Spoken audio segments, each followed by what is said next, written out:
Good morning, good evening, and good afternoon, and welcome everybody, or welcome back, I suppose, to Crystal Project, where today I would like to try and embark onto a solo character challenge.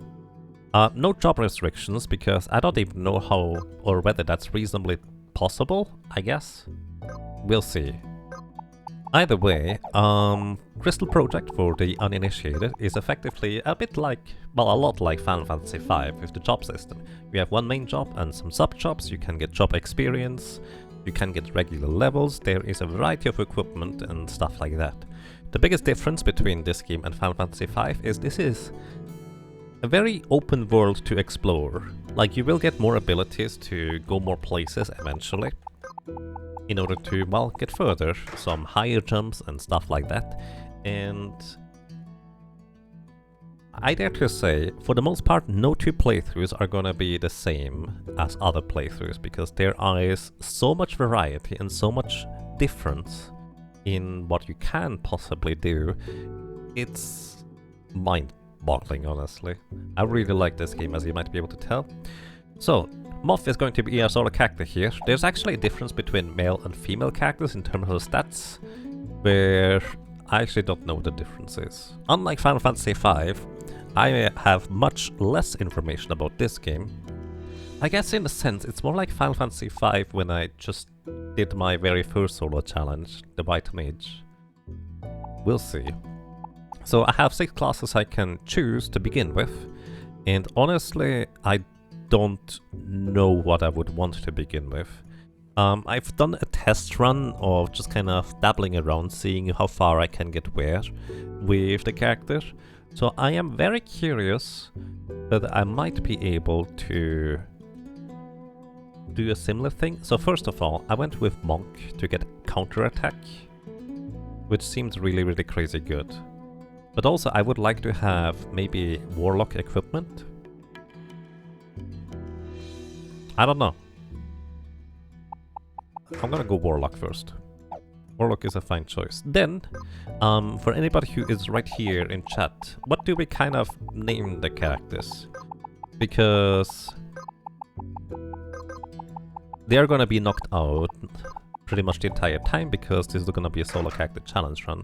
So if anybody has like suggestions for character names, I would be happy. I was just going to go with Sleepy and stuff like that. Also, I'm gonna turn them into wizards, because wizards allows me to just have a second level spell to knock themselves out before. Corpse, Snoozer, Null, nice. Also, I'm gonna make them female, just because they have less maximum HP in this case. But I'm always going to have them be wizards. Can we actually type in now? Nope, still cannot type. You have to use the letters on screen. Snoozer, right, Snoozer.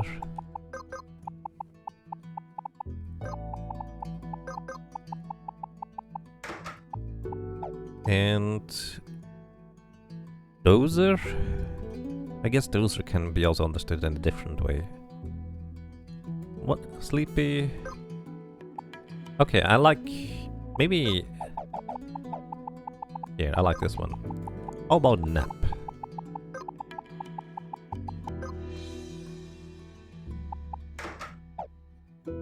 Sleepy, Snoozer and Nap. Because they're gonna be sleeping most of the time.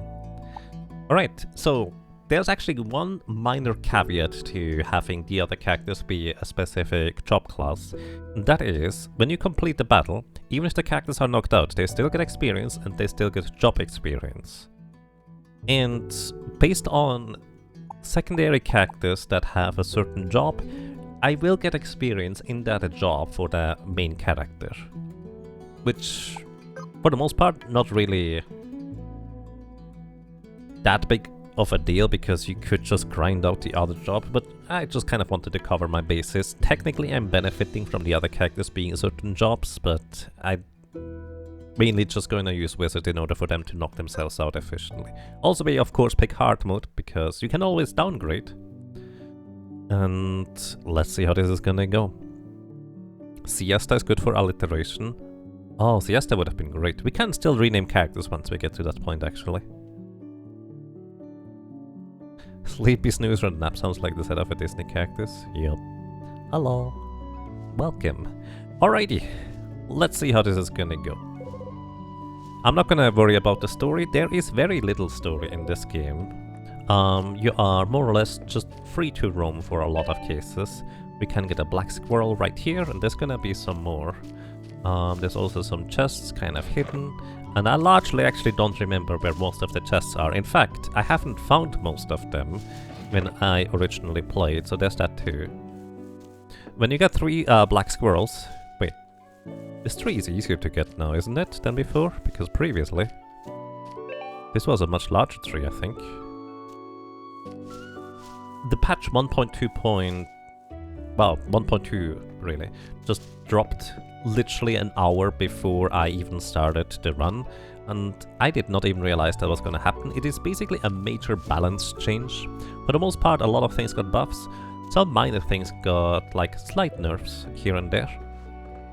So, but that's kind of potentially somewhat relevant, let's put it this way. We're gonna use our friend's head here to jump up here, because you can. Which is quite fun, in my opinion. It's a lot like Super Mario RPG in that respect. Now, can we get up here? I think we can if I just get a proper jump. So this is where the precision platforming kind of comes into play, and I personally love it. I know this is not everybody's cup of tea, especially not necessarily in JRPGs, but yeah. We need 1 more squirrel in order for this guy to give us a reward for it, because he does not believe black squirrels exist. I don't know how to tell you, but they do. Also, something I actually only learned through the patch notes just now, because I've actually never watched the speedrun. There is actually a way to get to the desert from basically the spawning meadows. It is said to be more difficult now, presumably so that people who accidentally go there when they don't want to, don't get into awkward territory. But yeah. It makes a lot of sense that way, let's put it this way. There's another black squirrel. One of my favorite things about this game, by the way, generally speaking, is that... Oh yeah, I remember how to get there now. There are many different things you can get for your characters in very different ways, and there is a number of like little collection quests that you can get where you're supposed to get 12 clamshells, or was it 13? Might have been 13. But actually there are a grand total of a lot more clamshells around in the entire game. So in fact, while you can potentially only... You can find like, I don't know, 20 clamshells, but none of them are particularly easy to find. A lot of them are kind of tricky to get, to say the least.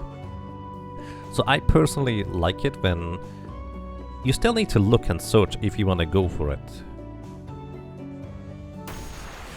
Alrighty, welcome to combat. It's turn-based. At the bottom we see which character is gonna go when, and our moth here is gonna go first. We just have heal, nothing else.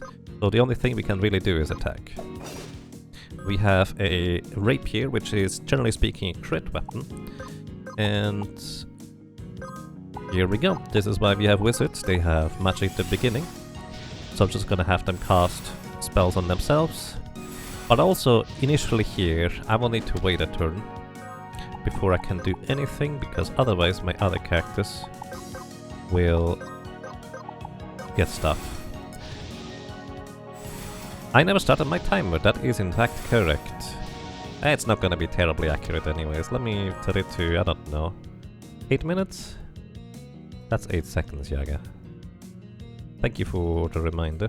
I wanted to see how long this would take. Like, generally speaking, it's not a competition, it's not a speedrun, but I do like kind of keeping track of how long things take me. Oh, you survived.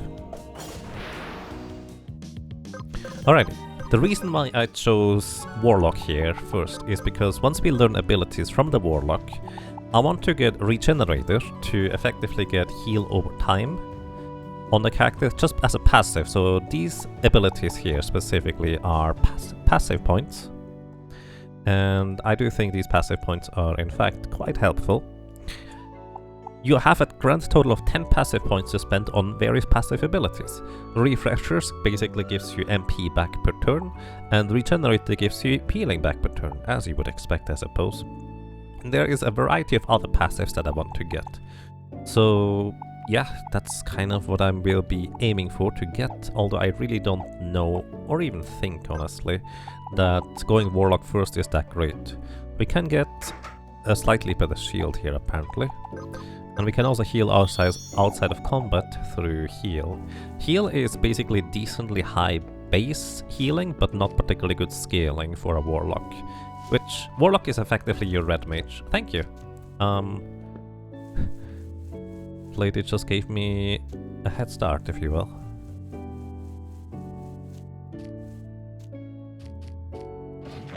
Oh, Phoenix Zeus.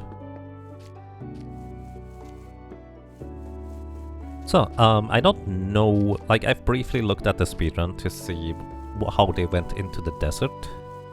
And I don't know whether... Oh, there's another black squirrel. I didn't realize. I literally just said earlier that there's many ways to get the collectibles. For some reason I didn't expect there to be more than one black squirrel. More than 3, excuse me. But yeah, this is just the beginning area. You can go straight through if you want to. The initial items that you can find here are not that amazing, but they are still potentially quite useful in a variety of ways. And I personally really enjoy that part.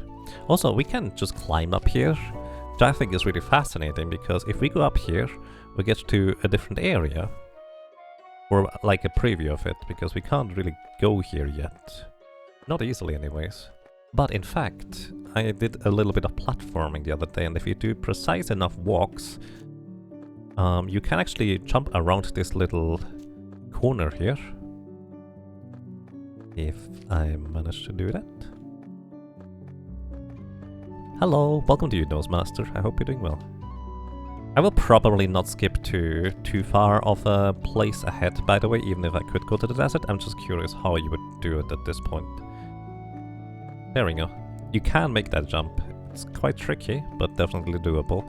Now, what we can do is we can just climb right here up to the next area. This is not actually a skip to anywhere. This is literally basically just after the introduction area where you can easily just walk over here. I just thought it was funny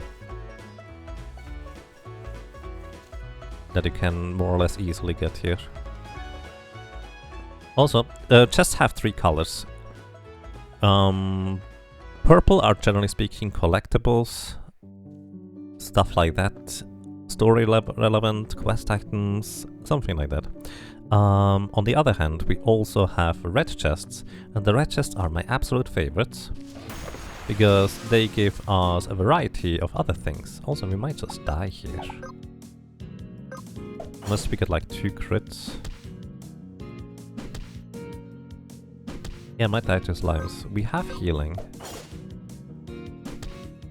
but no offensive spells.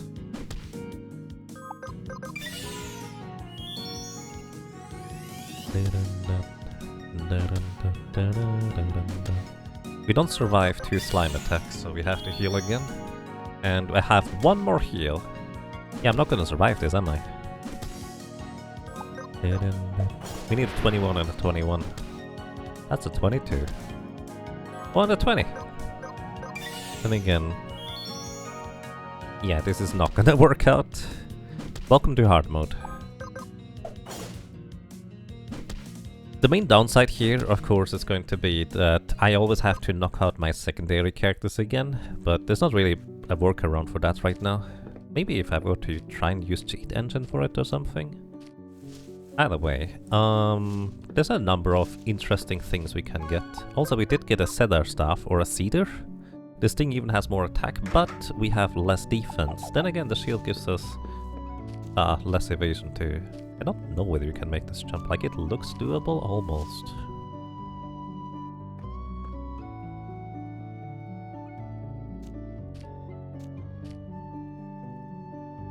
Right second time, cedar. Cedar? Cedar. Alright, back to this one. Now we can two-shot them with the cedar staff, but before that we have to knock them out.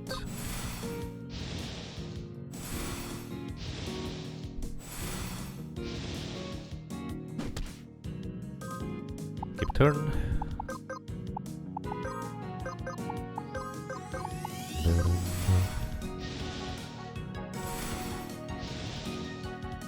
If you didn't already, I recommend turning off autosave. It greatly improves not needing to kill the party again.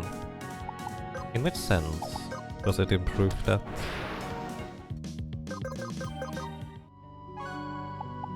Trying to...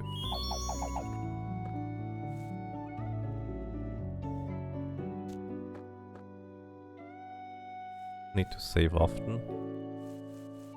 Oh, well... I guess it never really clicked with me that it reloads the autosave automatically, doesn't it? That's a fair point, but actually I've almost never manually saved. Don't you retain your levels and experience after getting knocked out though? Maybe you don't. You curious how far I can go with it? Me too, I have no idea. It's gonna be interesting. So this time I'm gonna try and go the other way around here. Because I know we can go back to the black squirrel guy, but the question is... Oh... We can't go to the left here, can we? Can we? By the way, I'm not the first one to do solo cactus stuff in this game. I know somebody while I was still casually playing through the game has basically started that already to an extent. Alrighty, welcome to this place. To Nan's house. And we do want to talk to everybody, I think, because for some of them we do get some items. One of them at least gives us a map. There we go. Now we have the Spawning Meadows map. Maps are very handy to have. We can buy tinctures and stuff like that, and knickknacks. Thank you for the Nan Stew. Also, Nan Stew is actually really cost efficient for how much it heals and how little it costs comparatively.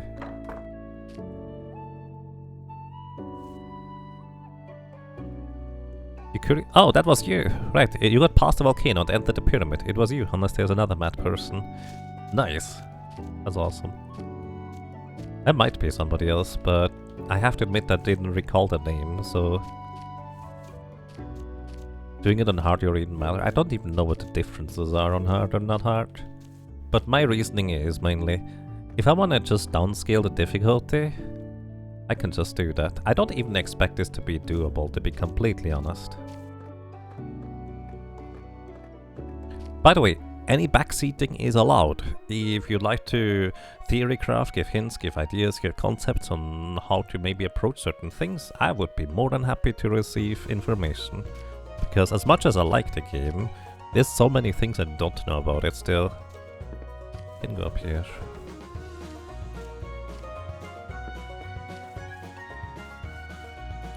Can I jump that? Monk is your friend. Yeah, I was going for counter, but then I decided otherwise for some reason. Speaking of which, I can get this. I want to... Hang on, let's get the return crystal first. Who gives us that thing anyways? Somewhere up here, I think. I don't wanna fight you yet. I'm gonna get knocked out if I do. Ah, I think it's you. Thank you. Alright, so we have the home point stone. That's kind of mainly what I wanted to get just now.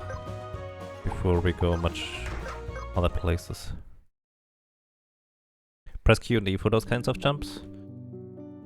Right. The thingy here. I rebound my keys, so Q and E are different, but the concept still remains.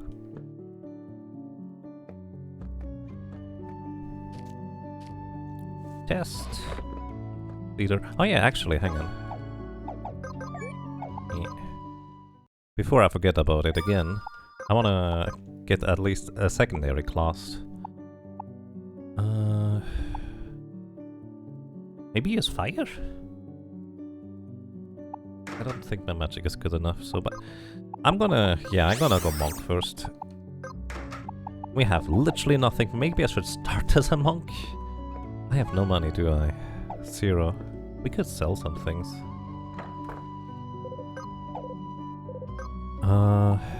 What would I want? Leather cap and leather outfit. I don't know how good these things even are. So, I'm not gonna use a phoenix juice anyways. And tinctures are reasonably easy to get. So, at least we have some basic equipment for our monk here. You could subclass this early. Yeah, you can subclass as soon as you reach any save point. There's no restriction on it. You just don't know about it beforehand, I guess. I'll have to make this jump just kind of for no reason.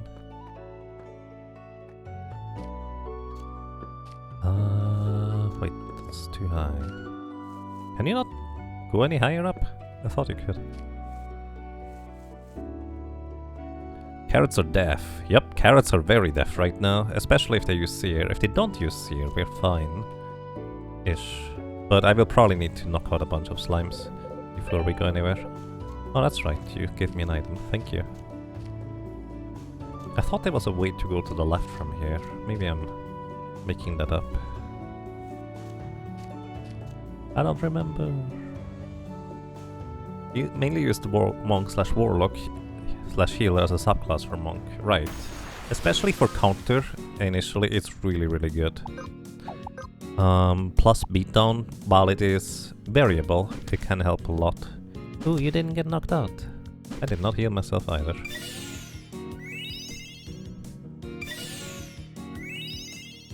I'm probably dead right here, huh? Wow, the variance downwards!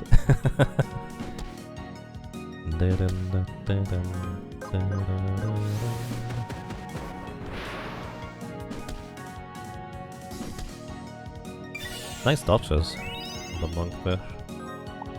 What I did notice when I doubled a little bit is that evasion thing that gives you like 20% evasion was crazy good. Maybe the warlock heal is better, because I need to check the formula.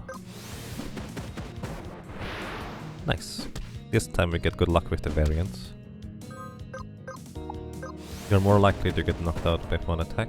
Ooh, not like this though. Do you survive another attack from the slime? Can't heal, so we need a lucky attack here. Didn't get lucky enough. Yeah. Sleepy Snooze or Nap are the lesser known Snow White dwarfs, pretty much. You need to jump off from the roof. Ah, did I miss that? Clearly I missed that.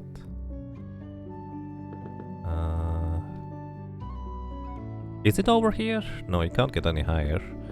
I suppose we can go to the right here, but the right is kind of a dead end, unless we just want to go to the next area. Isn't it?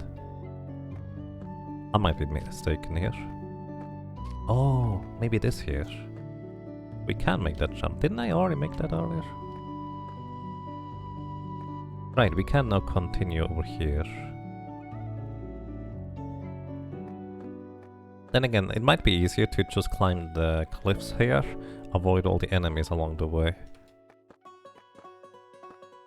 And get the save point up there. Hi, Talon. Yeah. Come on.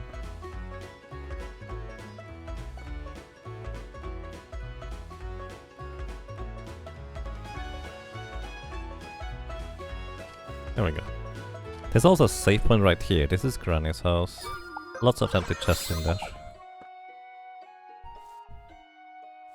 If you don't mind initial grind, we need chakra and plus AP so we can cast it turn 1. Plus AP? You know, I didn't consider that part. Wait, plus AP? Yeah, no, a chakra is really crazy good. Where do you get the plus AP from? One on Warrior? adrenaline we would get. Ah, yeah. That's a significant grind, but we'll probably have to do that anyways, huh?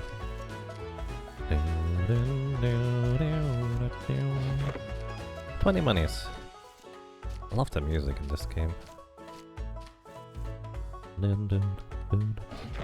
Broadsword.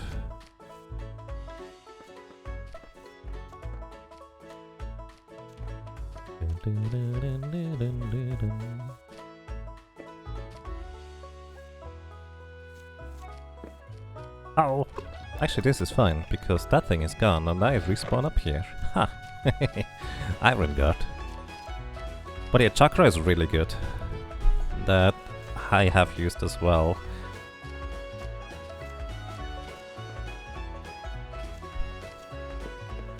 Can I get you from... Oh! Alright, we're just gonna dive into the water. Because we have no chance of surviving these battles right now. I barely survived them sometimes as a fencer, because I got the fencer without fighting the boss in my test run.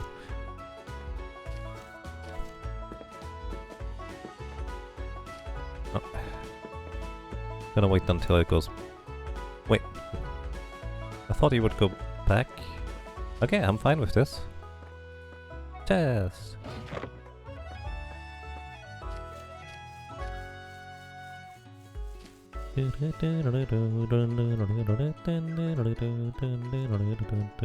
Oops. Come on. Yeah, I got it. Oh, I bonked into the wall, that's why. How do I do this?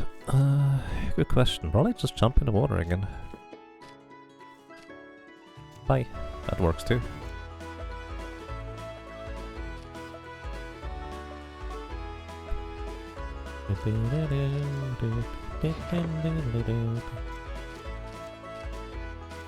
Tonic pouch, by the way, is just to be able to hold more tonics. Hi. Ah.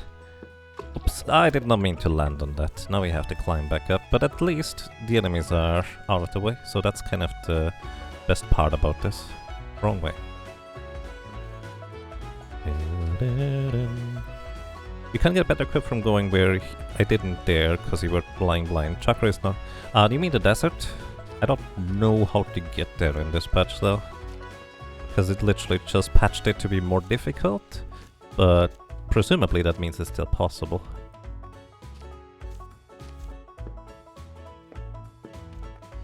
We'll need to figure it out. But I also figure from the save point up here it's gonna be easier to just jump down and retry. Because that's what I did in order to explore the initial area.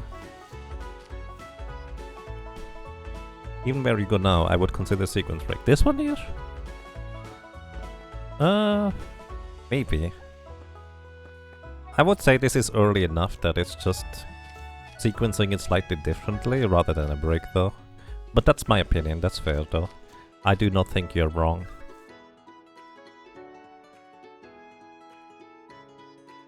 Escape requires about 12 AP, so you need it to last at least one turn or two. It does. If you get the plus 6 AP from the warrior, which by the way, they buffed the warrior, where Grudge now is plus 6 AP when physically damaged rather than plus 2. So an AP build is very reasonable overall. Alright, hi. Not like anybody couldn't. I think it used to be possible to skip this boss here, but I don't think it is anymore. So we can't get Scholar right now because that thing is monstrous. I will need some more stuff, so to speak.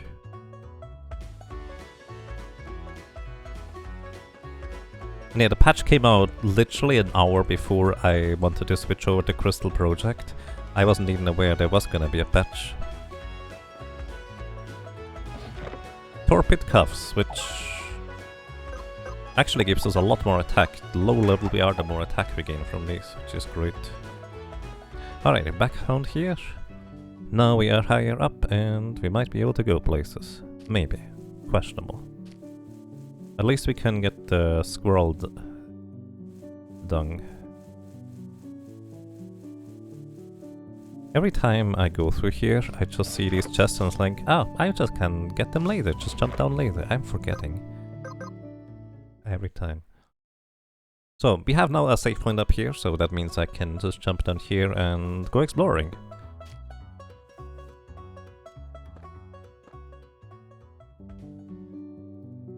Also, we can get the burglar's glove over here.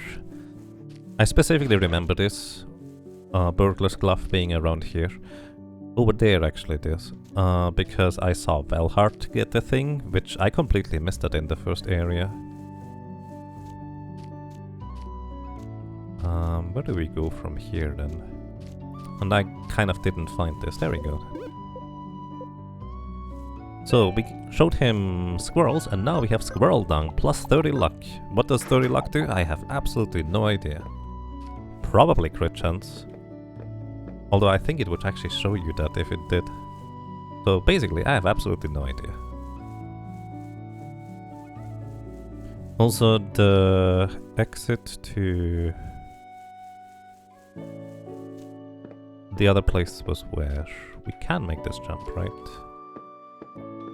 Maybe you go north from here?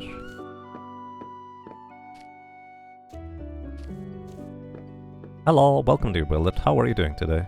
Oh, come on, Jager. You literally made this jump first try last time. I think this is the jump that is still the way to go. I'm not opposed to sequence breaks, by the way. Oh, there's a chest down here. I want the chest. Stabbers.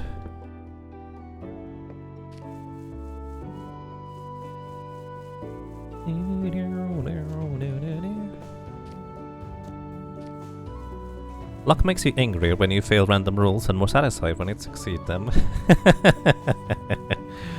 Ah, fair.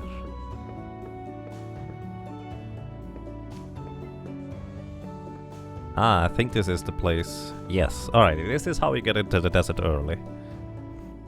Don't recommend it on a casual playthrough. I don't even know what I'm doing here. I just know you can.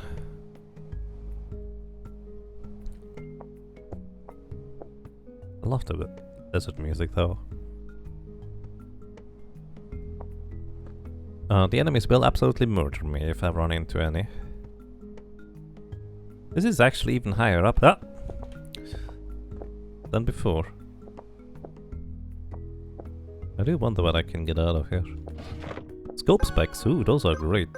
Dexterity, I use these late game. Like dexterity and accuracy is amazing. That we could get that thing. There's some silver ore. We don't use these until way later. I don't even know whether I use them at all.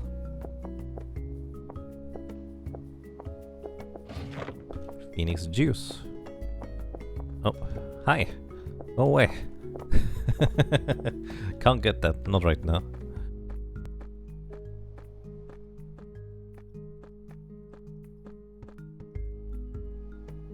Oh, he saw me. No way. No. Oh, okay. They do lose interest after a short while. Uh-oh. Uh-oh. Uh-oh. I'm very dead. That's the regular enemy. Okay. So what did we get out of it? The scope specs, I guess. Either way, I'm probably going to see how far we can get without going there. But if it's too much of a grind because hard mode, I might decide to just explore there a bit more. They don't just pluck the phoenix for its stone, they run the whole thing through the juicer. That's one interpretation, I suppose. I like to think of phoenix juice more like of a juice that phoenix like to eat. Right?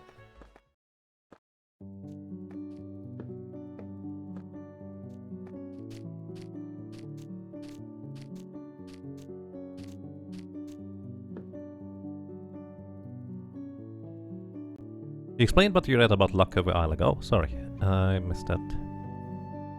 Are you not using the triple home saves? Triple home saves? The heck is a triple home save?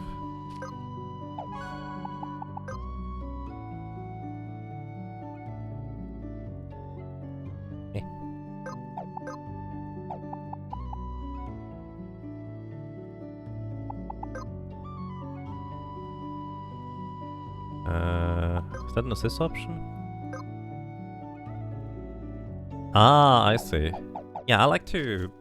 Well, I don't use them right now, but I might consider them in the future. I forgot about these existing. Not a bad idea. Do you have any plans when you want to continue with Crosscode DLC, by the way? I don't currently have any plans. Sometime. It will be sometime, but not sure when. I think missing and hitting and critting and not critting, applying stuff effects and not applying them. Basically, luck is helping the entropy system to be more towards the good part of not missing and status effect crit and hit. I see. Thank you, EvoSef, I appreciate that. It was introduced in the last patch. Right, I think I was still playing during that, because I do remember it existing.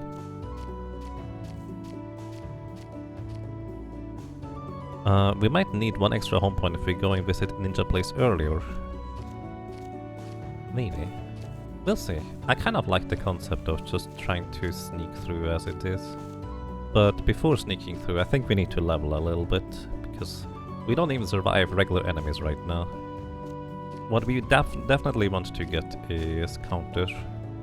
Once we get counter, we might be a bit more surviving of things. Plus our wizards need to get 3 LP, I think. Oh wow, those torpid cuffs are doing work there. Now we one-shot them.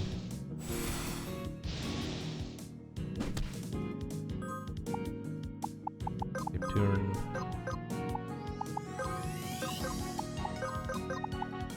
Once they get Thunder level 2, they will be able to knock themselves out. Luck made more good. You would check how much damage the new weapon does. We got a new weapon. Hang on.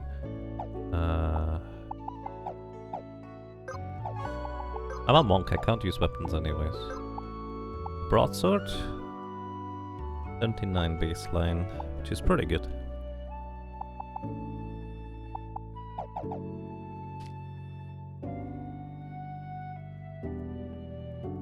We one hit and the Earth skill will be godly. Yeah, I think the Earth skill is going to be pretty good. Actually, yeah, I'm going to switch to have the secondary class be mixed magic, because I think that's better. I guess I could also just check, right? So, heal from mixed magic is 82 recovery based on spirit? Wait, since when is that based on spirit? I have no idea. Either way, 82 costs us 5 MP, and this one heals for 95 for 6 MP. 1 MP for 13 more healing. I don't know. The level thingy? Oh yeah, I equipped the torpid cuffs. Let me actually equip Squirrel Dung here, because we don't need the dexterity right now. We do need to fight some early enemies. I should just save down here. Yeah, it's an accessory. Alright, hello guys. I can just punch. Those torpid cuffs are a huge boost early on, and the way I got the torpid cuffs is not even a sequence rig, really. Nice dodges. I wonder whether that's the Squirrel Dung making me dodge like crazy here. In fact, I do wonder how good dodging is in general in the early game if you just stack a bunch of luck and evasion. Because that could be basically my ticket to success, right? I just don't know what the probability is. Then again, I guess I could target myself in order to have a better idea too.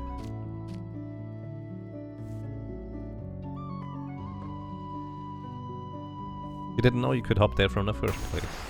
I mean, there's a lot of these little connectors, to say the least, that I think just makes this really fascinating overall. And if I just use the home point stone, so there's 2 conditions in order for enemies to respawn. 1 is you need to be in a different area, and 2 you need to be far enough away. And basically dropping down from up here will fulfill both conditions and make the enemies respawn. This is why I decided to just save up there and we're gonna grind basically like this for a while.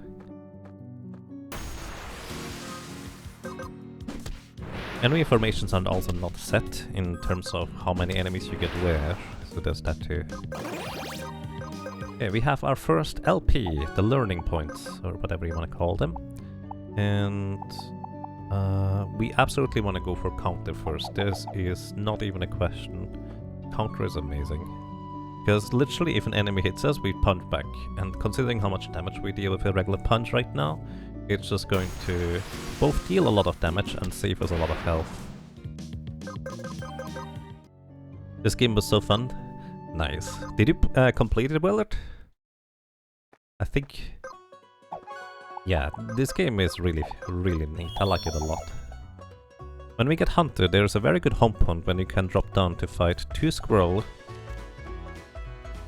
You mean fencer? 2 squirrel, 2 carrot, and 3 fast LP grind. Nice.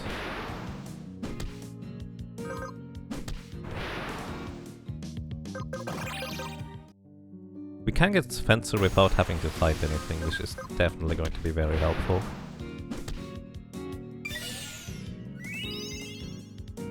You put 50 plus hours into it. You can do some of the hidden bosses to complete it. Nice. That's pretty awesome.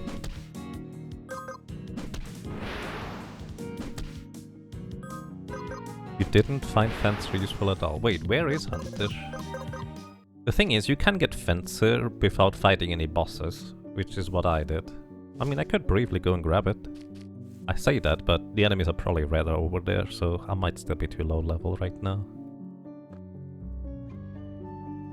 I need to find the proper route to get to these enemies. I think we can just drop down over there. I actually found the fencer very useful, but at least for the initial area, but I also haven't done a whole lot. Like, I haven't fought any bosses. Well, I haven't defeated any of them, it's more accurate.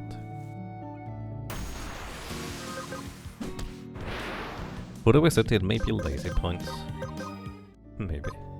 Also, we can now learn Earth Split, which costs 14 AP. And Earth Split hits all enemies that are not floating and flying, which a lot of enemies are floating and flying, but it's a pretty solid AoE attack regardless. Wait, where can you even go from here? I don't know. That felt like there might be a path over there somewhere.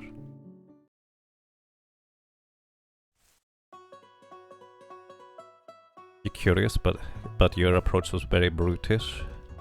I mean, it's not necessarily a bad thing, because I feel like it's gonna be a lot of grinding regardless. I did not mean to fall down, and I fell down again. I mean, I could make this easier by just jumping up here instead. And then go around the high ground. Jump over here. Right. I think this is lined up. Oh, I was too far forward. Oh, well, let's see whether there's any other enemies around here, maybe. Not like this, anyways. And yeah, the game just got an update with a lot of balance changes. For the most part, most things got a buff. Some things specifically were nerfed, which, if you use the assassin ultimate attack that removes buffs and dealt a ton of damage, that one can now only be used via dagger, because previously you could just stack a ton of debuffs and combine it with the bow that deals 100% more damage to sleeping targets and just deal like 25,000-30,000 damage in one attack, which seems pretty insane.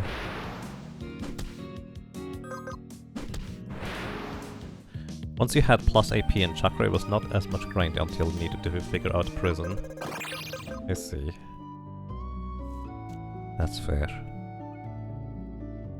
Your assassin was how you got through Sky Arena. Yeah, I kind of mostly just murdered everything in the Sky Arena really quick. Because trying to survive against some of these enemies did just not seem like a viable solution. Also, we can heal a little bit.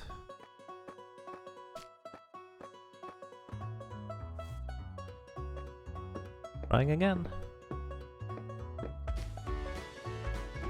Okay, I was too far forward, so maybe from here. Okay, we can jump this. No. I don't even want to jump from here. I don't know. Geronimo! Is how you're supposed to get up here? To this chest? Because I already got that one. I don't know.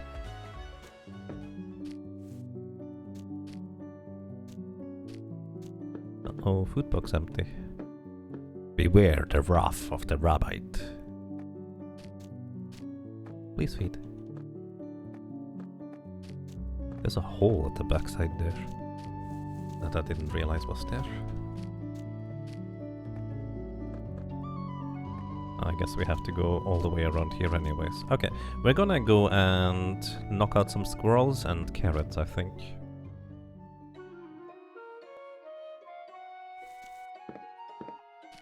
And probably get some items along the way. I think the poison kiss dagger is somewhere here-ish. Don't exactly recall.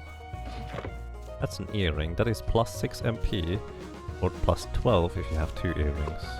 Can't go across here, not like this. I should have gone across the roof, I guess. Alright, enemy. Squirrels. Another one shot. Same. But now we can in fact use Earth Split. Wait, did you gain it? How much AP did you gain for this? That's a lot of AP. That's nuts. Happy Pride. Welcome to you.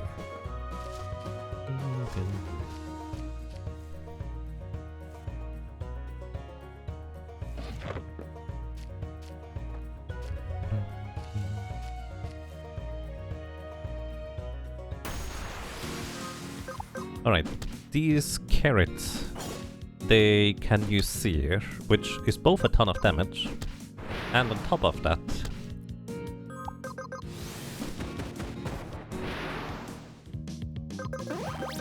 inflicts you with a debuff that costs you like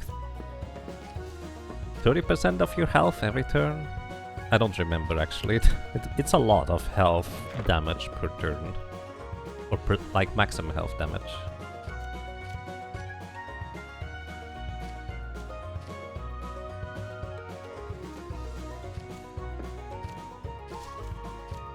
And if you get hit by it as a solo character, you're probably dead.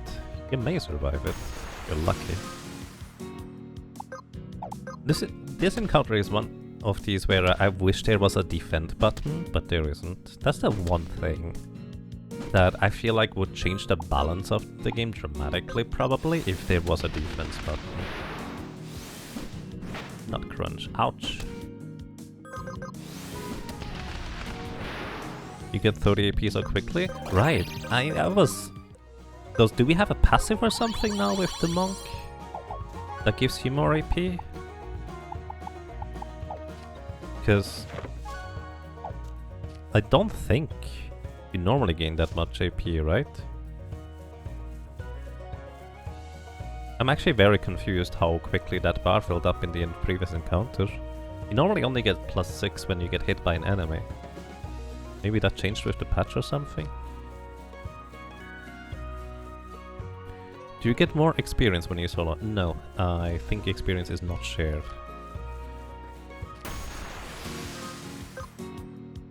So here's the thing, I get 6 if I attack physically. No, it's only 6 per hit taken. So...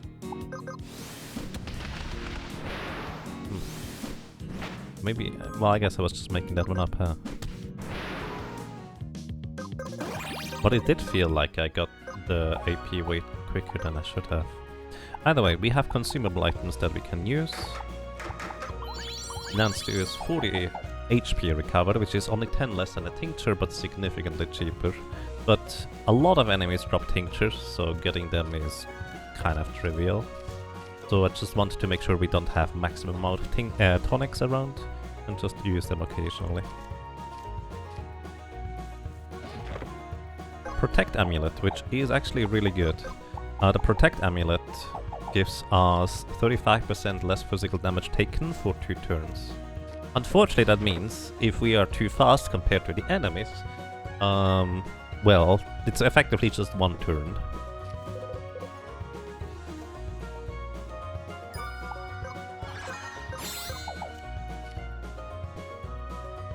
Your dead characters get a little less than the alive ones. Well, that's fair. You just don't get more if you are a solo character. This save point for the farming? That makes sense. Alright, first of all, I wanna get the equipment from here. The fish gutter I might use. Oh yeah, actually what I did end up using a bunch was a bracer, but you can actually find 2 bracers. So we just want to get armor for defense purposes for now from this guy. So we equip optimal. Let's see where we land. Hello. Right, we can fish with this guy.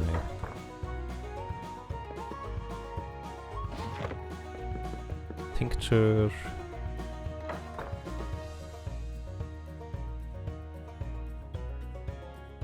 Save, drop down, kill 4 enemies, reload. Do you need to reload from the save? As in go to the title screen? Or is it sufficient if you just warp back to the save point? Oh, later use warps. Okay, yeah, that's what I figured. It's really fast once you can one-shot the whole group. That makes a lot of sense. Is that the poison kiss dagger over there? I think that might be it. Nope, that's the looter's ring. Gives you increased chance for enemies to drop items, but I think right now, and I might be wrong, there's not really many interesting items enemies can drop to begin with. It's better than nothing, especially since you start with no accessory to begin with.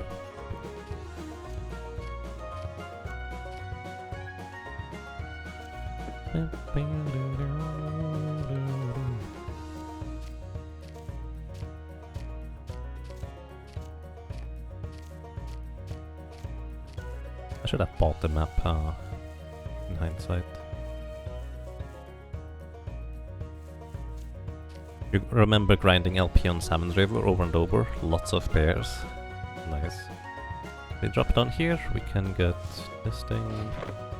Cotton head.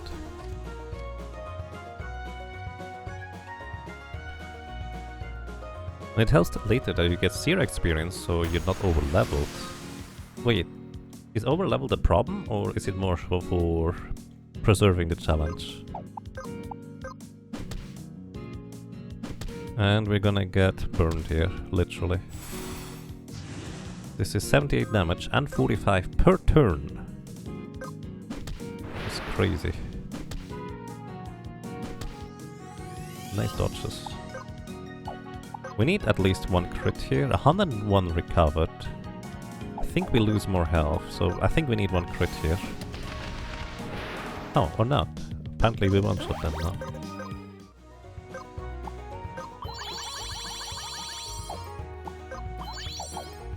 Eat all the nuts.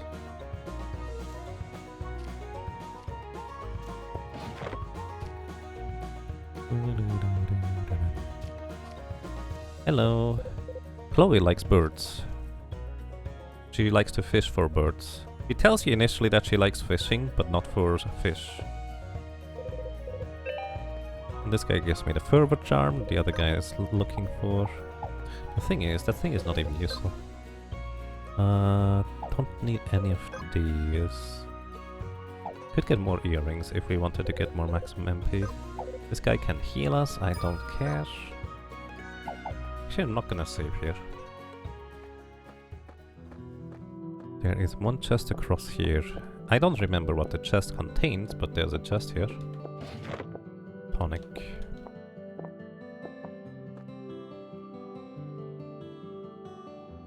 And you're into the diet mobile data for a while. Oh, welcome back.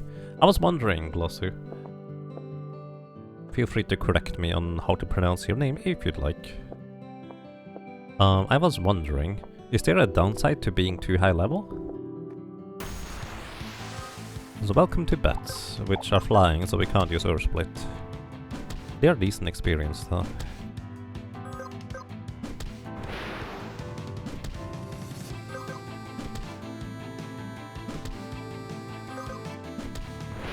I don't remember where I got the toothpick rapier from, but it was somewhere around here.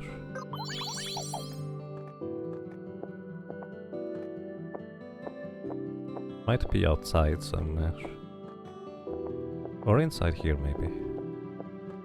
Also, how many LP do I have? 2. We can almost get counter. 1 more LP for counter.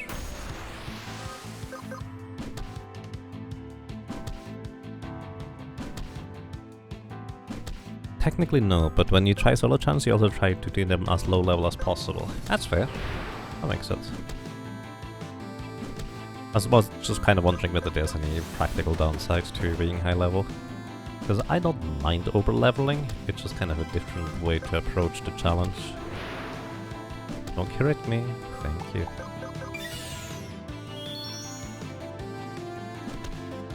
Thanks to using... Oh, now you correct me.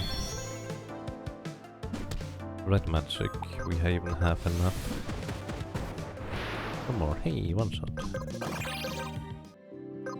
Also, speaking of LP, how much do you guys have? Nice. So we can now use Bolton on our wizards, which is very handy.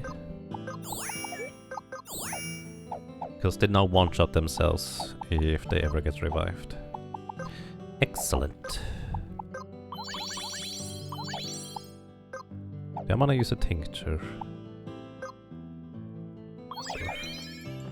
My only way to heal in combat. You can't use items out in combat in this game. Which I think is a very interesting way of handling it. Because that way you know, okay, just use all the items outside of combat. I think it's great.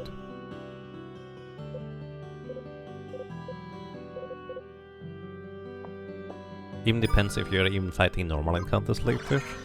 It's a good point. Largely there's not gonna be much of a reason. So this enemy over there is way too strong right now. It has a lot of health and uses spells, and I don't really have anything good against it. There was a chest over here, tincture pouch, which means we can carry more tinctures.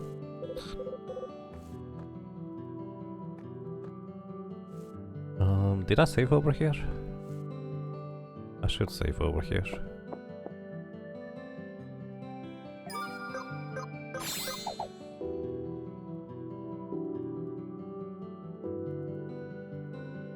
You found yourself dying to every normal encounter once you got yourself to the point where you were at. That makes a lot of sense.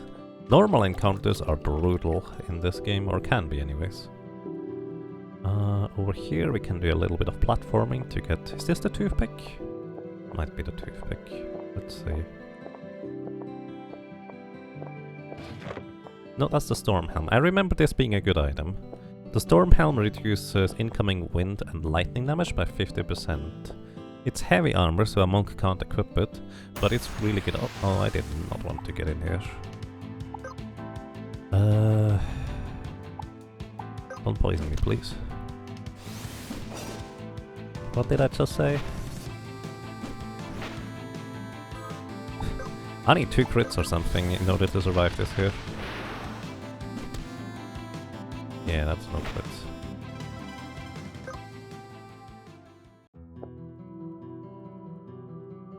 Bosses were easier in a lot of areas than normal encounters in solo characters. I instantly believe that. Because a lot of multiple enemy encounters, they're just individually strong enemies, but because you only have one character to do stuff with, it just makes it a lot more difficult to, well, do stuff. Wasn't there a chest over here-ish? Where was that chest? Not this one, there was a red one somewhere along the way. Also, you do eventually lose money when you lose 2 random encounters, but early on the game is pretty generous about it. There's the toothpick. That's a fencer weapon. Red mage can equip it. But before that...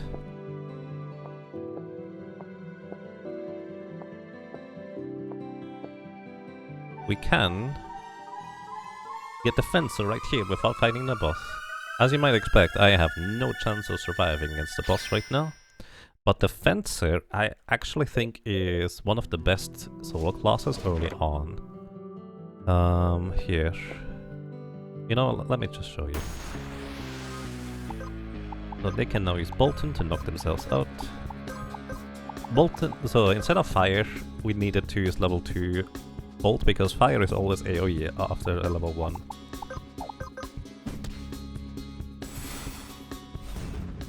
The problem is, even if I were to survive this guy's attacks for more than 1 round, you need to survive a lot of attacks since this guy knows Body Slam, which deals extra damage on top and accumulates AP, and always crits, so it's extra more damage. So he is just hitting really hard, which is the problem. It's probably one of the more reasonable bosses to survive sooner rather than later, but not right now. Yeah, that's where Chakra comes in this case, which is going to be great.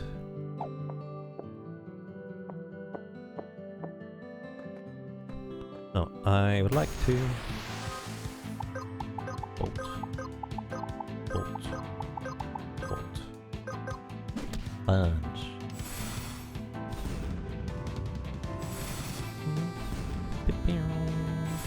We also gain a decent amount of wizard experience just kind of passively in this. I don't know how useful wizard is. The main reason I'm not using wizard, in case anybody's curious... Oh, I miss, really? The main reason I'm not using wizard is because the problem is...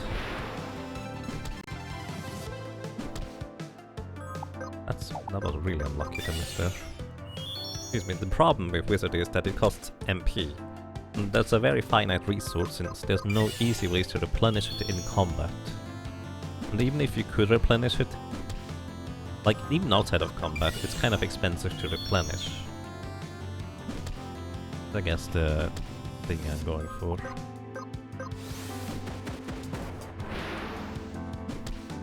You can target self. You can target self with most things. Oh, that was a crit, but it didn't knock it out. Either way, we should now have all the LP we need for counterattack, and this is going to help us tremendously. We can now equip the passive counter for 3 HP, and that thing helps so much. It's kind of crazy, actually. I'm gonna go ahead and actually change class from Monk for now, mainly for leveling purposes, because Fencer I think is better. We're gonna equip the Toothpick Dagger, or Rapier that we just saw earlier. We still use medium equipment, kind of like the Monk, which definitely helps. And Fencer will sooner rather than later have some very strong abilities. We don't have any AoE anymore now, but at the same time, we will... within due time, let's put it this way. Also, Fencer has way more magic than a Monk. Monk has basically some of the worst total magic. So we have Poison Tip now as a ability, which is basically debuffing enemies for 35... Wait. 15% of their maximum health per turn. Which, the further you get, the less effective. It's not really 15% because most enemies will start gaining more and more resistance to damage over time effects like that. But it's just kind of baseline, it's a damage over time effect that can just add so much little bit more damage. But more importantly, soon after, we will eventually gain another ability. Crits are nice. Soon after we actually get another ability with the Fencer here that allows us to hit all enemies in a group. It's like the Earth Split, but it only costs 6 AP. It's just a regular attack on all enemies. But that's by itself quite amazing, actually.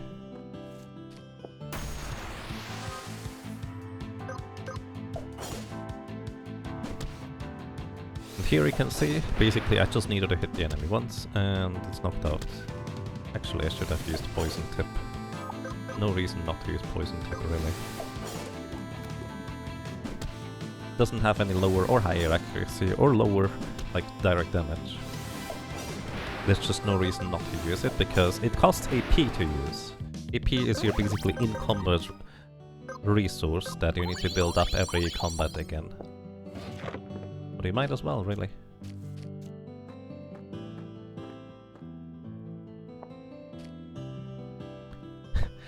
You just noticed the Pokemon reference with these enemies? The Zubats? Yeah. Did I reach Chakra on the Monk? No, I have not reached Chakra on the Monk yet. I'm actually gonna go pretty deep into Fencer territory before I do that.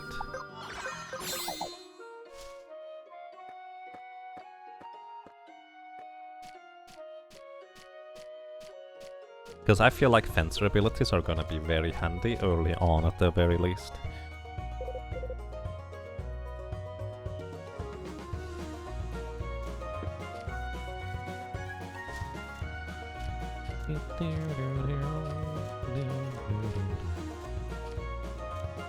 Not really anywhere to go, huh?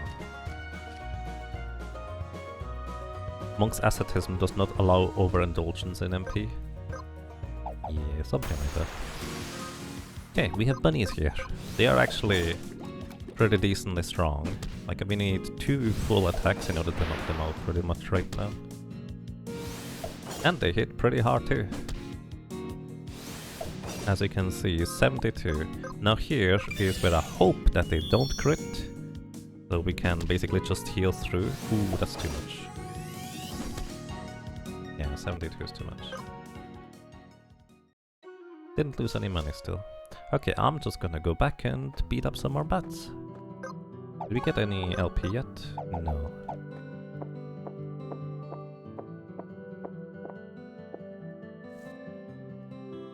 Do I have a growth plan? No.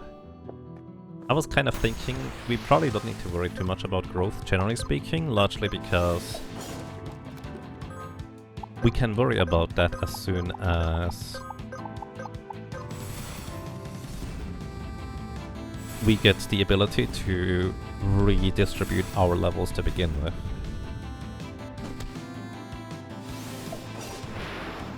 Oh, sorry, I didn't read your entire comment right there.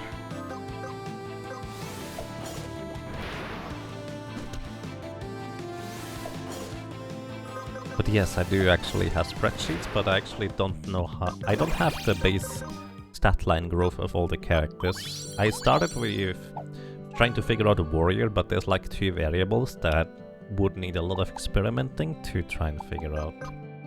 By the way, Fencer. We can now get Barbed Cap, which is the exact same thing as the other one. Like Poison Tip. Oh shoot, I needed to get Swallowtail first. Either way, Barbed Cap is very useful too. Basically you can poison and then bleed enemies. Bleed is the same debuff as poison. Just bleed and poison might not work against specific types of enemies. Like robots don't usually bleed, but oddly enough can still poison. And some enemies, like fungus, might be immune to poison, but they can still bleed, stuff like that.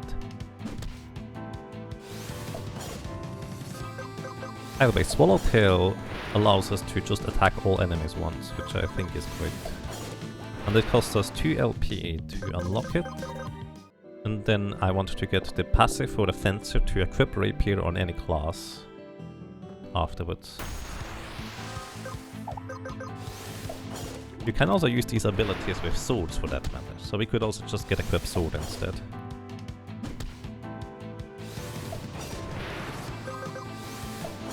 Fungus blood, yummy.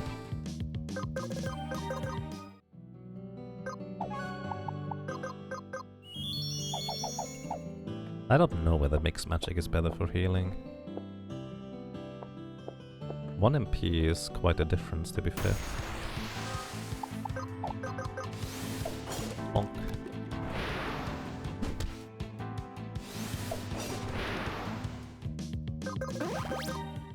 One LP. Need the second one.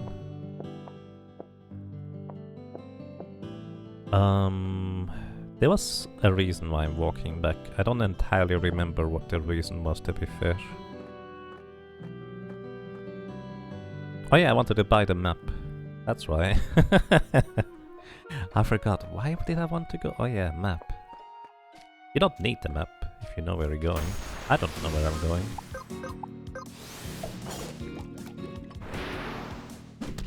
The carrot would actually have survived the swallowtail, but it doesn't survive poison tip because of the poison. And if an enemy survives a poison tip attack, you can just follow up with a barb cap attack, basically having them lose 30% of their health every turn. Can be very useful.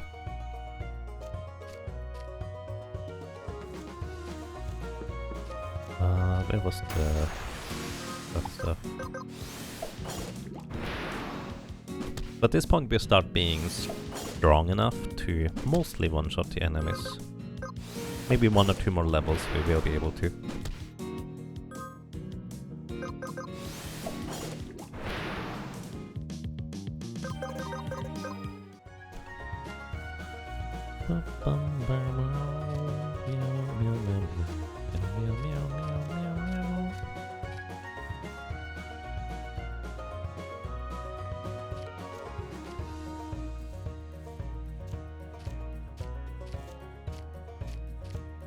Ah, these down there are the ones that give you the things. Alright, I would like to get Bracer 2 technically, because plus 8 strength starts being better than the forward charm at this point soon. Well, actually, no, I don't know whether my basic attack actually scales with strength whatsoever. I don't think it does it? By the way, you sell the map? You do sell the map, here we go.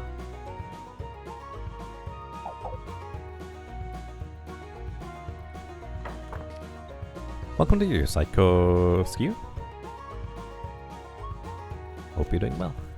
Welcome back, I guess.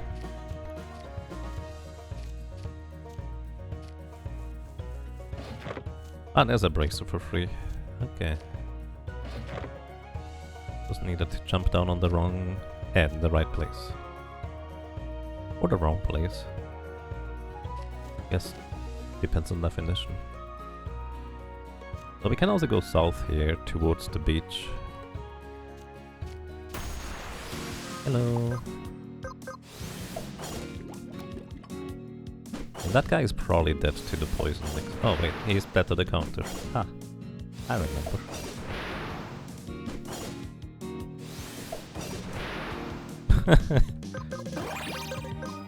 It's like bees, they attack me once and then they are out of juice.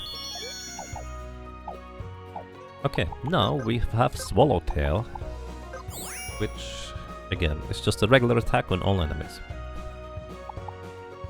which is great. Now, another thing I would like to get is Snowfang. 50% life steal is not a whole lot, but we have not a whole lot of in-combat healing until we get to like Chakra on the Monk. But before that I guess I want to equip Rapier. The other abilities are not that interesting, I would say. Can you make a build that revolves around mitigating damage and countering everything? You absolutely can. The thing is, I don't think there is a magic counter that you can use as a player. Enemies or bosses can counter magic, but I don't recall there being an ability that where you can counter magic with. So you would be a bit locked in there. But you can run bosses out of magic. That is a thing. Swallowtail.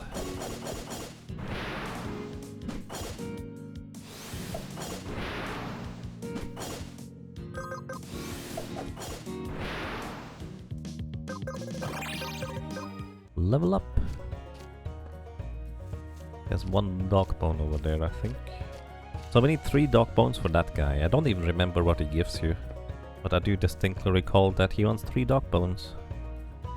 One of them, and yeah, I don't know where the last one is, but I do know where the other one is, inside the Soiled Den it is called, which is a pretty mean enemy down there. Swallowtail. I was hoping for a crit on that carrot, because the seer is gonna deal so much damage. On the bright side, it's only got 1 round in like that.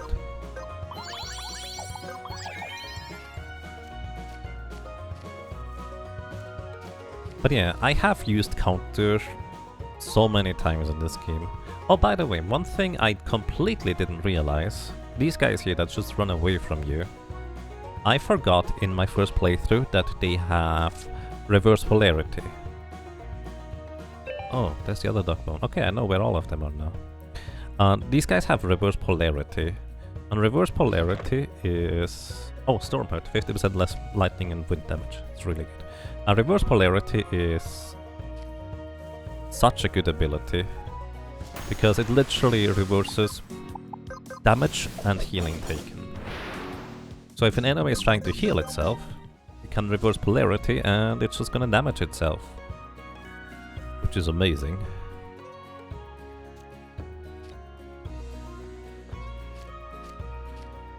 The downside is that reverse polarity is really slow to cast, so it can be difficult to sneak in there in time.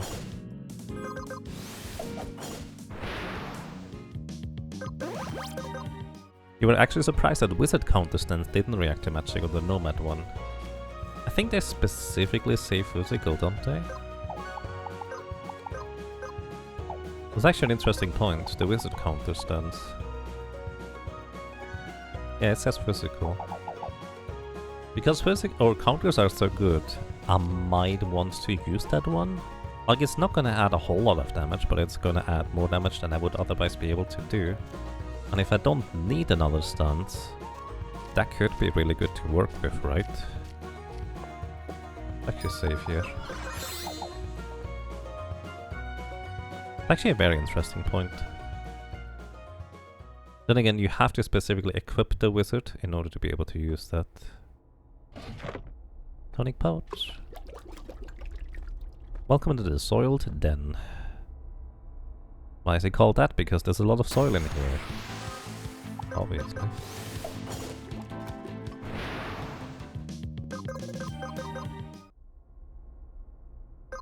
So we could now learn one of the stances here. Eagle stance, deal 25% more crit damage and deal 25% less non-crit damage. Probably really good if you have more than 50% crit chance, which I don't think we do. We have 26%, which is good, especially for early on, but not nearly good enough.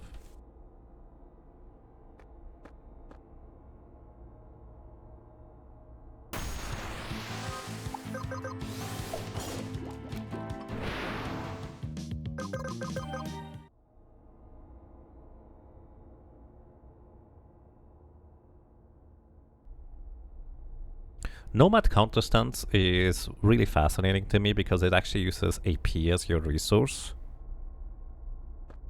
And so many characters don't use AP. Right, I remember. We got the dark bone! Haha, you're in the water.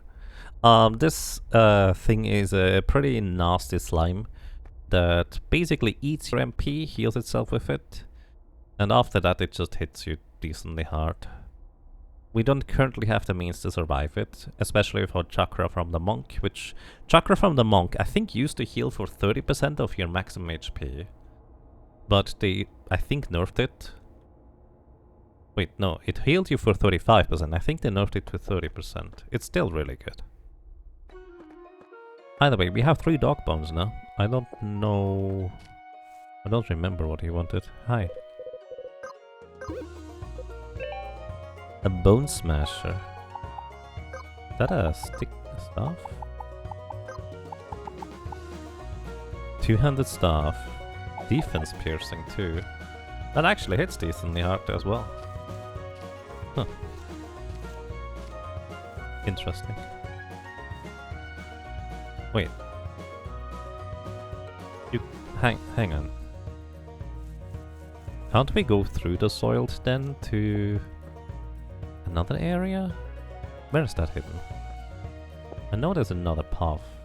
Just don't remember where it is.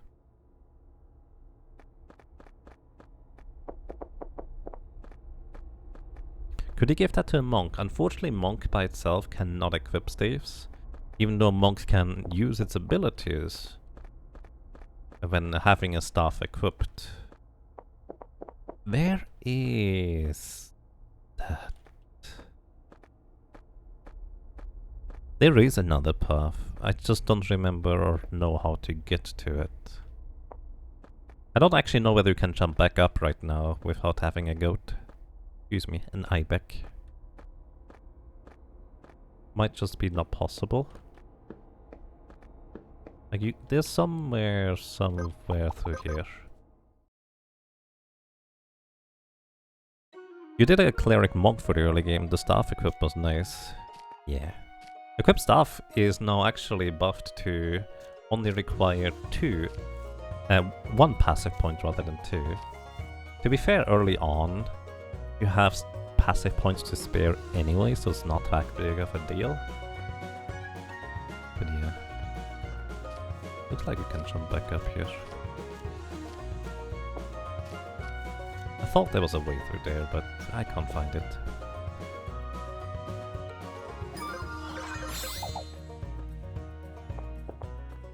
Actually, hang on. At this point, torpid cuffs, minus 33, still 53 attack power, but if I equip the scope spec here instead, well, we have less luck. Since our swallowtail scales with dexterity, this might just be enough damage to one-shot the bats. Let's see.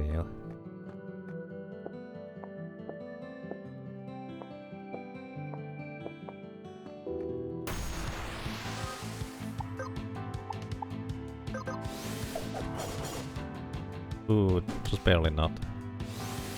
I see you are much more capable of jumping around. Are we going to skip the squid too? The squid is... where? For the hunter? The crystal? I don't think you can skip it. I might be wrong about that. But I thought you couldn't skip it. At least I tried a little bit. But it seemed like it was just too fast. The one where the rats are. Yeah, I do remember that one. Yeah, it seemed too fast. Like, maybe if you have a Quintar, you could potentially do it. But that's kind of the only thing I could think of. Right, I wanted to equip the poop again. The squirrel poop. Because 30 luck probably skews a lot of rolls in our favor.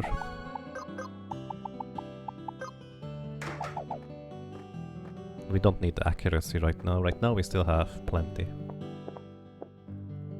Then again, there's one of the stances from the fencer here where we have less accuracy but a higher crit chance. So actually that stance might be useful in conjunction with the accessory we picked up.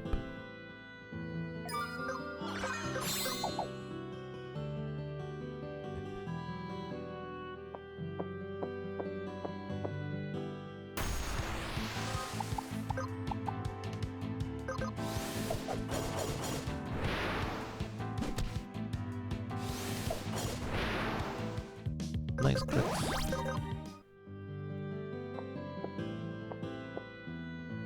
Yeah, actually, so... okay, what we're gonna do is we're gonna equip the scope specs for additional accuracy. And we're going to invest that point into the hawk stance. Less accuracy in the hawk stance, but higher crit chance. But if we offset the accuracy loss through having a strong accessory, this might be just fine. And the hawk stance also does not cost us any AP to use, and it literally doesn't cost a turn. It's basically instant.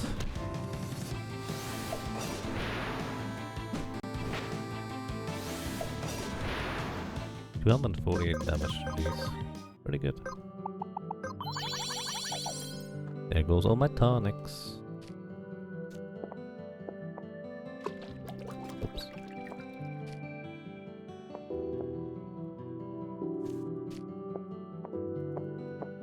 Maybe you can get the squid stuck somehow.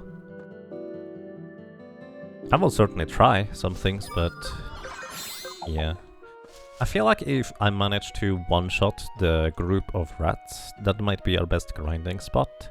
But I'm also reasonably certain we're kind of far away from that.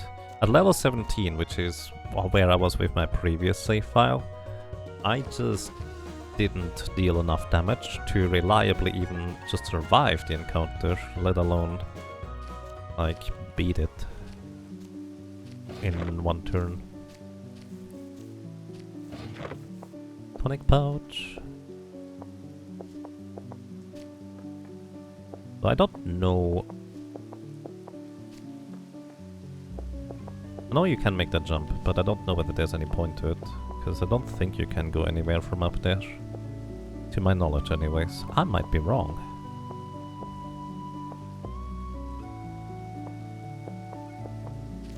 Like, we can make this jump.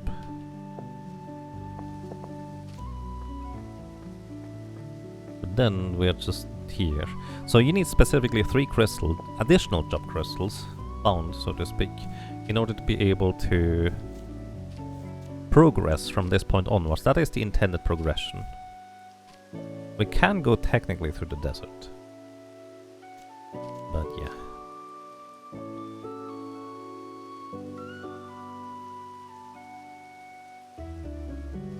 That's why you consider chakra must have. Yeah, I actually don't remember what squid even does to you. Okay, gonna buy all the maps, thank you very much.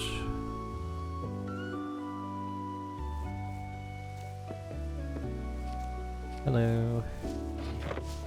Good monies. Also, they have actually pretty solid equipment here. There's a toothpick for sale, which we already have at this point.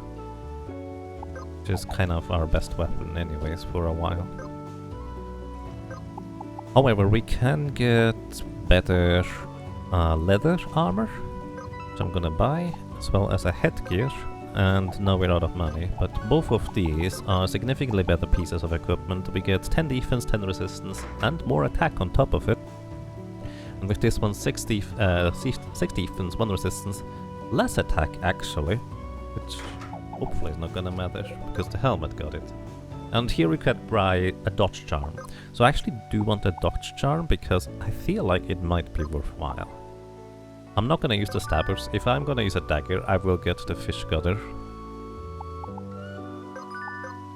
So we can just sell these. And I do want the dodge charm. I think I want to actually try out maybe 2.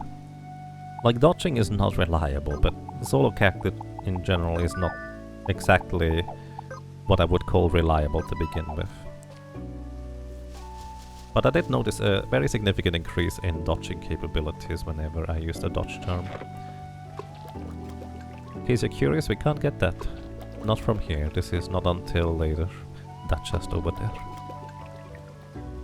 At least I think so. Again, if I'm wrong, by the way, backseat gaming absolutely allowed. If anybody knows more about the game than I do, or just happens to know this little trick to get somewhere that I kinda missed, I'm happy to learn. In fact, I'd love to get to know more about the game. So, consider the solo challenge here to be, let's say, a community project. If you'd like to. You don't have to. Also, I know you can get up there. Just don't remember where from. Oh, from here.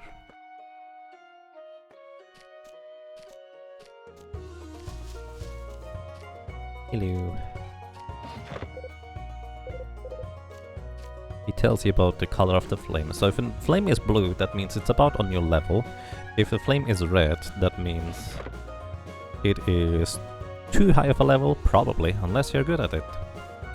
And if it's orange, then it's a bit higher level than you. If it's green, that means it's a bit lower level than you. And if it's grey, then you are way over leveling the enemy. This is kind of what I was thinking of, isn't it?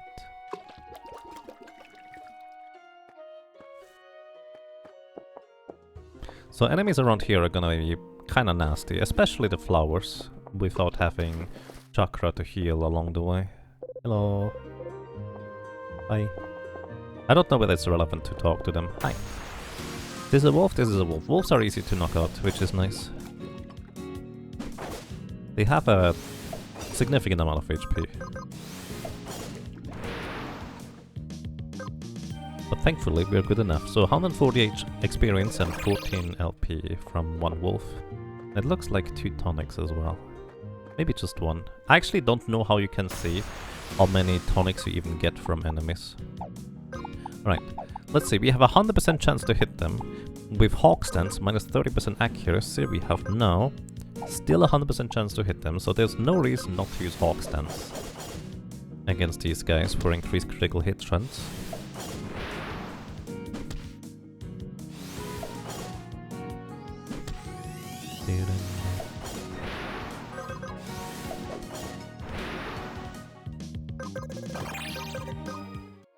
Also, didn't one of the other guys want some rabbit's claws? I think.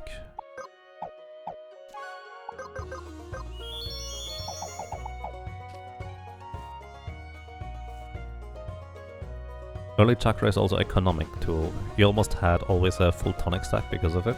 Makes sense. I'm basically just kind of buying time in combat by just spamming these tonics and stuff. By the way, do you by chance stream or record your playthrough, or is it just for yourself?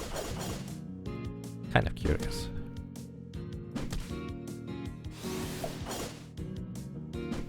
Oh yeah, untimely dodges are also kind of bad in this game, curiously enough. Because if you counterattack, you actually don't want to dodge. Sometimes anyways. Let me think about this. This is probably still really good. Sadly, nope, it's highly experimental, so no recordings. That's fair. Not everything needs to be recorded.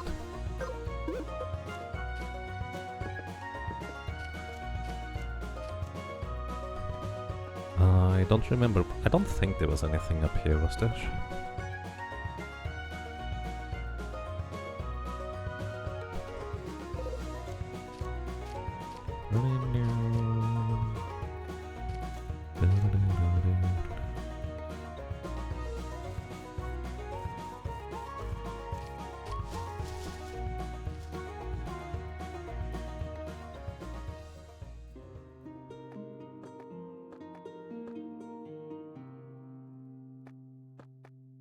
Can we get... Oh! Wait, we can get up here already?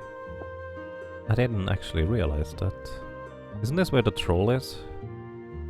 The ogre with the balls?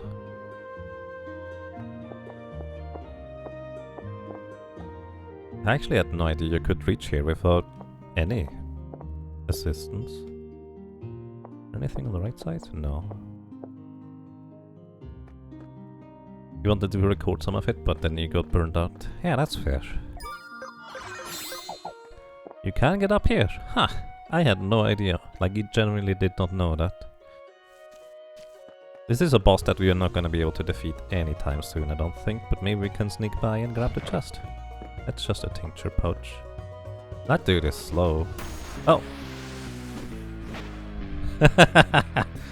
Not that slow. Oh, I just remembered. Because I was curious what it would do, actually it did disable the profanity filter. So let me put it back on. Because it's probably better for streaming.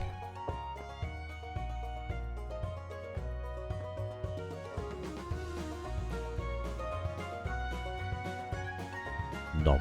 Yep, get eaten. Alright, yeah, I actually only found that boss very late. So I had no idea it was here. So I don't actually know what it can do because I just overpowered it dramatically at the time. Then again, to be fair, I don't really recall what most of the bosses do to begin with, so not even that unusual.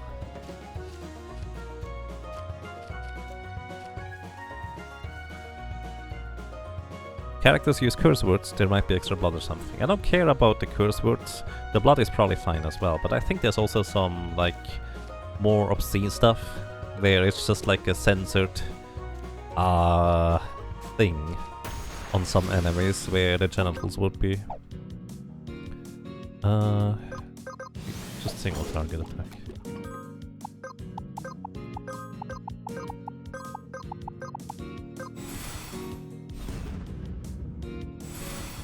Like the indecent imp and mountainous, right.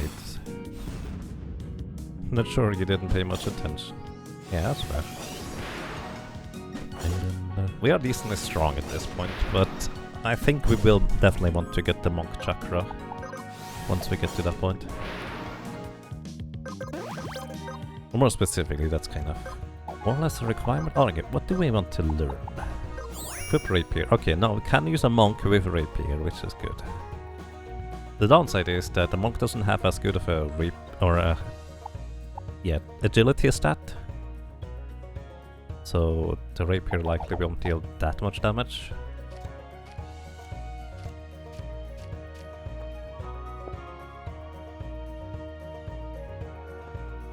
I don't remember where this one leads. Chakra costing 8 AP is awkward. Yeah, I usually can only start it in the second turn, which is, at least in the beginning, almost too late, usually.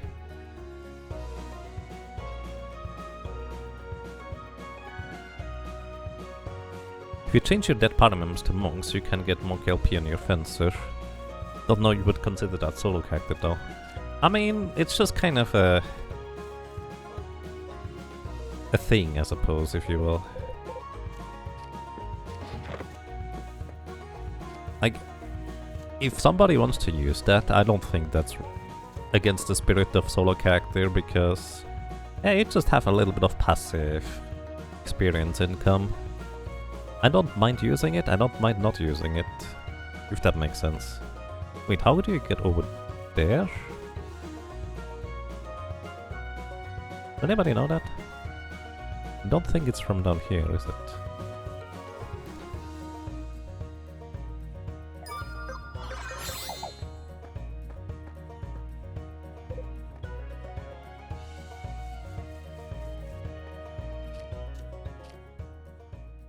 No, I don't think. Yeah, no.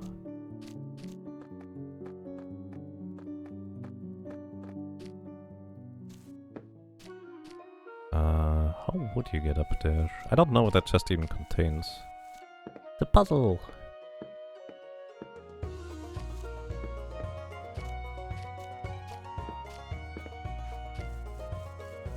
Around the top right. Oh, 3. This is it. Thank you. A mage's robe. Good. Too high.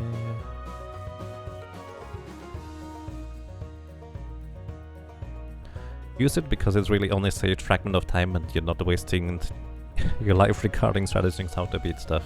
Right. I mean, that's kind of the part, isn't it? The most interesting thing about the solo character challenge is, for one, whether you can do it at all and what kind of strategy you want to use for it. Which I think are the most interesting questions about it. Alrighty, I'm actually not gonna climb this again. We already did this. And I'm gonna go back for now. Over to the right, where the enemy is actually on the beach. Did give decent experience and LP, if I'm not mistaken. Then again, I didn't really pay attention to experience or LP gain to begin with, to be honest. I'm just gonna go back to the beach though. The platforming aspect makes you think of Final Fantasy Mystic Quest, and you love it. Nice. Final Fantasy Mystic Quest is such a fascinating game because if you... Well, some people are just kind of really disheartened by the idea as to why we even got Final Fantasy Mystic Quest to begin with. Because basically the gist is that they didn't think that Final Fantasy V would be for a Western audience because it would be too complicated. Which, realistically, they're not technically wrong, but practically, the catch is that it's always true that until you play Final Fantasy V, it's too complicated. You learn by playing. Either way, that's besides the point. But Final Fantasy Mystic Quest is designed to be a simple game. And I personally actually really enjoy it for that. Like, it's simple, but it has really good music, it has a simple story, not too terribly deep gameplay, but it's so nice. Something doesn't have to be difficult to be enjoyable.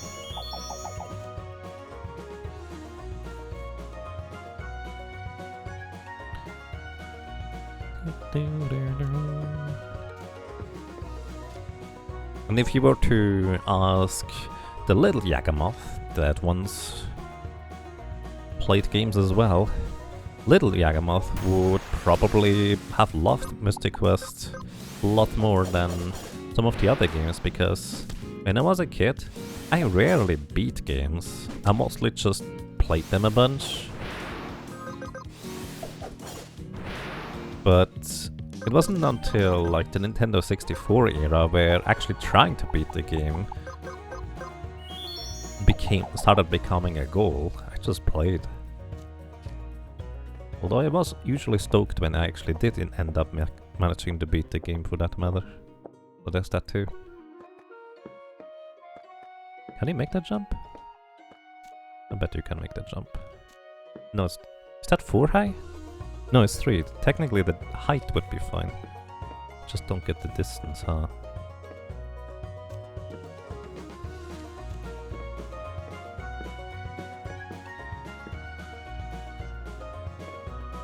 Ah, you can make it.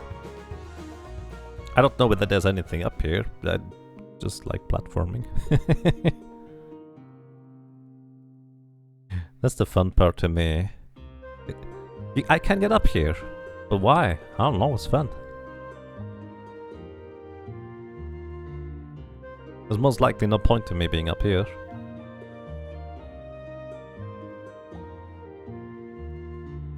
Recently saw some video which mentioned your speedrun.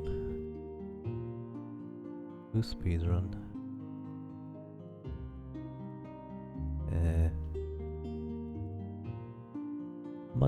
Oh yeah, that's a good point. When I was a kid, we didn't have memory cards for a long time for a variety of games. So consequently, actually being able to beat them was kind of starting from the beginning over and over often. For example, I played a ridiculous amount of Power Stone, and every time we played, if we wanted to use Kraken or Vargas, I think it was, we had to unlock those characters again and again every time. Kind of fun. We actually started getting really good at defeating the AI over and over. Oh, this is the other place. It's most likely a history of world records of some sort.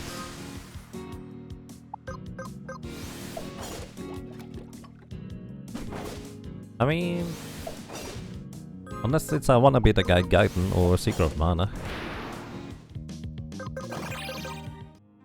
Which I haven't actually seen any series like that.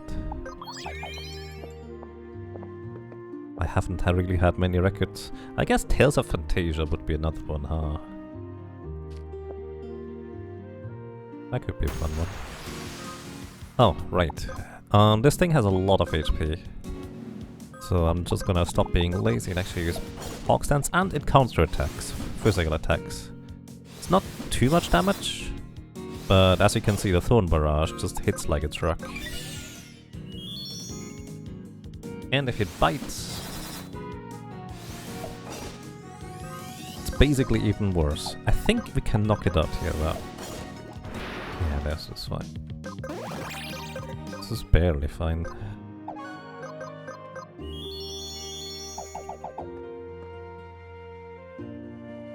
You could only play Final Fantasy VII when you borrowed it from your uncle, so you learned the speed through the start of it. Nice. When you were 10, you would get off school bus every Friday and ride your bike to the corner video store, hoping to secure the only copy of Final Fantasy in your entire town for the weekend. Oh boy. And if someone else rented it between Monday and Friday, and they erased your save file, oh. Yeah, that's... wow.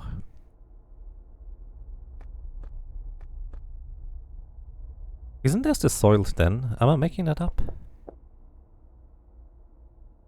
Wait. Did I just never go over here? So there was another exit. I just walked by it 3 times.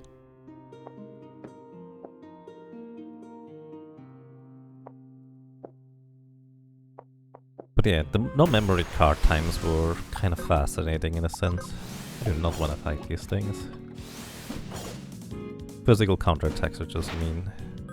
And a ton of health. This area confused you a hell of a lot? Yeah. That's very natural, I would say.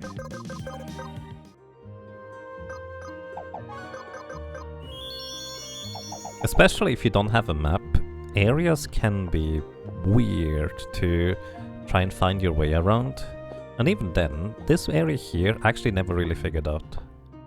So this one here gives you actually 3 clamshells, and you need, I think, 13 in order to be able to get the map from the area. More clamshells. Tincture pouch. Can I jump up here? No.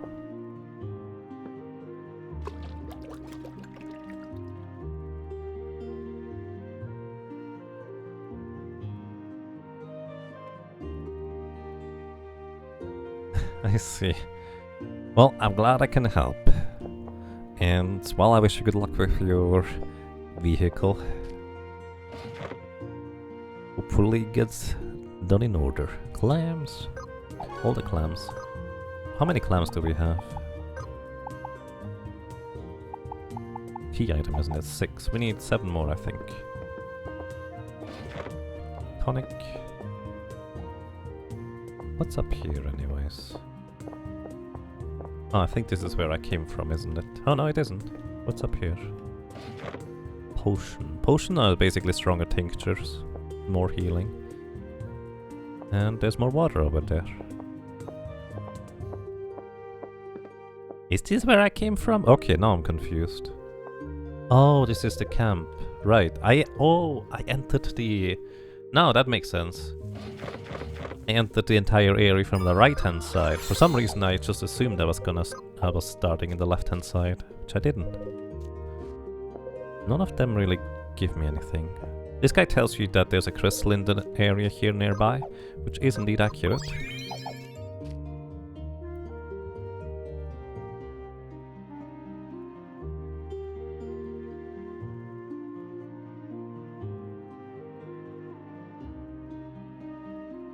You would rather quick-click Omega on console than to wait Walmart's automotive service center.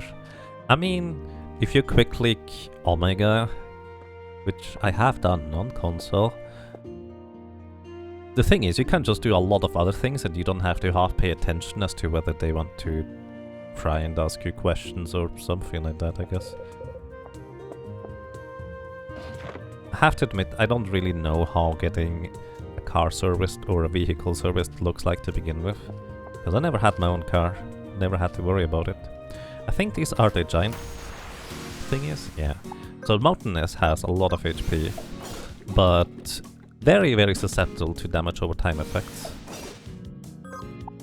So Barb Cut and the poison basically will knock her out this next turn.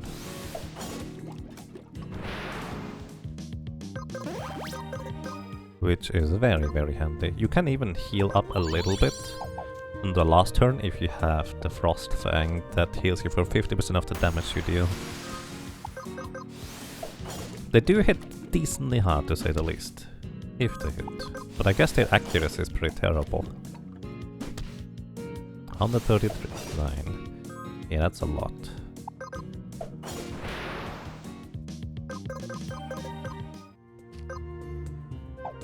Alright, how much more do I want for the Fencer at this point? I think maybe I'm not gonna go all the way through Snowfang.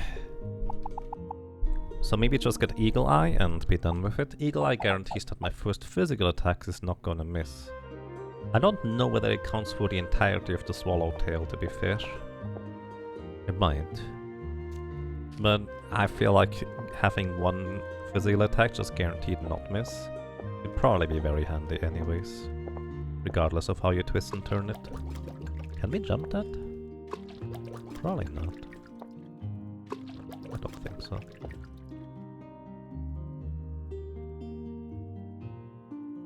It's just a simple oil change and tire service, but because it's Sunday afternoon here in the States and literally one place is open, it's a long wait. Yeah, that makes sense.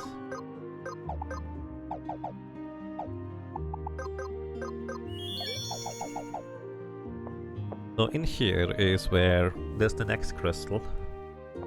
And these are the rat enemies. They give really good experience and LP. We don't have to fight them, we can just lure them into the water. And here's one of my absolute favorite items in the entire game, and I'm not joking, because the torch is amazing. What the torch does is if you hit an enemy with a physical attack, it will burn them. Which does mean, unfortunately, it is a wand, if I'm not mistaken. Which does mean that we can in fact not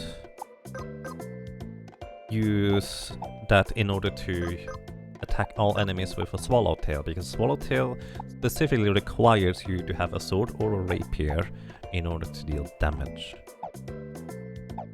So that's that. Which reminds me, you know, warrior next might actually be better to have equipped sword, so we can have monk with equipped sword, because that scales with strength instead of agility. I guess the swallowtail attack still scales with dexterity. Either way, the catch is, that's a lot of rats. And we survive, I think, one round. Maybe. And the enemies here only die if we get 2 crits. We have 1 attack and 1 counter. Oh wait. When I survived, it was with the protection amulet. Okay, if I didn't dodge so many, I would have died, but I'm most likely gonna die anyways. Unless I get a lucky crit.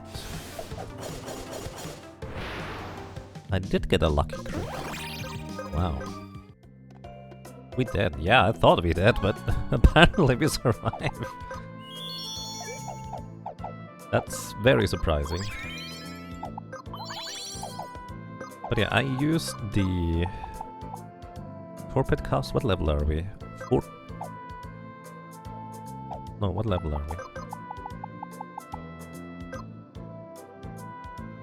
11, 14. It is 14. So the torpid cups get less and less good comparatively, so I'm actually gonna start using protect amulet at this point for 35% less damage in the first and second turn. I think there's one more item I can get in here, but we're not gonna be able to beat the boss. Not unless I get chakra for the monk.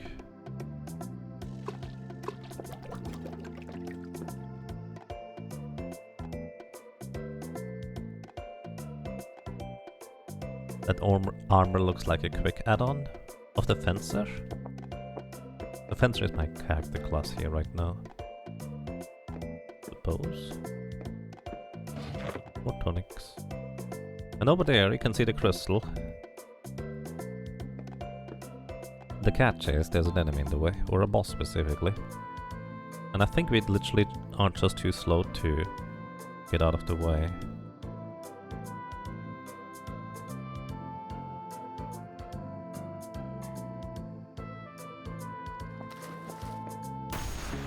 Oh, actually I think we can do it. I think we can do this. Not in this case. So Wrap paralyzes us for 1 turn, so we can't, actually for 2 turns, excuse me. So we can't do anything for 2 turns, and then he blinds us, which means we can't physically attack. Which is another huge problem. So yeah, we are dead here. But actually I think we can do this. If I just move a little bit better. I think this is doable. Alright, we get Eagle Eye. We're gonna switch our character class here. I wanna actually get Warlock. So we can keep the toothpick. Oh, right, you don't get... You only get heavy and light armor. Nothing in between. That's the weirdest thing, too. You don't need for magic damage. Let's get Swordplay secondary.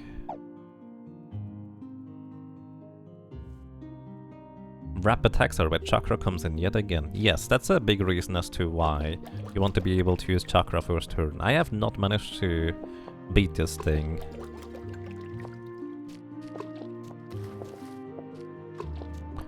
But I think we can actually skip it if I'm just a little bit better.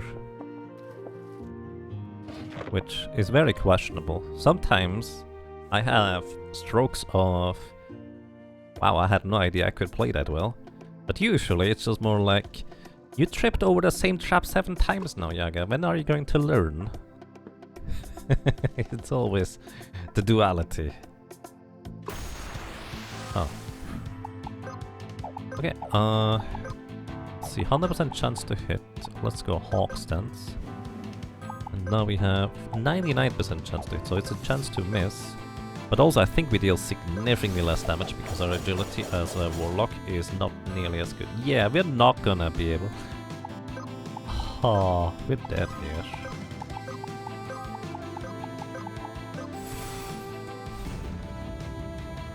Okay, as a non-fencer, we're not gonna be able to do this here.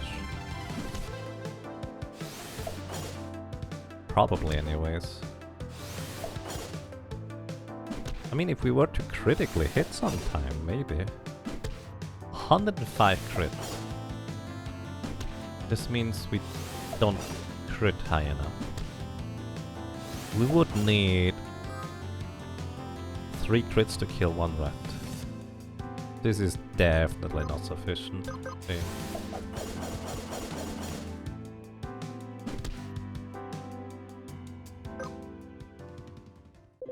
We do less damage because we have minus 38 from the equipping little thingy. That too, yes, that is indeed accurate. We also have less damage from not being able to equip medium armor.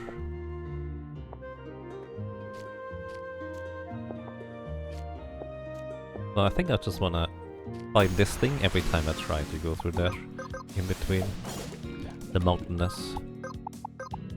And this is kind of where I was, or kind of got to, when I was just dabbling around with solo characters, basically. Time to go warrior?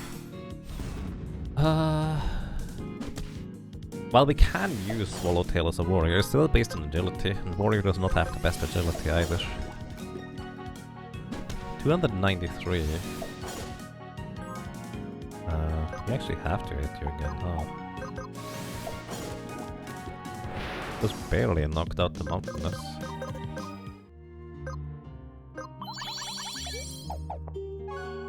Probably should use mixed magic for healing instead.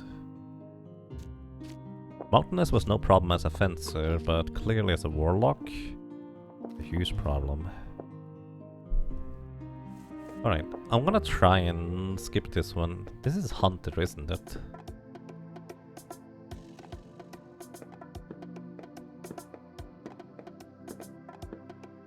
Alright, come over here, buddy. Good job.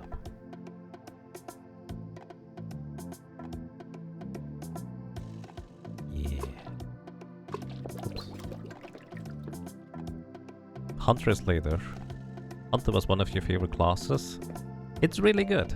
For the longest time, I just relied on damage over time effects, so I didn't care about Hunt Defense or any of those classes.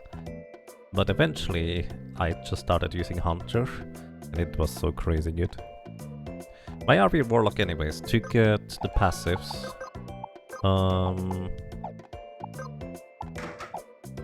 The reason why I'm Warlock is I want to get Regenerator and Refresher. Especially Regenerator, 15% healing per turn from the beginning of the battle, I think is really good. So I have a plan now. Don't know whether it's a good plan or not. Yes! It works!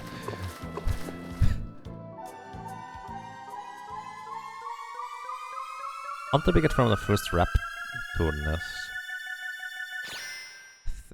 Oh, I think I know where that is. This is Shaman. Oh, I have no idea whether we were gonna use Shaman. I mean, Power Down is really good. And it's gonna deal damage. And we even have Drain as a lifesteal effect. See, this is kind of where I'm thinking, if we had a reasonable way to recover magic, this could be really good.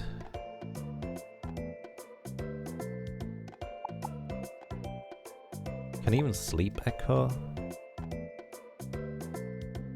Well, if you're going to skip all fights, no need to do that stuff.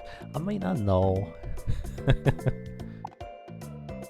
I'm staying within the confines of the game, to be fair, but I think I do understand. Okay, 3 turns of fatigue. Bio. Shaman is decently strong. Take 25% less physical and magic damage with these. So these could be really good for tanking, like a shaman tank. Again, the problem will be to have enough mana for an entire combat. So unless I find like a method to have a character just sustain mana-wise, I'm not gonna survive anytime soon. Alright, we got the thing. You did the boss fight because you suck at luring out and avoiding them. I tried this one actually a bunch of times when I was just running around. I did not know this was possible. The water plop sound is very satisfying. It is. I think that's a man trap. I don't want to fight this thing. Not interested. Go away! It might be a doggy. Oh, I want to get that thing though. How do we get that thing? Go away. I'm not playing with you. Can we jump this? Oh, I think we can jump that, huh? Go away! Right, that's only 3 tiles, so we can get the clamshell. And this thing over here. But you can just jump up there? Rude. Oh, shoot. You know, that's actually a good thing, isn't it? Ox dance. Poison tip. Venus Mantrap is the dangerous thing here.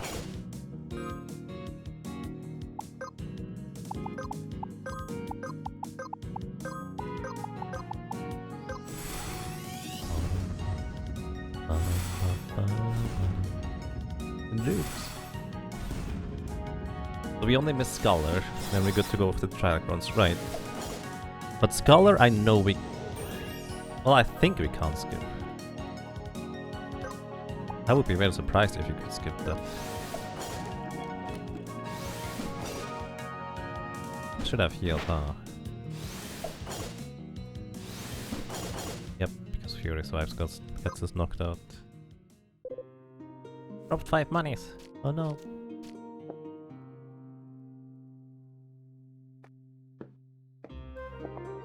No way! Like, if it was justable for just the thing, we would have a reasonable and reliable way to defeat you, but not like this. Oh, I did not actually need to jump that high, huh? Duel of Defense! Nice. 10 defense, 10 resistance. There is more clamshells. How many do we need? Items... 4 more, so that's 1 over there. The wolves are fine, the man traps are the issue. Okay. There's 1 more. No, there is 1 more.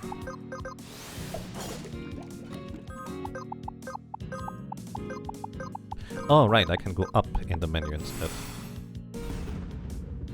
Scholar boss is relatively easy, but again, you need a chakra and plus 6 AP passive. Yeah. Or get lucky that he doesn't use it first turn.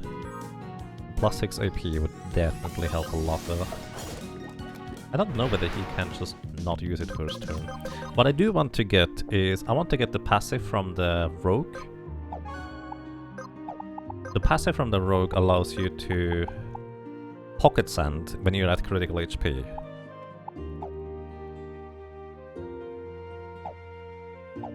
Which I think if you just time it well, you might be able to reliably use that against various attacks and abilities of enemies. Like, I don't think this has to be random in any capacity, if what I'm saying.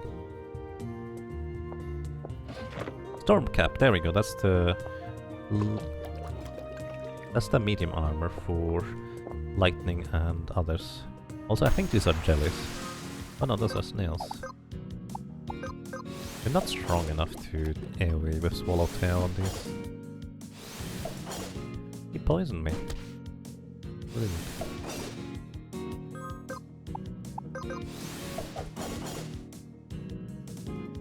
Ooh, it survived.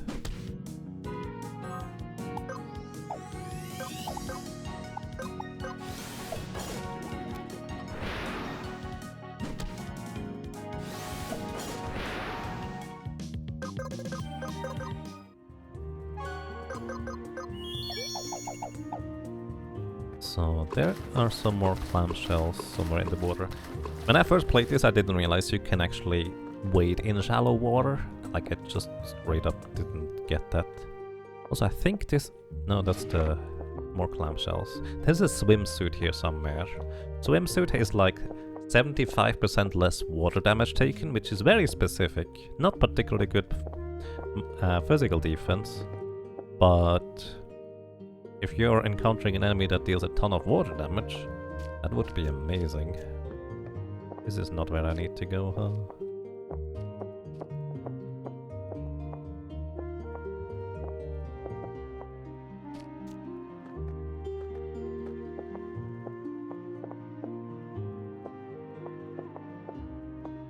Never find the swimsuit. It's somewhere around here. Do we have... We have 13 clamshells. I'm briefly going to go back because the reward for delivering the clamshells... Who was it? Is the map of this area. And now that we have a map, we can actually see something. Well, kind of. At least we know where we have been and where we haven't been yet. So that's a plus. Wow, that was impressive.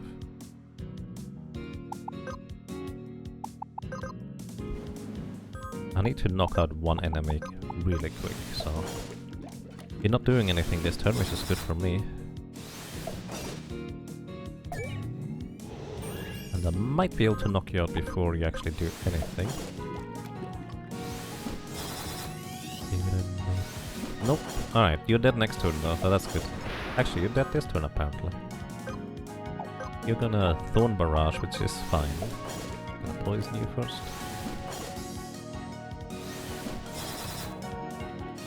Oh, maybe not that fine, because counter-attack.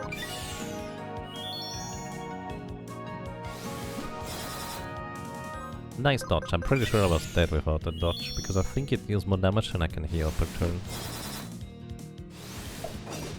Barely.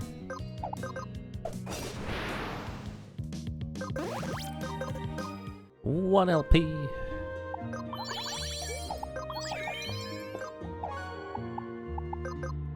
Warlock abilities are so crazy good. It's just the Warlock stats itself are not that great.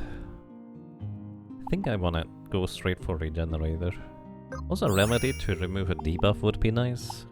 Sometimes.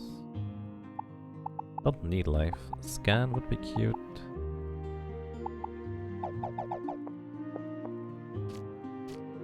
And Refresher would definitely help a lot.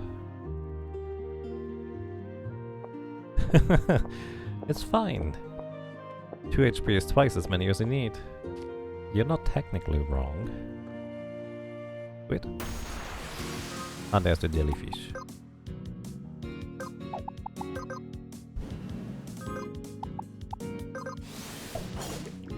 I think they didn't have that much HP.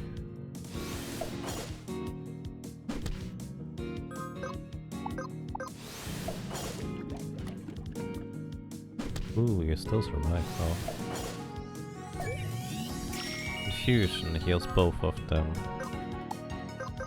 Right.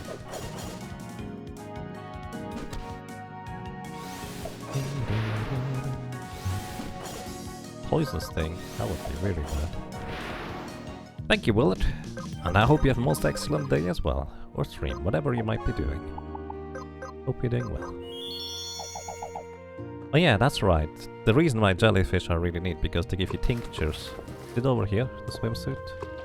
No, that's the preview of... What the heck is that? Well, I can tell you. It's a racetrack beginning. For fishy. It's great.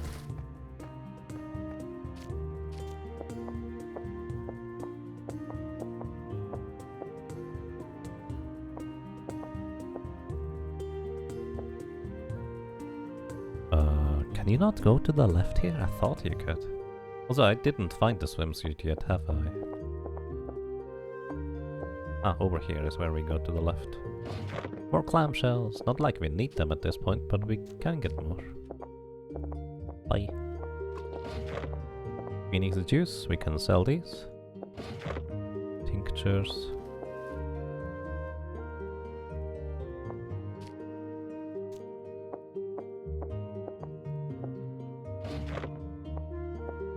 You can get up to the Mercury Shrine too if you wanted. Wait, where's the Mercury Shrine? Mercury Shrine is one of these places where, when I was kind of decently far into my playthrough, some people just mentioned, yeah, you could just start from a Mercury Shrine in order to get over there. I was like, what's the Mercury Shrine? I've never been there before. Because I just didn't find it.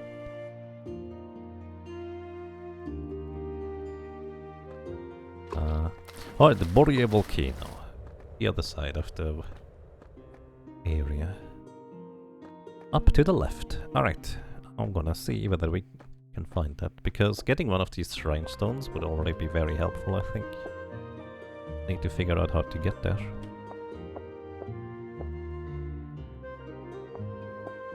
You don't remember exactly how to get it, you just remember finding it really early on.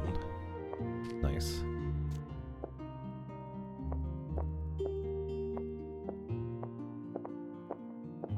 Probably not from down here, huh? I will guess that I'm already too low.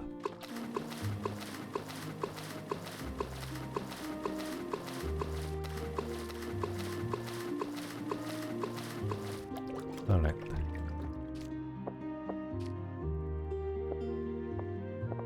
To get to Mercury, you would need to go from the previous area, the land or whatever.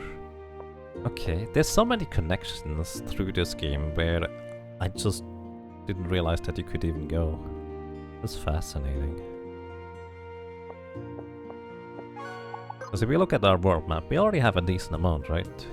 I think the Mercury Shrine is like somewhere up here, or maybe over here. You can get to that shrine from next to Nan's house to the right when you climb the wall. Interesting. I really want to go and check that out now. So we go back to Nan's house, you say? Why not? More clams. Clams are pointless at this point. I already got the item from it. Oh wait, wasn't there a particular enemy that dropped an earth bangle, which was a quest for another NPC or something? Wait, where am I here? Green enemies. Hi guys. Oh wait. You don't deal enough damage unless you land a crit.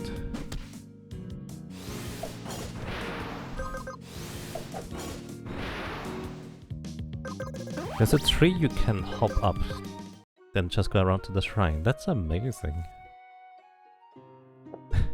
I'm really fascinated by these things. It's like, you can do that? Like, I know the stuff is over there, but I didn't realize there was a connection this early on. So many places like this right now in this playthrough. Where are we here?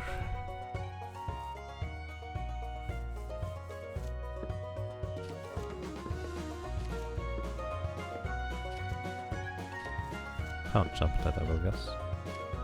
We probably can jump that though. Although there's nowhere to go here.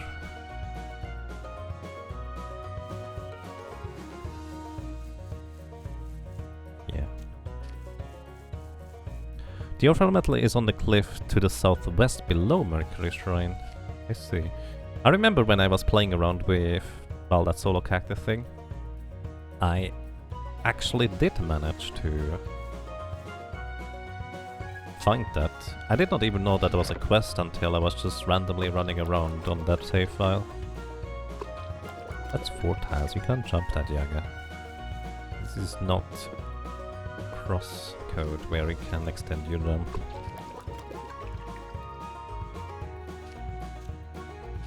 Ever so slightly. Wait, Nan's house is on the left. I need to go up first, don't I? Actually, you give me more LP, please.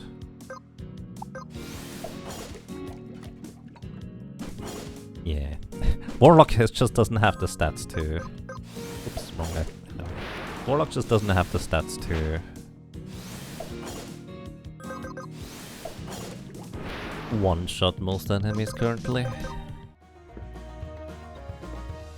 That 3 below? One of these? Sorry, I'm really slow at reading chat, so sometimes I will just read something way after you say that, so I don't know which one you would be referring to. That one? This one? You can climb that? The one with the corner to jump. This one? Like that?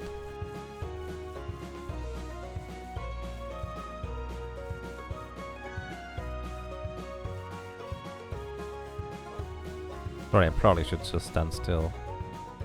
And go left?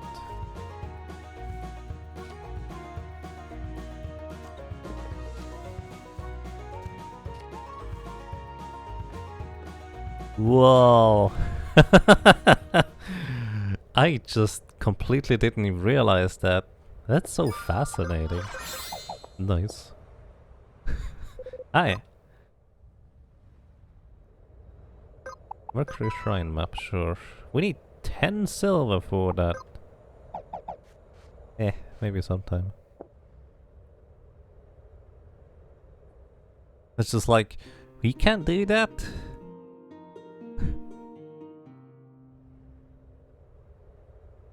And if you get a dynamount, you can go to the volcano from here? Really? That's a different way around too, huh? That's fascinating because you can just keep going. Even with a rental dino? You can't use a shrine thingy with a rental dino without dismounting, right? So you would have to walk all the way here?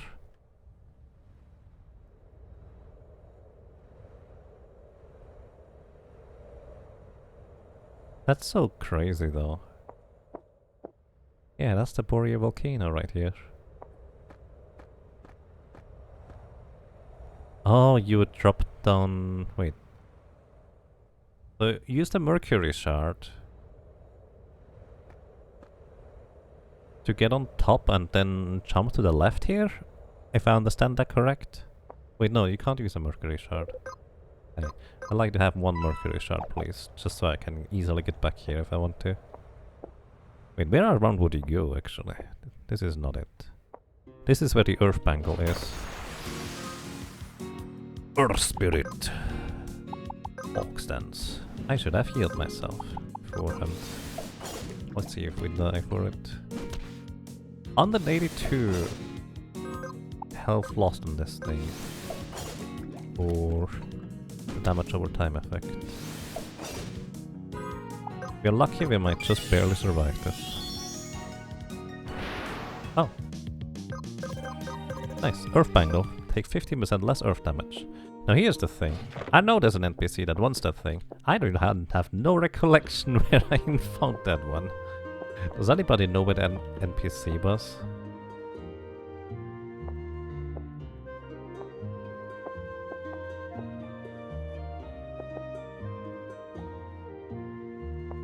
Maybe you can't do it with the rental, might have to check that one. Yeah. Because I think you need to be on top of the Mercury Shrine in order to jump to the left, if I see that correctly. But there might just be like another way or so, where you can just do it. Guide checkup time. Let's go left side. Oh, you can actually just keep walking up higher. Hang on. Let's see how high up we can go. And the best part about this is, if you manage to find progression this way, my like expectation of this game at this point is just like, if you find a way, it's intended. Oh, I guess that was pointless. And I absolutely love that part about this game where, yeah, you can totally just do that if you find a good way up there or around. Nothing stops you. Just keep going. Well, I mean, some enemies might stop you because they're too high level and stuff, but that's about it.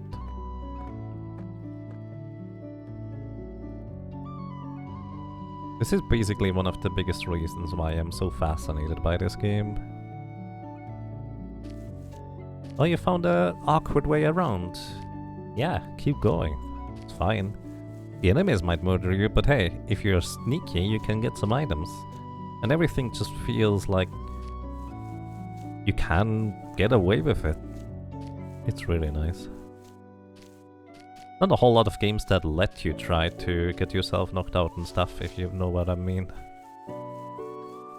Especially not from, let's say, bigger releases or companies. The last time I remember actually getting something like that before was basically Tales of Symphonia, that allows you to run through an area with really strong enemies. Strong, but still manageable. But it does suggest that you go the other way around. But you can go either.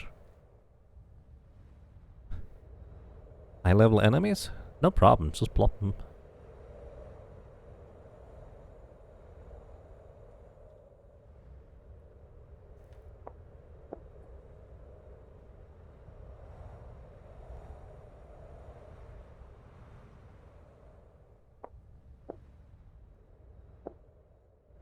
And we are back in the volcano.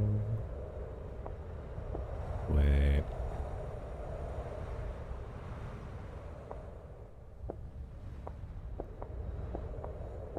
Oh, I need an eye back to make that jump. No. Don't think you can jump that far, huh? One of my favorite things is if you just get a sneak peek of an area that might just be around the corner.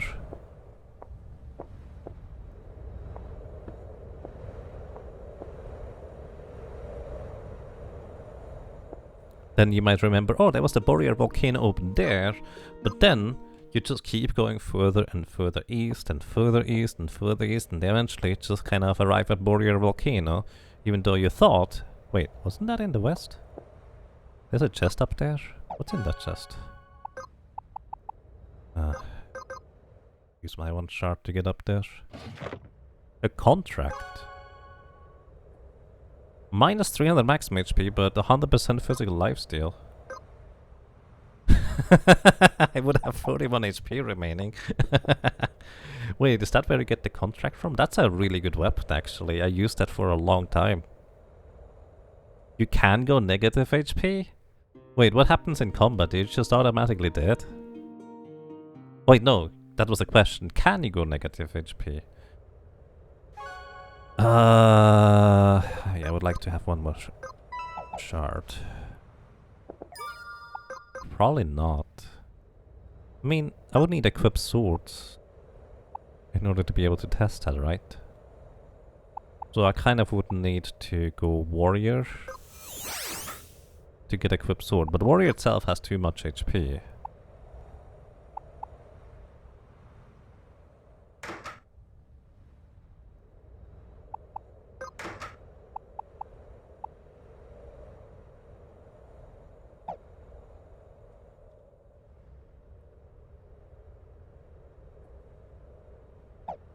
Let's go back to...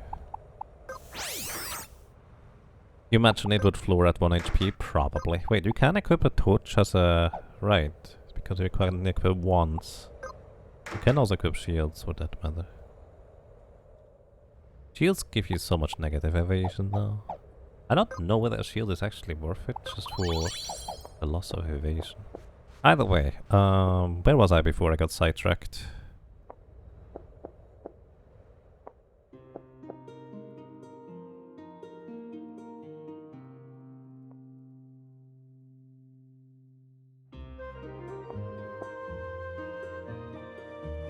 Occasionally get sidetracked while getting sidetracked.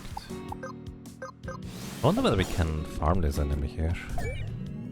Because if we just cast Adrenaline turn 1, he basically gets 1 attack off and that's it.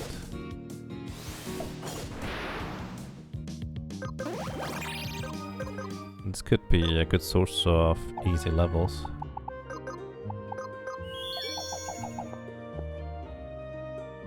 Isn't negative evasion good for more counters though? Yes, that is in fact a reasonable argument to make.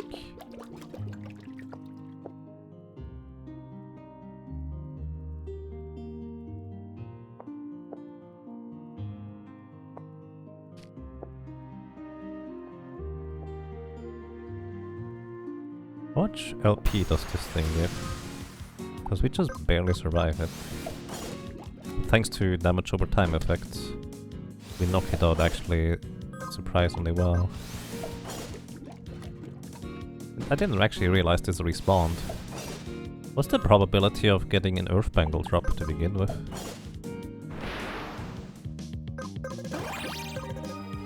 Another one? Wait, how much do they sell for?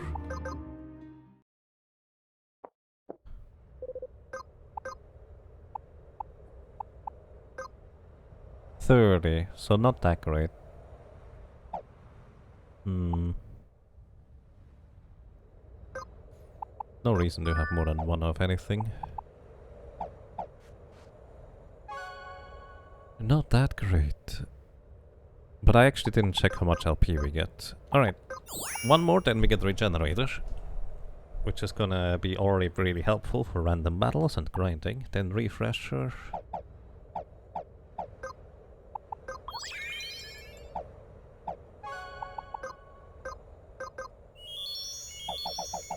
Let's see. It should just respawn, right? Because it is far enough away in a different area. Ah, it's not far enough away. Let's see. If I basically go... Let's say...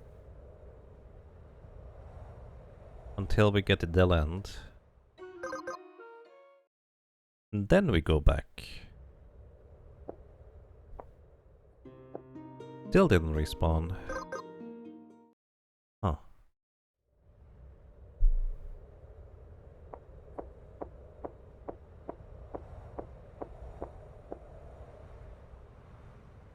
There is a way to get perma-summon as soon as you get to the first rent summon. This is path... Oh yeah, I do remember that one.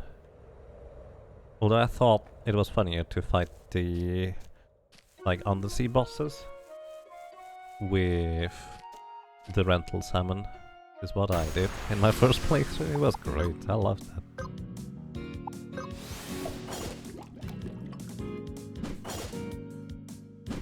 And hey, Muro, feel free to correct me. Yeah, I mean, I don't even know whether this is possible at all, so we'll see. It seems fun. Chances are decent that I will at the very least have to reduce the difficulty.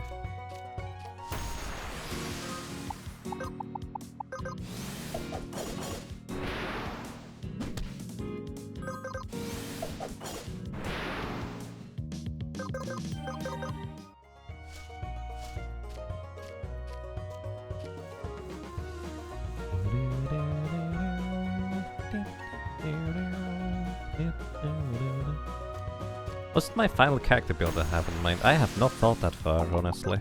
I'm just kind of started without much of a plan.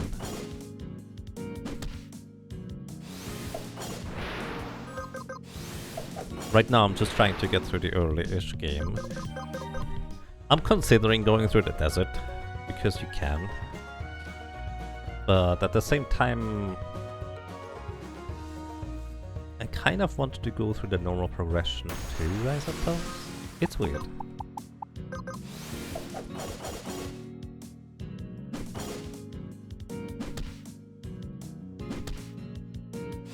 One 1.2.1 seems a good update. Yeah, there's a lot of buffs to various characters, but also some nerfs to very specific things, which I think is fascinating.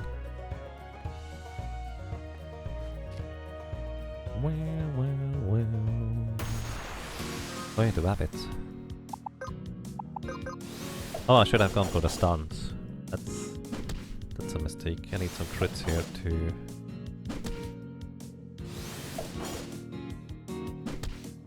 do this.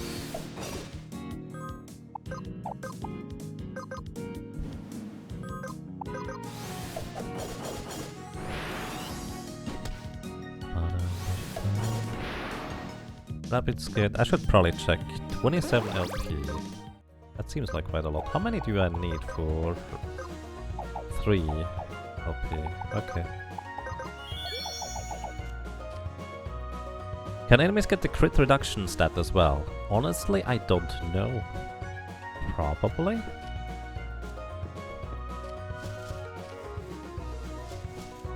I mean, these rabbits felt like they took less crit damage, but that might just be because the warlock just doesn't have that much attack power to begin with. What's my grinding spot anyways? I do still need to get Scholar.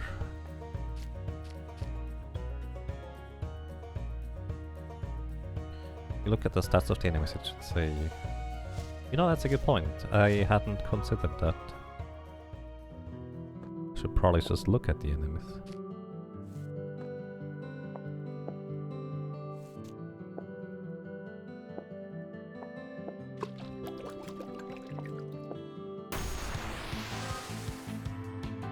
So...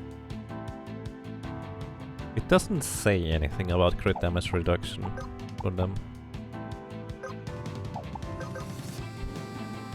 It is Hawks then, right? Yeah, crit chance, that's accuracy.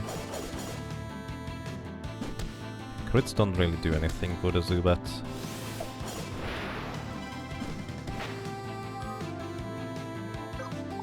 I did this, you should be dead.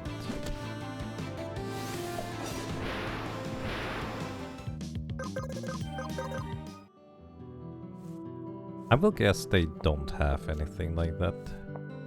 Because it would be kind of a major rebalancing if you suddenly gave enemies an entire stat that they didn't have before, comparatively as well.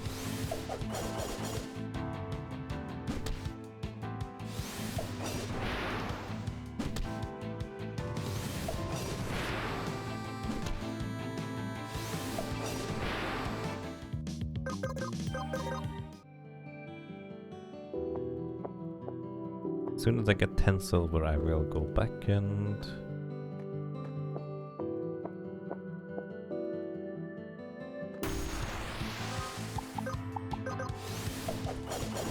buy that Mercury Stone, probably.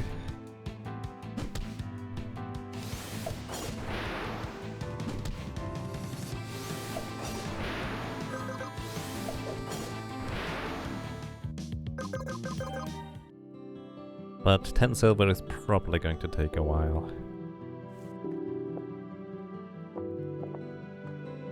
Then I guess maybe I'll go for the Gigantess.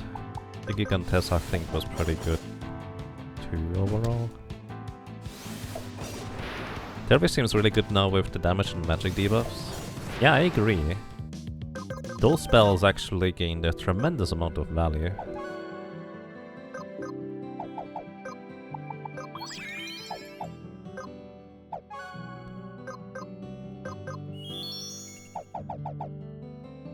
Did I change the gold experience rate? I didn't.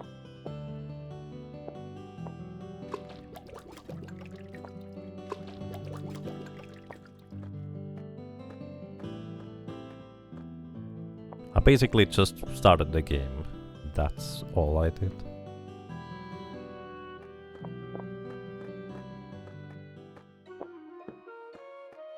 You're trying to find the volcano thing. You saw a speedrun route get salmon raised before even getting fencer.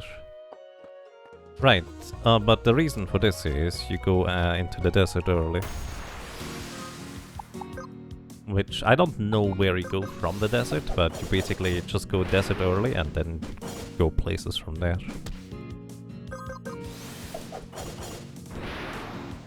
Actually, I haven't watched a speedrun yet.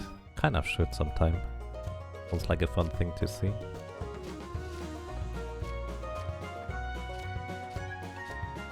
Should try to find the other guy that wanted the earth bangle, I guess. But before that, let's see whether the earth spirit respawned. It did. Wonder how far away you have to get in order for this thing to respawn. Earth shock. Ow. Oh, you do one-shot me. Drop 7 monies. That's fine. You don't always use Earth shock. Then again, I distinctly remember getting float shoes somewhere when I was running around playing around with things. Do not remember where the float shoes are.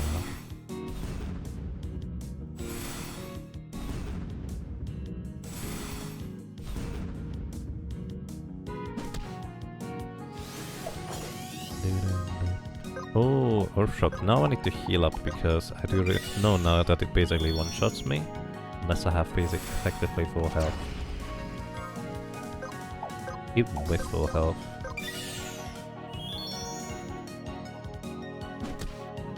Unrelated too.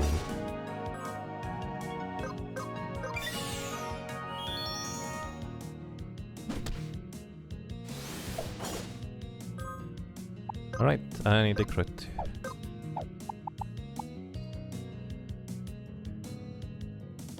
Actually, I need a good crit even. Eagle stance. Let's see. That was not sufficient. Okay, I didn't realize it would be that tricky to farm this thing. I must have gotten really lucky the first 2 times, I guess. That's fair. Alrighty, let's try to find the guy that wants the earth bangle. Because I have no recollection of where that would be. Oh no. Can he make that jump? Come on, you can make that jump. Doesn't look like it. Maybe you can make it.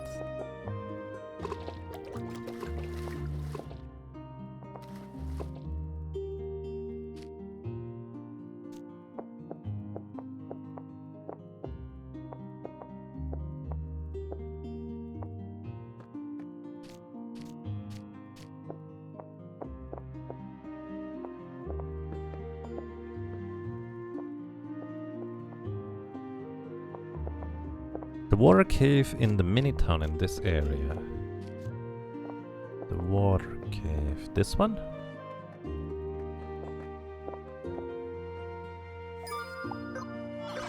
Yeah, sure, I have a shard. There's a cave here, right? Through there somehow? How do we get there? I need to go above. Illus, hello! Thank you for the raid and the host, and welcome everybody. I hope you're doing well. And on the right side here? Oh, right. Mountainous.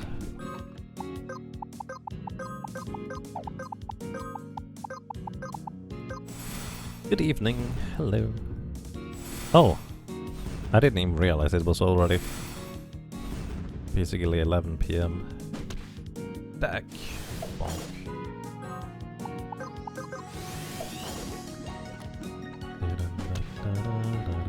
Alright, you're dead next turn, so... Up and to the right is best from the town. So... Not this way. Thank you, Kuya the Red. You know, I don't think I really realized that you could even get up here. Did I? I might not have. Wow, that's a place to go. Is it in a soiled den?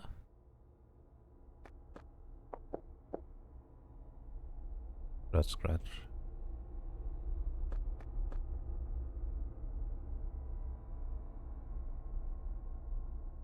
This is the other exit to this place.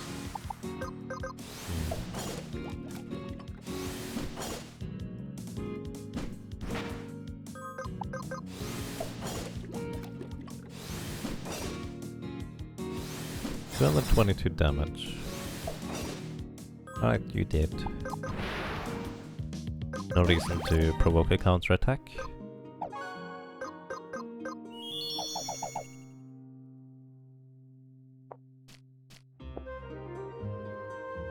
It's entirely possible that I've already gone through this place, like literally just earlier in the stream, and just said, or didn't like recognize it, that you can even go places. It's just what I tend to do, I guess. Oh hi, you're in the cave. Scratch. That's fine.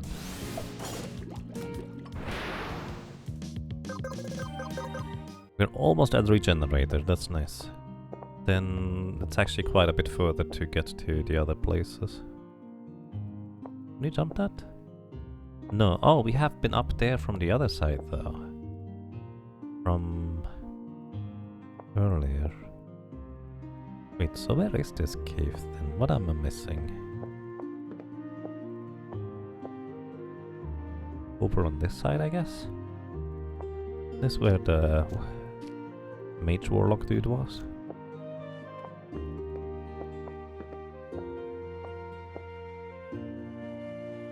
Up and to the right, best from the town. Yeah, you can't jump that.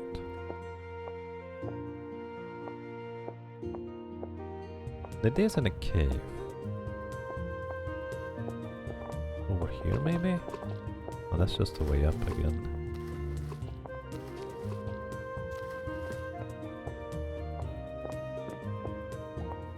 Oh, I just haven't gone down here, have I?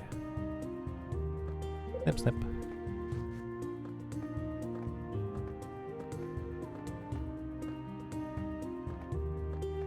Wait, Snip Snip, can you help me? Yeah, thank you, Snip Snip. Phoenix juice. People online said NPCs should be at the bottom of the soiled den. Just poke around and find... Oh, it is in the soiled den. So I'm just blind. Hi. Want the random tip guy? Right, about the passive. Jelly! We don't deal enough damage to justify doing this, so poison tip. 45 damage, so it's gonna be 90 per turn. I guess I could just swallowtail here instead to guarantee knocking you out. Poison thing. Oh no. Oh wow, didn't take the poison damage. Lucky.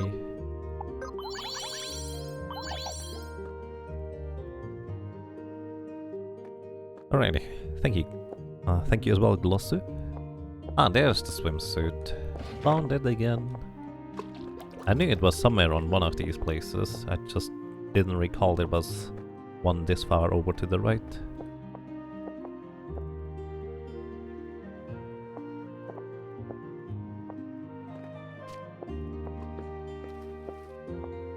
So we go back into the soiled den.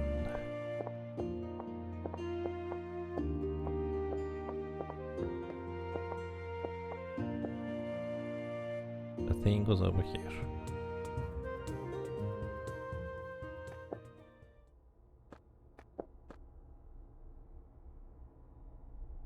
What does it do again? You really call it nulls fire. I don't think it nulls fire. I'm pretty sure that one just reduces water damage taken by a lot. 75% less water damage taken. Alright, let's try to find that guy. Oh! This is not where I expected to be. Hi. Sure. Get a water bangle. I did not even know that item existed. Take 25% less water damage. That's cute. More clamshells. Wait, can we go there? Can you go there? This looks like you could go there. That looks like a path you can go if you just have... Maybe with a dinosaur. You might be able to jump that. Huh. And we get here the dodge charm. Oh yeah, right, that's why I tried the dodge charm to begin with. I forgot I didn't buy them. Hello and welcome. Now I remember, swimsuit plus water bangle is attack for horsey under the water bridge.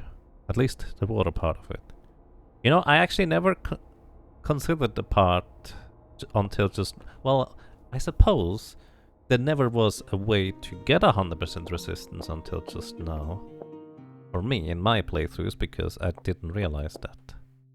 That makes a lot of sense, actually. We've reached the halfway point for my estimated wait time for getting your vehicle served. Oof. Well, best of luck with the continuation of your wait. I don't know whether you need luck, but it never hurts, right?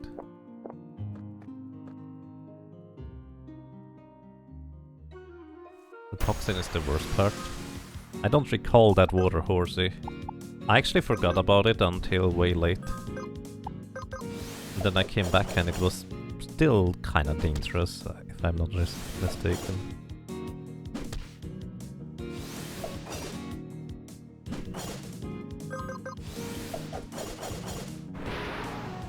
Didn't get any crits on you.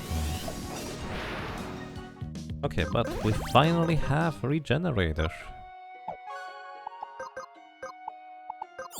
For 3 passive points, we basically get 6 turns of 15% of our maximum HP healing per turn in combat.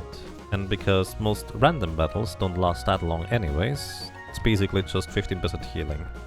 Forever! Now we want to get an equivalent of that for magic healing. And that's kind of largely over here. Not really a whole lot else to get here. Actually, you know what I should get? I should get some equipment for other classes, even if I'm not necessarily using them right now.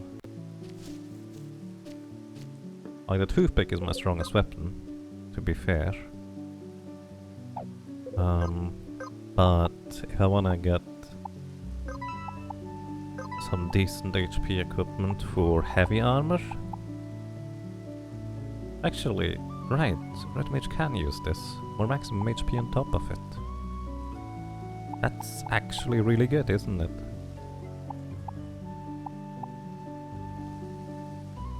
I don't know whether I even want any mage equipment, but I guess I'm just gonna get it just in case. I actually completely forgot about... I always forget that you can equip heavy armor as a warlock. And we don't get the wind and thunder damage reduction with this equipment piece set. But it might not necessarily matter. Not right now anyways. Well, unless we run into thunder and lightning damage. You say get chakra and try to beat the centipede for scholar. Yeah, I think that sounds about right. That sounds about right. That's probably my next immediate goal. So that means we want to have a bunch of LP. We can train more warlock later.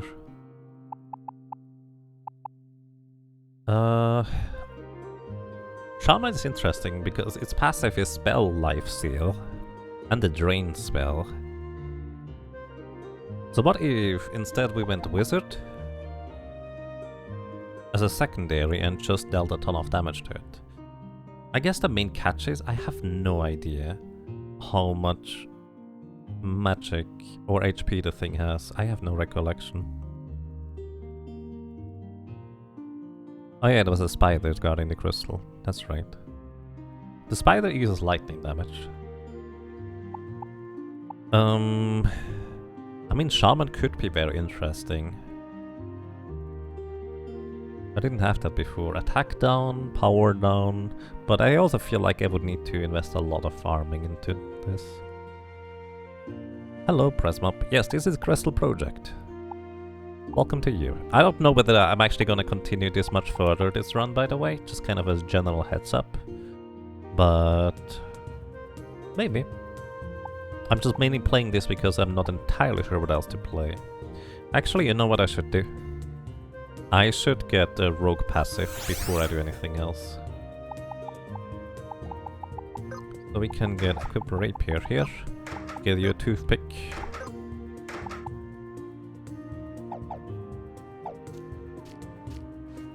I want to get the blinding thing because I think the blind is going to be an integral part of a lot of the strategies overall. Also, we have no more healing.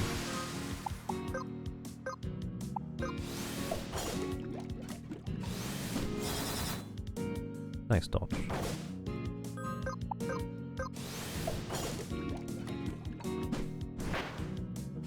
Ow. Now you hit me after my thing runs out.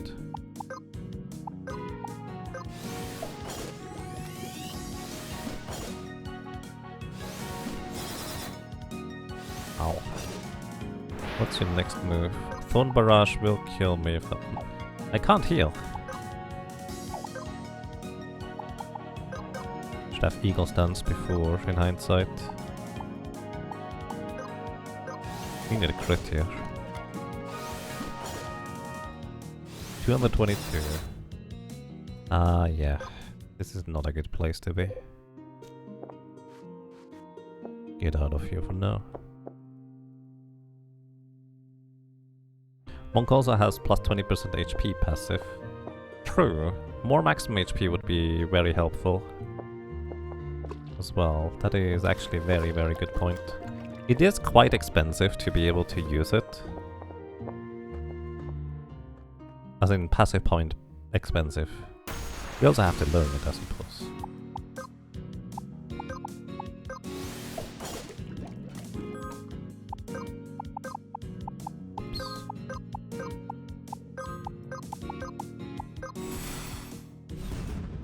Have I played Divinity 2? I have played actually quite a lot of Divinity 2. We are currently on our 4th playthrough, I think.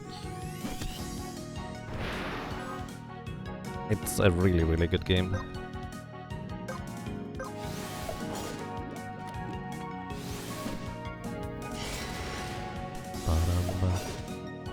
You did. Crunch. I'm also dead soon at this rate.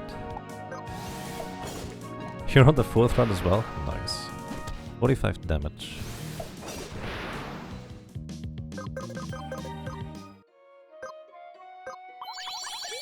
This is where I need more tonics to heal.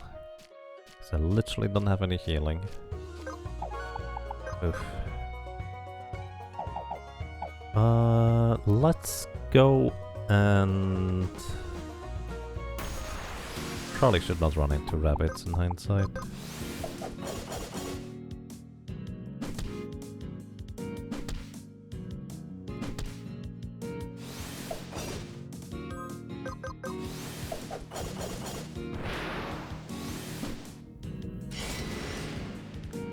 Let's see.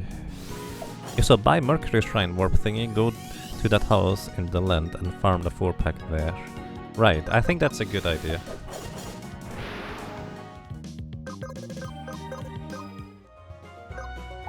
The thing is, I'm kind of far away for money to buy that. Sleepy, snooze, and nap. You like those names. I'm glad you do. I think they're fun. Hang on, was there anything interesting over there to the left?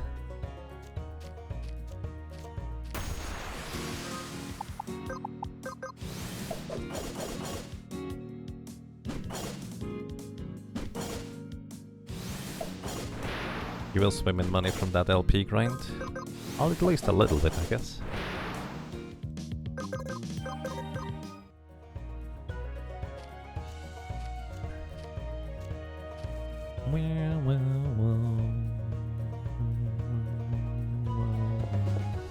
Oh, right, that's over here.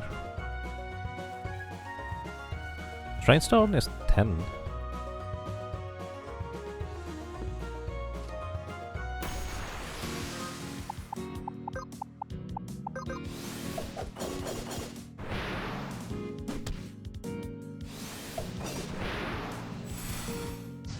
Ow. At least my healing over time counteracts. How many LP do I need on Rogue anyways? I need 2 plus 2 plus 1, so 5 total. I can't use most of the Rogue abilities because they rely on my character being the lowest one in the aggro slot, but because I only have one character, it's always the highest.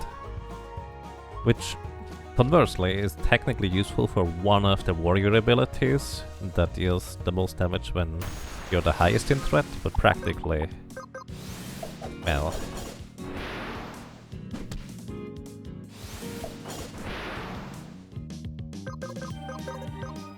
yeah.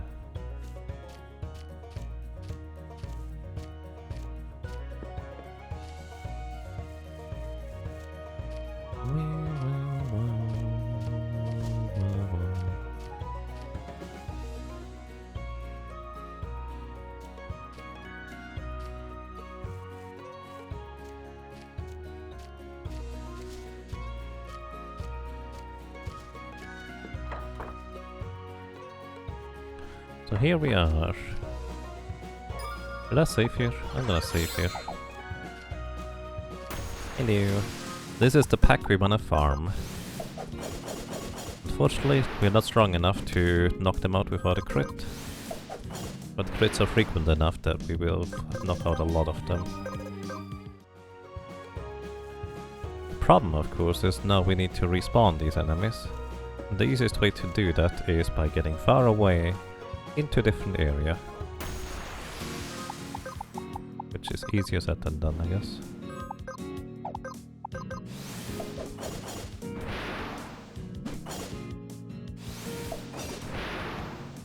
You equip the plus strength thingy, maybe you don't need to equip... You know, overall I'd have to say it's a good idea to just go for damage instead of anything else.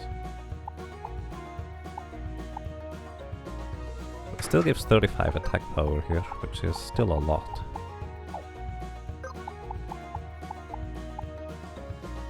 I don't think strength... I don't actually know whether strength helps me dealing more damage. Actually.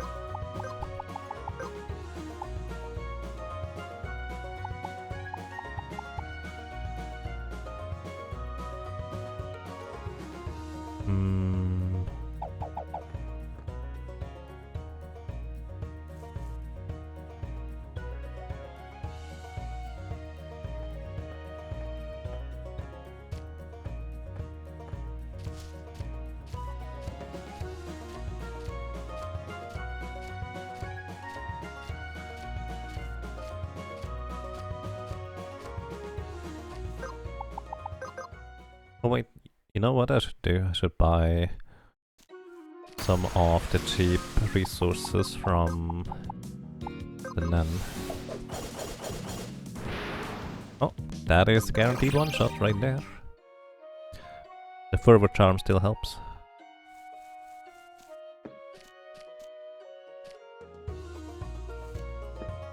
Rapiers and abilities with its scale with agility and sometimes dexterity, yeah.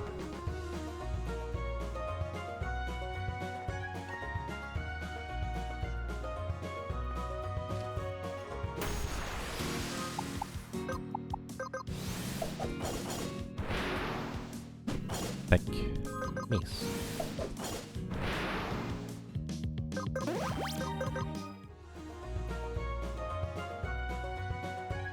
How many use stones? It's 30 copper per use stone, so that would be pretty expensive.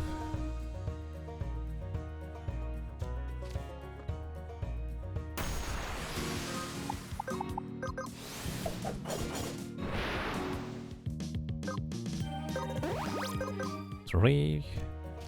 How much money do you get from the 4-pack? That's a good question. Probably should look, huh? It's one of the things I'm very terrible at. It's like, how much experience and money do you get from this? And I'm like, I got some, I guess.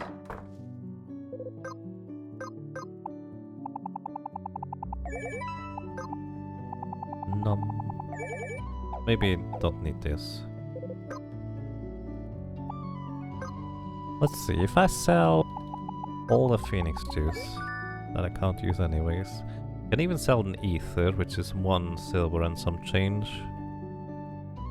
We sell all the potions, that's half a silver. How much do we need? That would be 550. This would be exactly 6 silver.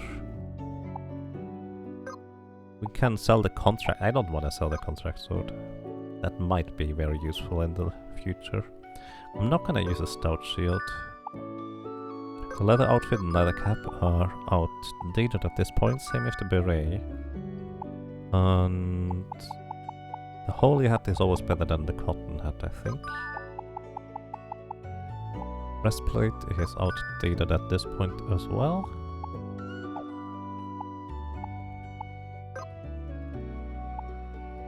We definitely want to keep the protect damage. We can use a maximum of 2 items anyways for charms. We could sell the scope a bit because we have scope specs, which is strictly better. We could also sell the squirrel dung. I don't want to scale that. I'm never gonna use this. Okay, we might have enough money. Alright, let's see. We need 5 more. This is 1.5.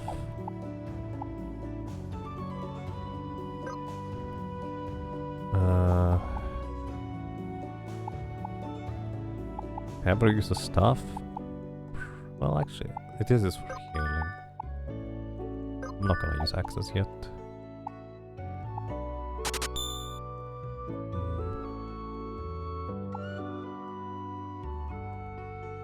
Oh! Sorry, I don't usually have that open.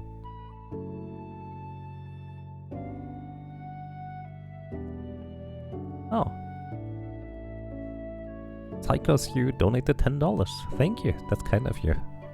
And says, thank you for keeping me entertained while my vehicle is being serviced. Oh.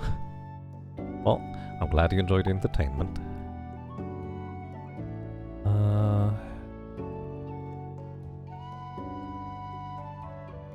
You have to ask, what do you think about this game as a whole? You tried the demo and didn't leave a great impression, but I want to hear some more experienced opinions too. Ooh, if the demo was not for your taste, I don't think you may necessarily enjoy the game as a whole. I personally really like the game a lot, like a lot. It has platforming, and I personally love platforming. It has pretty in-depth gameplay for strategies and stuff like that, which I personally really like a lot as well. And I feel like, and somebody correct me if I'm wrong, I feel like the demo is a pretty good representation of the game as a whole. There's going to be basically a lot more in the end, but it's basically just more of the same, if you will. Looks like they're about to wrap you up finally. Nice. You don't like the platforming elements? Otherwise it's a really fun game.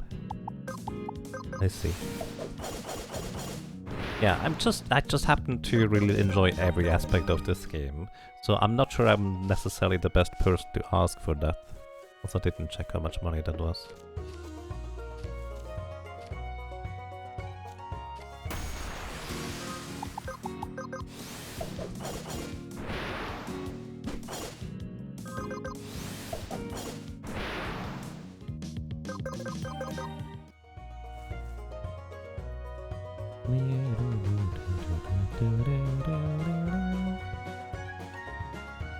Two times this. When he said that, or more specifically when I read it, this was already gone.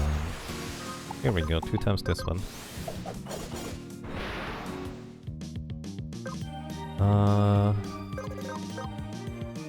8. So 16 per.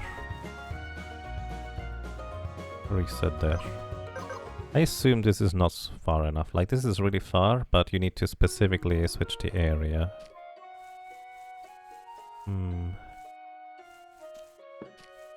Wait, where was the poison kiss dagger? I don't have that one yet, do I?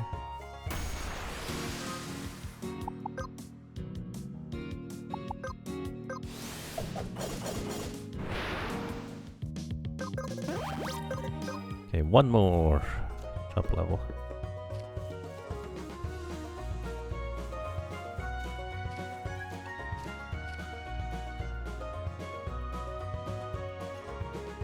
Yeah, Mercury Shrine is a different area. It also uses a different map entirely. Let's see if I one-shot the bats. You might be able to just make like a round here. Because with Swallowtail you can easily knock out the bats for the most part anyways. This is definitely a different area with the pale grotto.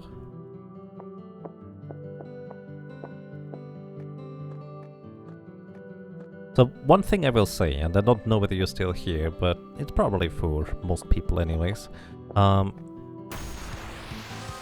This game, I think, is a very, very niche in terms of who might actually really enjoy playing it, I think. Like, I don't think there's going to be a large audience for it. It's just a very specific one. For some people, they might enjoy some of the aspects of the game sufficiently enough that they trudge through the aspects of it that they don't really necessarily enjoy as much. But for me, just kind of the entire package is just perfect. It's a fun game, pretty tough though, indeed. It does have like easier difficulties as well as assist options. So these I think are really nice to have. And by the way, no shame in using these assist options. I always like to say, when I was a kid, who just kind of didn't have as much patience to say the least, there was that cheat menu in Civilization 2, and I would have never gotten as good at Civilization 2. Or actually, I would say strategy games in general, even if there were not these cheat options, which just allowed me to wildly try out crazy things and stuff in that game. So I always recommend just use them. I don't think there's anything wrong with that. Like, I feel like every single game gets improved for somebody if they just implement the cheat menu or something of that equivalent. Maybe not for everybody, in terms of, like, not everybody's gonna use them. I'm perfectly happy not necessarily using those. Maybe I should get Runaway too while we're at it. But at the same time, yeah. You enjoyed the game until the end, where every fight is just a slog and AoE is just full party, wipe your party. Yeah. The thing is, the way I ended up playing it, I never really experienced a difficulty spike or dip, personally. It was just kind of more or less rather smooth for the most part. And I kind of sort of attribute this to the way I tend to play. Because my MO generally tends to be just disable enemies and then defeat them, and that's kind of what I feel like the end game largely could be about. You find more of an issue with some of the systems/designs. The aggro system is kind of finicky for how important it is for one. I suppose it can be kind of finicky. Don't lick the frog unless you want to get healed. I don't want to get healed. Because otherwise my party members get revived. The aggro system being finicky, I do not think you're wrong. But at the same time, I will once again say that for me, it worked out pretty well. Because it was kind of an interesting aspect for my playstyle to manage. Then again, I learned how to manage it really early on, just kind of purely because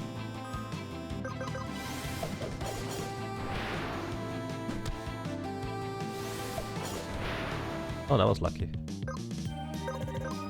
I learned to manage the aggro just purely because the way I ended up playing, I had almost always 2 people as a rogue in my party for a long time, which effectively allowed me to just juggle aggro between the 2 lowest ones in order to always have somebody who could both have the AP required in order to use Eye Gouge to blind enemies, but also...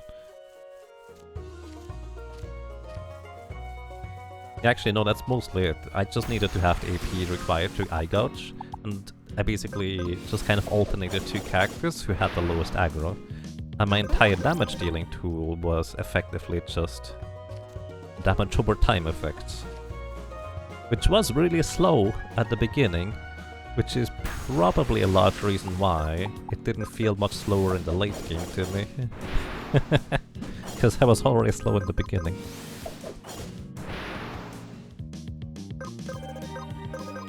Basically any enemy that you can use as fire dots is death, and later magic use is death. Yep, pretty much in, well, at least solo character. The regenerator is definitely helping work against that. Bosses being tough is fine, but the random battles all being as tough as bosses is not fun. Yeah, I can see that. That is a fair opinion to have. For me personally, I like it. Because to me, if the random battles are just pushovers, then there's not much of a reason for me to ever fight them. Or be careful about them. But again, that's just me. I like it when basically I need to pay attention to random enemy encounters and, well, if the big three is anything to go by, those are really dangerous at times too.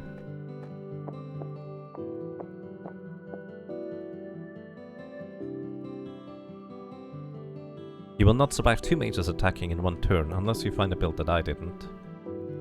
Well, we'll see. I feel like if you specifically build against the mages, it is probably doable, but that's kind of the catch, right? You need to specifically build if you wanna derive something of that equivalent.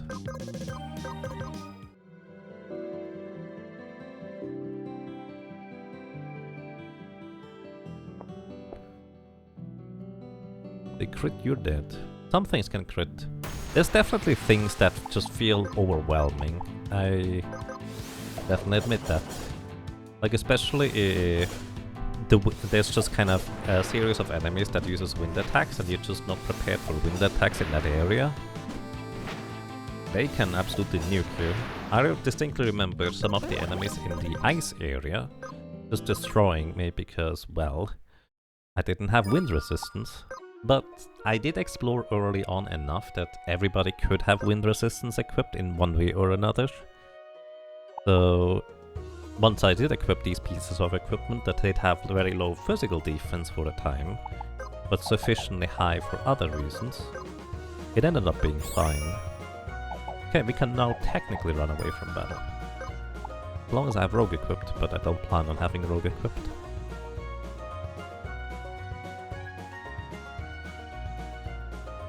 Before we go murdering Quinters, get that minus 50% win for sure. Yep. Or even less if we also get the shield on top of it. Speaking of shield, I don't remember where we even get the Aegis, but Aegis with equipped shield on everybody might be amazing. Okay, is it time for warrior or monk? One or the other. Let's go monk. Did I just keep swordplay up? Might want to. Also, now that we have the passive for pocket sand, definitely want that too.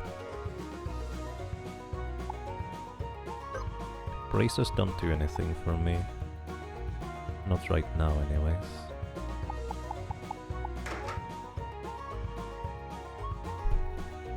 Aegis is in the trial grounds. I don't remember where the trial grounds even are.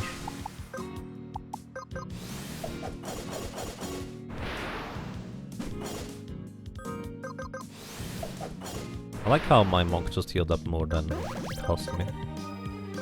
Alright, I think we have probably enough money if I just sell a sufficient amount of time to get the stone. Yeah, just sell the ether. I'm gonna be too stingy to use the ether and potions anyways for quite a while. It's the weirdest thing. If an elixir is worth quite a bit of money in a shop like in Tales of Fantasia, I'm just like, ooh, 10,000 monies? Yeah, I'm gonna sell it. I'm not gonna use it in combat anyways because, you know, the elixir. You may need it later.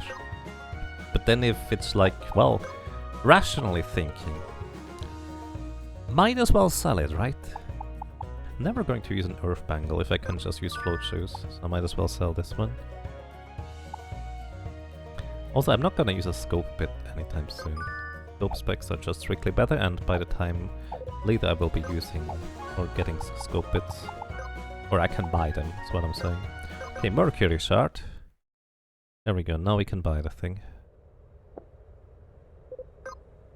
Buy Mercury Stone, thank you. So, Mercury Stone is amazing. Because now we can use it to warp to the Mercury Shrine for free, anytime we want.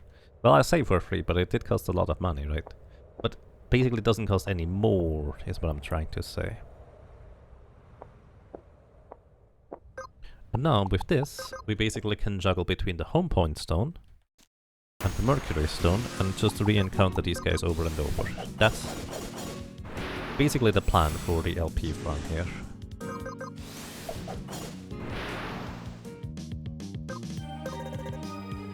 The place where you go with 3 crystals to get to the big town.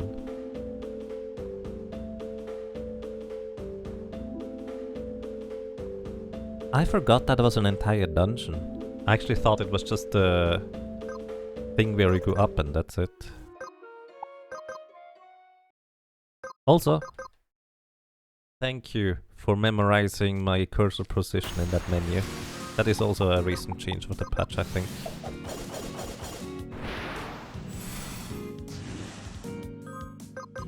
You get 0 experience, you only get LP. I wouldn't mind getting more experience, but I don't think we currently need them.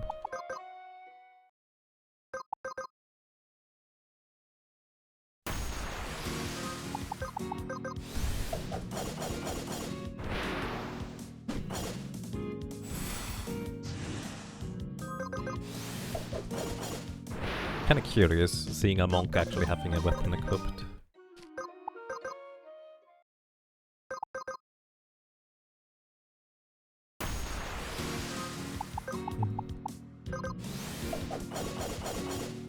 Wasn't this 4 squirrels before?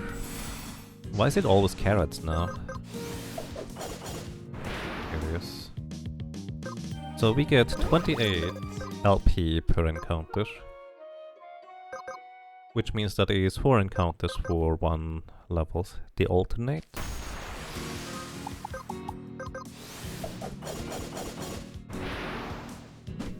Heck. And thanks to the regenerator, I don't even have to heal manually. Or they should. I would guess it's just random.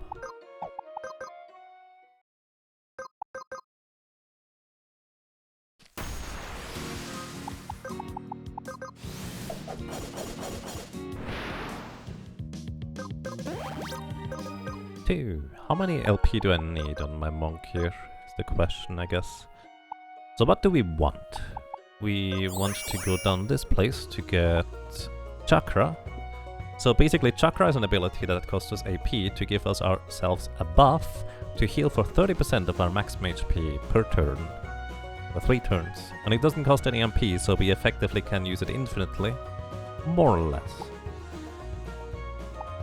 We could also work our way towards the HP boost for 20% more maximum HP, which may be the way to go.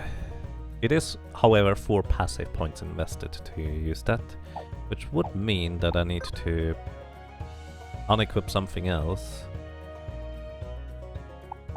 We definitely wouldn't have equip Rapier. I guess 3 passive points I have no trouble removing. We don't need Eagle Eye. Eagle Eye is just guaranteed not missing the first physical attack.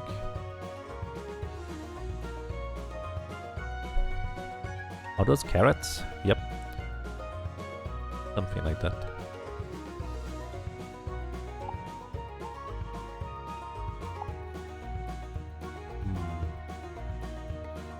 I guess technically we don't need Pocket Sand either.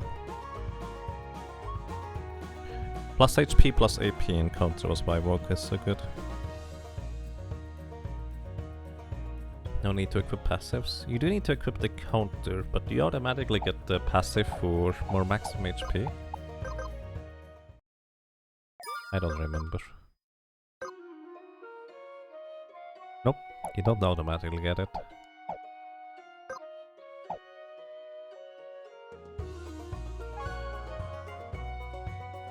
Yeah, we don't need to equip Rapier.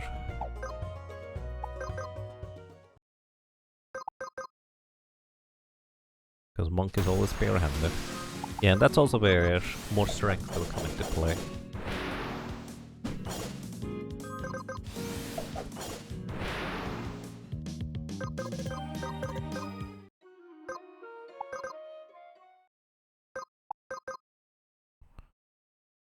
No, I guess another question is going to be, what else would I want to learn?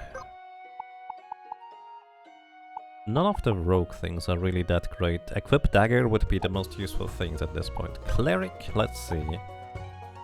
If I want to go and deal fire damage, technically we could try and work with Spotlight, but that might be a stretch.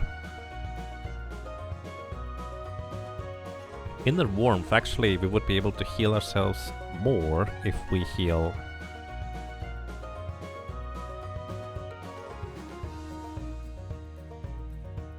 I assume this works if we target ourselves, right? Would just be one passive point and additional healing if we directly heal ourselves.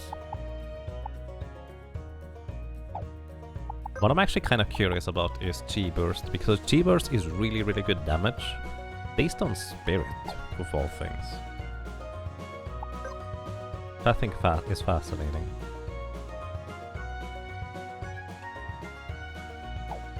Okay, nothing from Rogue. I don't really think we can use much of the Cleric either. Except for Blackout eventually. Blackout prevents all fire-based damage taken. It's crazy. The problem is, of course, it costs a lot of MP. Thank you, Slurpee. I appreciate that. What I'm thinking about is if we want to go maybe with a more wizardy approach. Mine stands to, instead of use defense, we could shift to resistance, but I don't know how much of a difference that makes. It could be really good, but we also would specifically have to equip wizard as a secondary. And I feel like until we maybe get Dervish... Actually, no, Dervish wouldn't do the trick. Basically what I'm saying is we're gonna run out of magic too quick. Warlock, I really would like to get Refresher, if nothing else, for random battles. So we just get some MP healing per turn. Because 6 turns of 6 MP per turn is 36 MP recovered if the battle lasts at least 6 turns. We can also get Shell and Protect through that too, if we use it actively as well. From the Fenster, Snowfang actually is one of the more interesting ones because it has 50% lifesteal, but you kind of almost have to go with a class that uses agility as a mainline stat. Otherwise you just don't deal a whole lot of damage with these. And yeah, G-Burst damage is amazing. I actually used Monk secondary for most of my playthrough. On the other hand, I like really this one here. The Shaman just taking less damage for a bunch of turns seems crazy good. But again, I think the problem is we're gonna run out of magic sooner rather than later. Power down, take less damage. Even drain for healing. If we figure out a way to reliably sustain our magic, which we could maybe through a Reaper, of all things.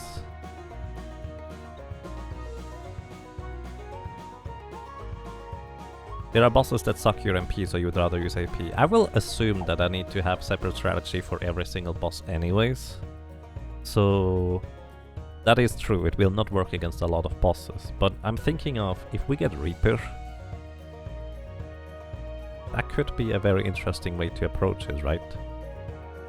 I think, actually the only 2 classes I can remember right now that have magic absorbed from enemies is Reaper and Beastmaster. We can get Beastmaster as soon as we have a goat. But that would take a while, because we have to go through the pyramid with that. Chicken, beans and Jarritos. Who's hungry? You know, now that I mentioned it, I've had breakfast. It is now 11 past midnight. Scholar can also drain MP. Yeah, but you don't absorb it, is what I'm thinking. That's a catch. You can drain it, but you don't get it. Right? Unless I'm making that up now. One of the things is, I'm thinking of Dervish. Dervish passive is, if you gain AP, it basically automatically gives you MP. Alternatively, Alchemist is technically a way to get a decent amount of MP in combat. True, I did have cake, now that you mention it. One piece. That's why I'm not hungry, probably. For me, it's always one of these things. If I just forget to eat and go to bed, I'm gonna wake up hungry in the middle of the night and then was my sleep ruined.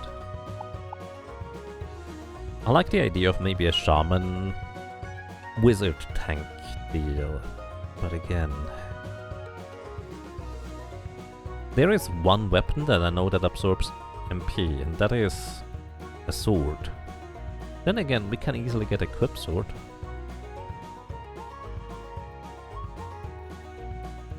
That would be fascinating. Does anybody know where to get that soul blade from? Because I have no recollection. Because then you would need to do one physical attack and suddenly you get all the magic back that you need. Either way. Sorry. I get distracted with theory crafting a lot. We want to get chakra here. So let's go... Oh, we didn't fight that thing yet. I was almost going to teleport away.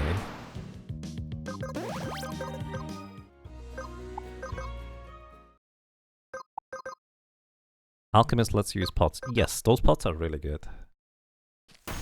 That is not infinite healing, but it might be sufficient for a lot of encounters.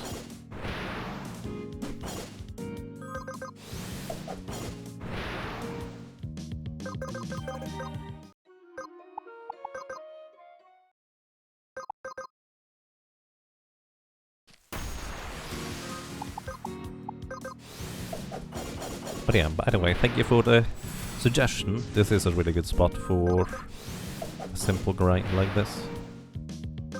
We want to get AP. Or LP, excuse me. Shop points. Shop levels.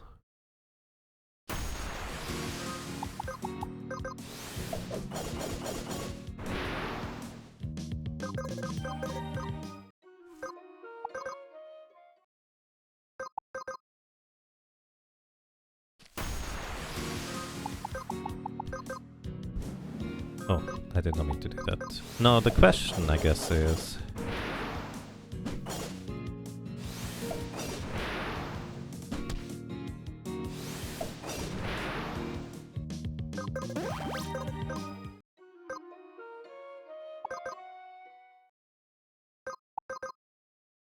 We will survive the lightning. But the physical attacks are gonna be a big problem anyways against the upcoming boss. Rex has a memory of a goldfish. Apparently goldfish actually have pretty decent memories. That is just a myth. Actually, I have no idea whether that's true or not. That's what I heard anyways. Lightning? What lightning? The spider lightning. Hello! Is late game hard mode actually possible with one character? I have no idea. That's what we're trying to figure out. Rex! Thank you so much for the raid into the host and welcome everybody. Welcome to more Crystal Project because, yeah, I really like the game. And I have no idea whether the solo character challenge of this is possible whatsoever. And Glossu here in chat has done quite a bit, but we'll see. I don't know. Either way, do I want to learn anything from Warrior at this point? I feel like Paragon... Wait, no. There, Power Break I think I may want to go for.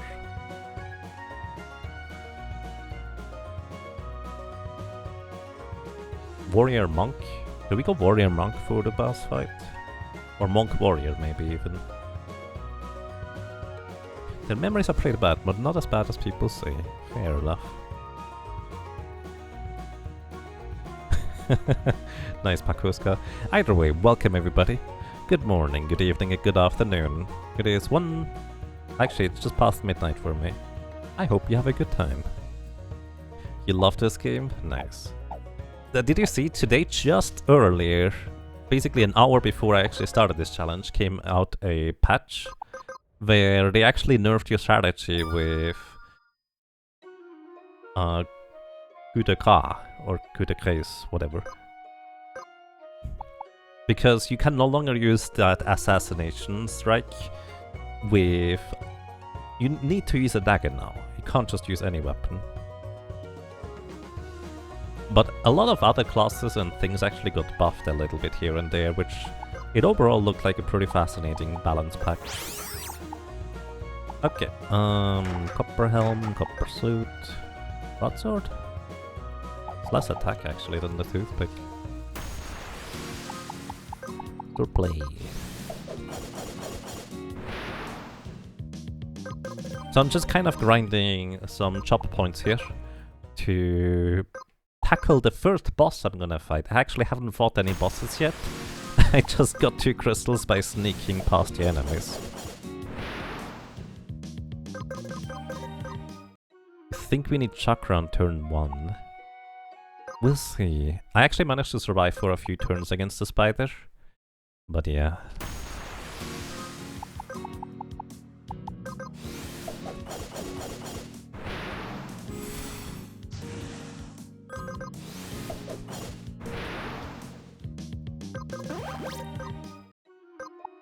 So how many top points do I need on warrior?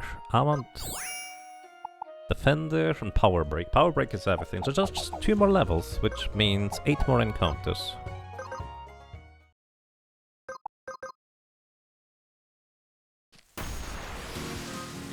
Wait, you can dodge boss flame. Some of them. Most of them are just straight up too fast. For example, the one that is guarding the sculler, you just straight up cannot get past that one. But I actually managed to get past the one that is guarding the fence. That one is easy, you just jump over it. I even did that in my first playthrough, where I just randomly decided to jump across and run past, and it worked. However, I did not realize that you could actually skip the boss for getting the other crystal with the shaman. But with a little bit of finesse, it actually ended up working out just fine, which I thought was actually rather fascinating and unexpected. 2 more encounters, I think? Maybe I'm making that up.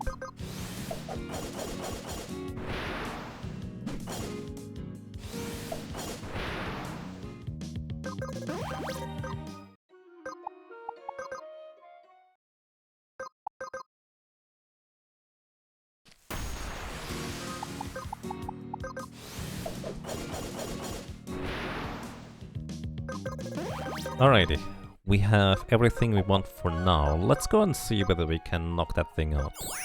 Power break will allow me to reduce the enemy's physical attack power, but I might not be able to use it every other turn because I might not have enough AP for it. Okay, let's see. A warrior's passive, what is that again? Plus 2 AP per turn. May or may not be sufficient, I don't know. Alternatively, we could get crit resistance from the monk and have more maximum HP. I don't know which one I want. No idea. We can try either. Okay, now we go over to the west.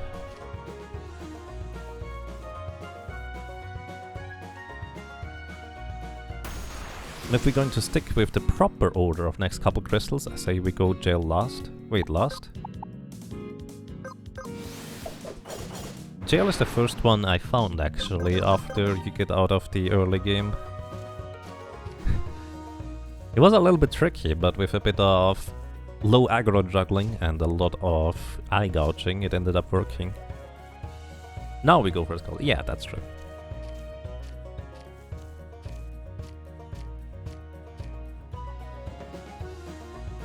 Wait. Do I get over there? Oh, right, I needed to go up and around. Either way, we can also go around here. This is fine. We've already done that jump. Need to find where I can get up. There we go. Alright, I think we can go up and around here.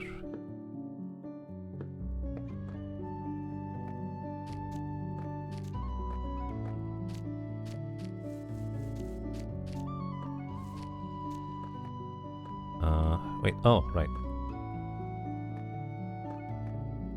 This is one of the trickiest jumps that I would need to make to go through here, but it saves me having to go up and around again. Then again, up and around might just be faster because I might not be able to make this jump anytime soon.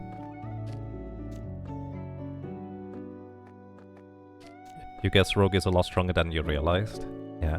I played through the demo like for a while, casually. And basically when I played the demo, that's kind of when I realized, wait a second, you can make an enemy just miss, guaranteed, the physical attack with eye gouge. It's insanely good. The problem about using two rogue characters is that they need to have approximately the same speed. But more importantly, also outside of the speed, they also need to juggle the lowest aggro. Eye gouge does generate threat based on how much damage you deal. So basically I equipped one rogue with the Poison Kiss dagger, which dealt, well, poison debuff to the enemy, and the other one with the Fish Gutter, which inflicted bleed debuff. And both of these weapons are almost exactly the same power. So unless one of the rogues got significantly unlucky, or lucky depending on how you look at it, with critical attacks, they ended up...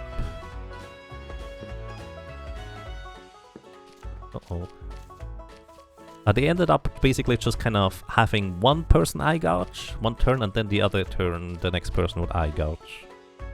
And that would just perfectly juggle the aggro, with the caveat that I needed to have my healer also juggle the aggro as well.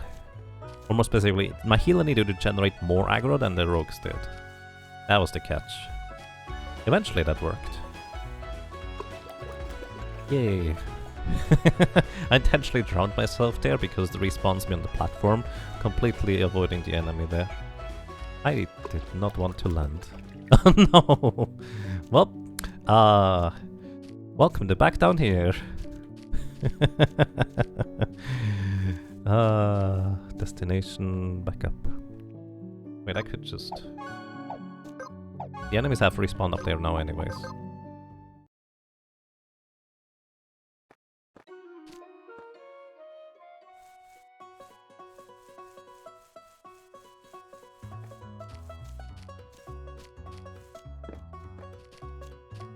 You did not use dots. Damage over time effects are basically my bread and butter. If I can cripple damage over time effect and just generally demoralize my enemies, that's what I prefer to do in video games if I have the options. Because if my victory takes 100 turns, it's still a victory. If they can't kill me, I will eventually knock them out unless they have infinite healing too. That's just how I play though. It's also why I'm so slow. Well, my strategies are usually.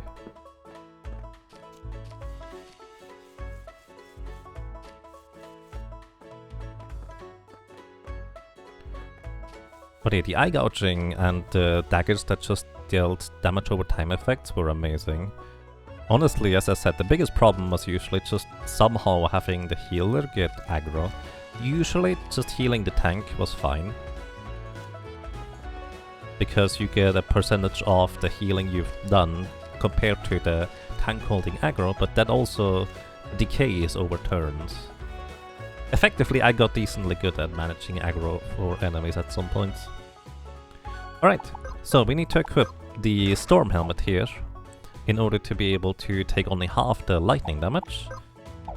We also want to switch out our secondary class here to be martial arts. We're going to... Actually, is the toothpick still better? I might be still better. Okay, we're going to go basically full defensive here, so... I don't know whether dodge... Oh yeah. Shield. Let's use a... duel of defense, see whether that's gonna be worthwhile, I suppose. Alright, save.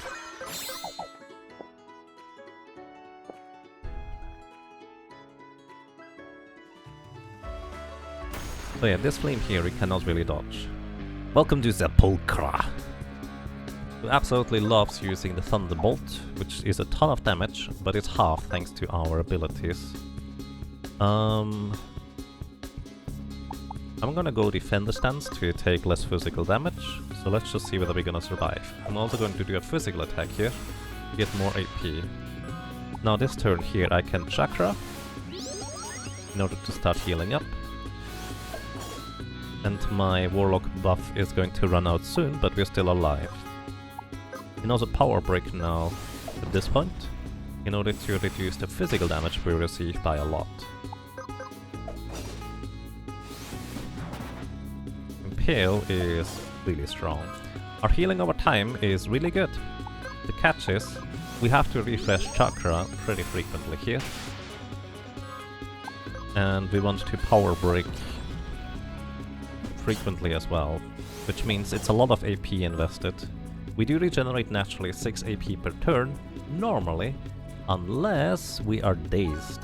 So the thing is, currently, we have, fatigue, excuse me, we generate 50% less AP, literally half of what we normally would get, and that's a bit of an issue, of course.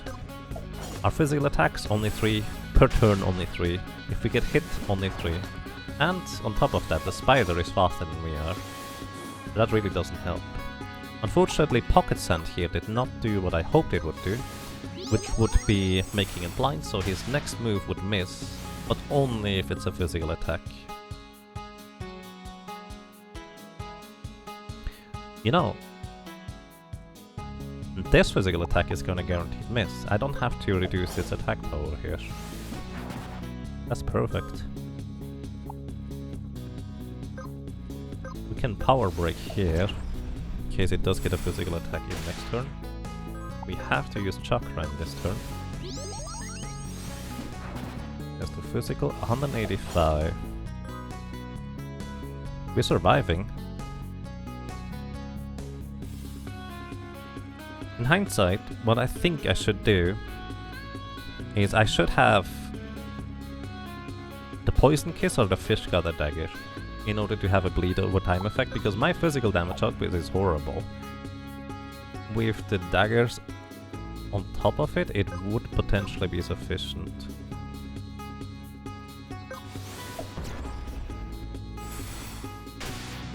We don't have Meditate, do we?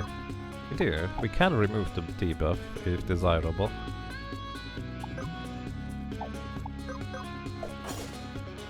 But I don't think it's worthwhile. Need to refresh Chakra here.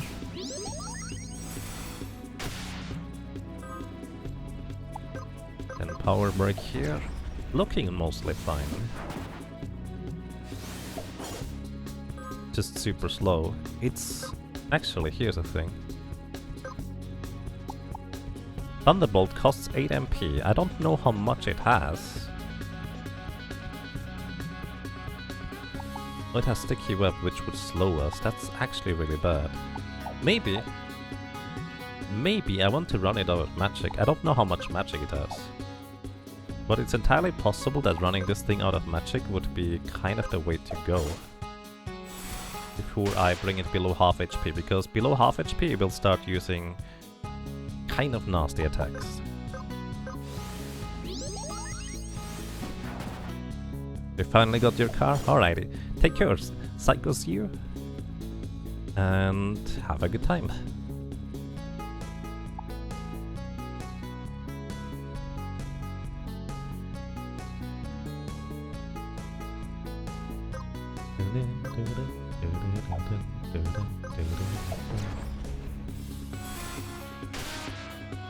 I don't take as much physical damage though. Then I guess Impale ignores most of my defense, so... who knows?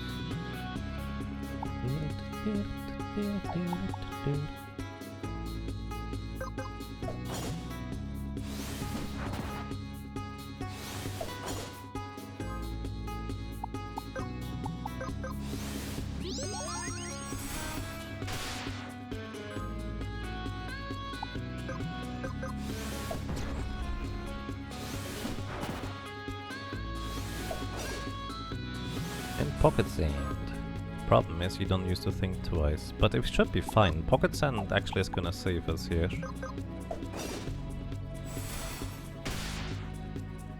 Yeah, there it is. Pocket sand just makes him miss his next turn anyways. I guess the critical part is going to be when we get it below half HP.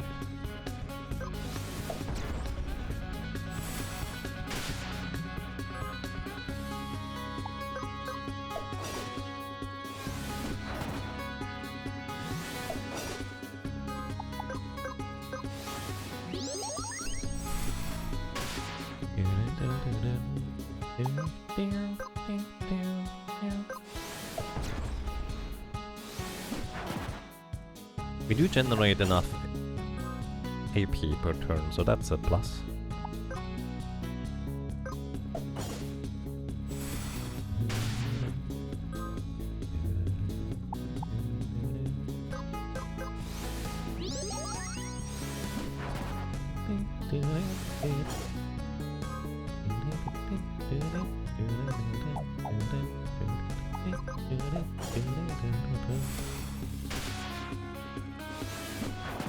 Ooh, you went twice in a row.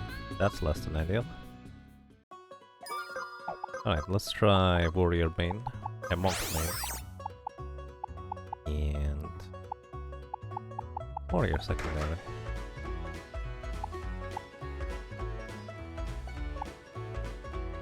What a slugfest, yup. That's how that works.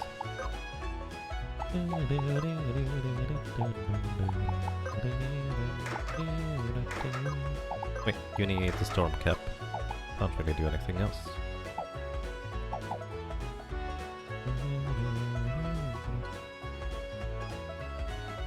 You would use heal a secondary for times where we need emergency heal.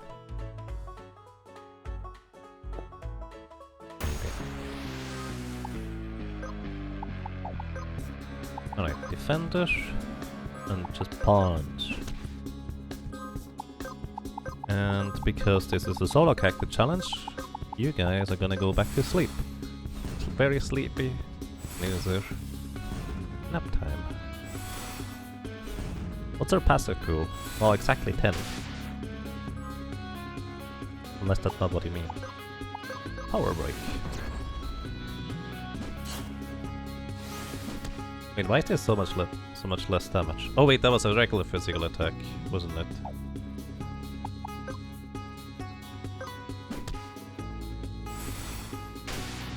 What do we know? Well, pocket sand.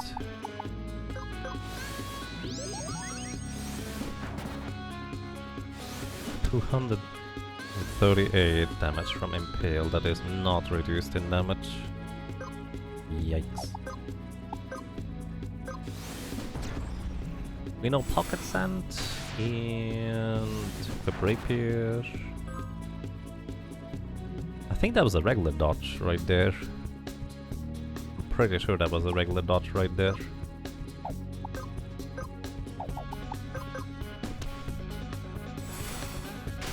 I don't remember. We know a lot of things.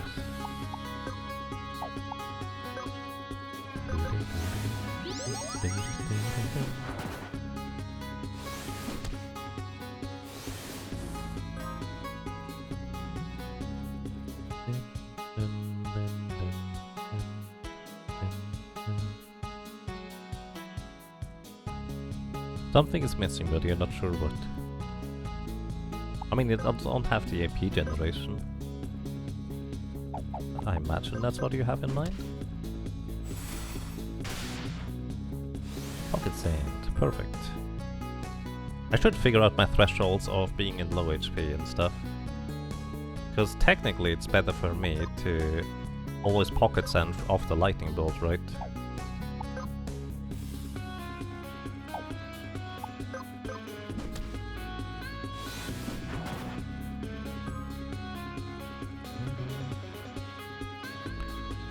Now this is hard mode for the difficulty.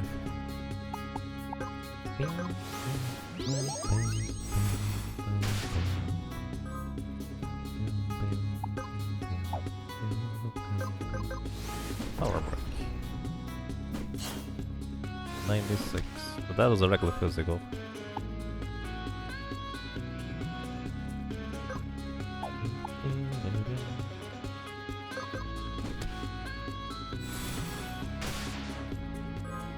It's always awkward because in theory I should start using power break, but on that turn I want to use power break because the next turn is gonna come around.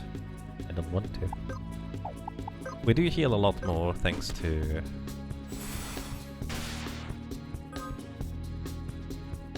having more maximum HP. Speaking of maximum HP, I don't have the plus maximum HP thingy. That's probably what you're thinking of. And yes, this is the latest patch.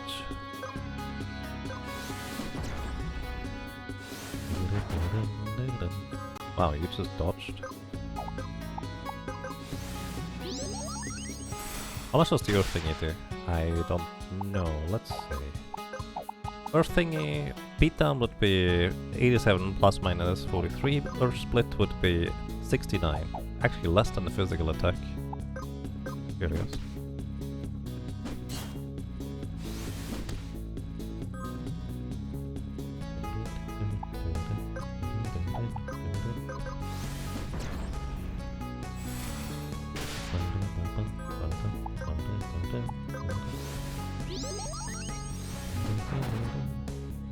So enemy info, please. This one.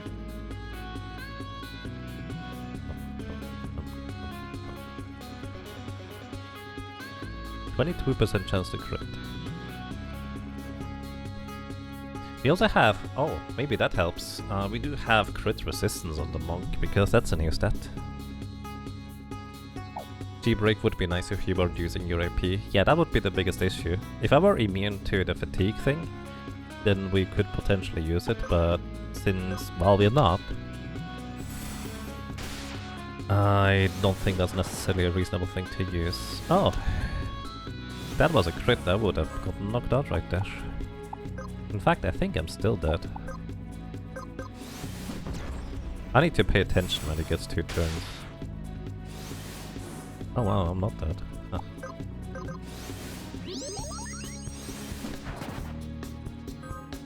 Barely.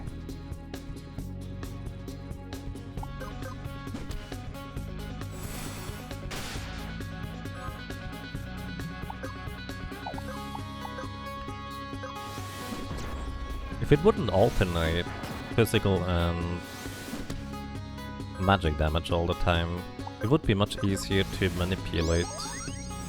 But again, not gonna run out of magic anytime soon, is it? Does anybody know how much magic it has?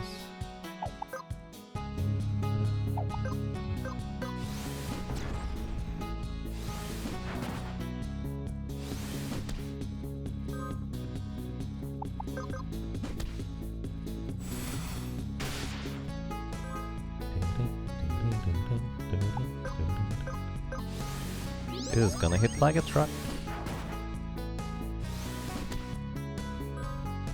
I'd like to point out that I haven't missed any crucial attacks so far, so that probably contributes to me not instantly dying as well.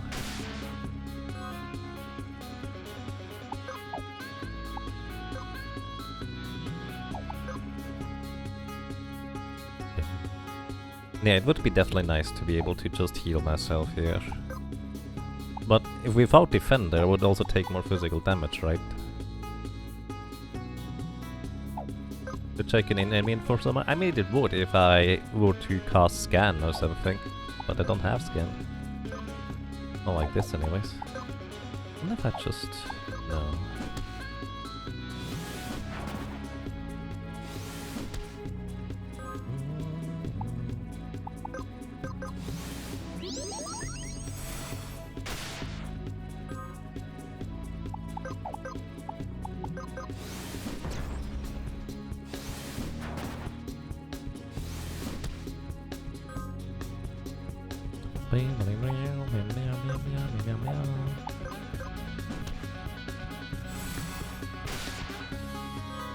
Oh, this is not good. I have to refresh martial arts, but he's gonna go twice now. I'm dead here. Unless he magically misses that next attack.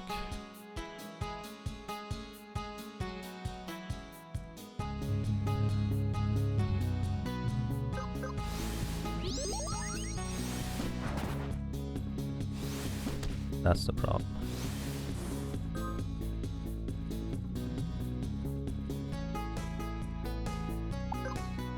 Maybe it works out. I don't think it will. Also, he's below half. G, hit, thing. Reverse polarity next. That's actually very nice of you, because that costs a lot more MP.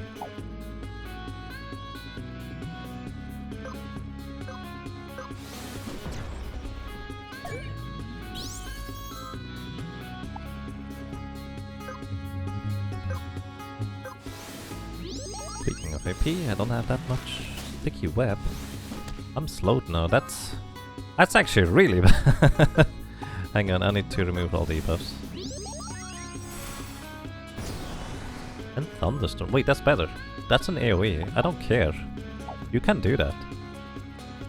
That's fine. 220 MP. Maybe it's better if it doesn't run out of magic.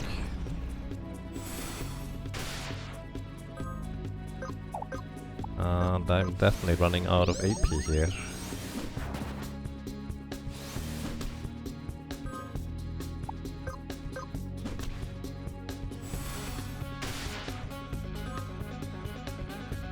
Maybe it just only uses the AoE once per phase transition.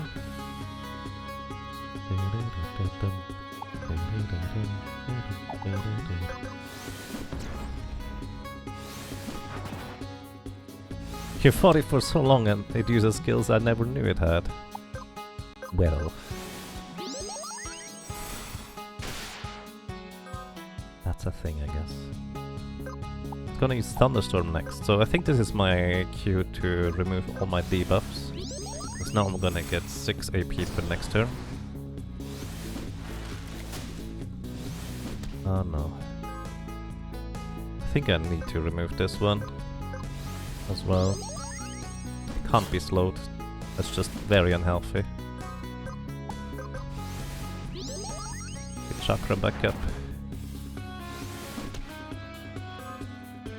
The regular physical attacks next, so we have time to power break. Are you out of magic now, buddy? You're not using any magic attacks anymore. Just gonna keep power breaking, I guess. Might be out of magic. I think he's out of magic.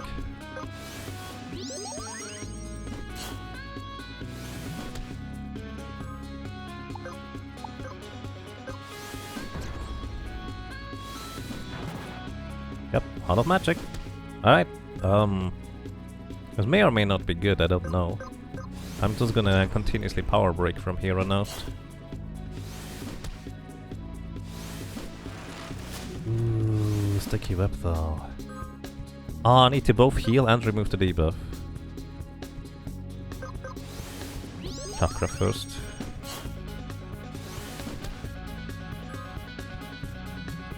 And I also need to power you down.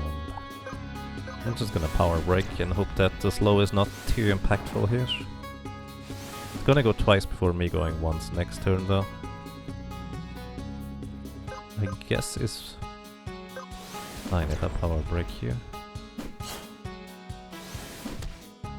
We are deep in the red, indeed. Ooh. Just hope he doesn't get a crit in the wrong moment. On the 83, that was a crit. Now we know the crit for regular attacks, but Impale crits are probably even stronger, huh? Especially if I don't get to power break you in time.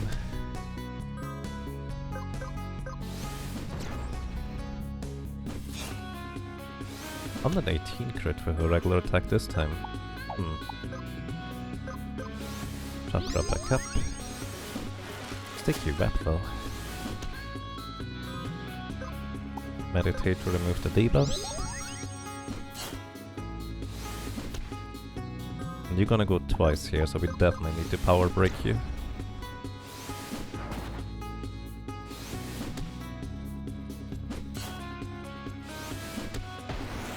Hey, we got him! Nice! That's our first boss defeated! Technically, if you want, we have defeated other bosses by just outplaying them.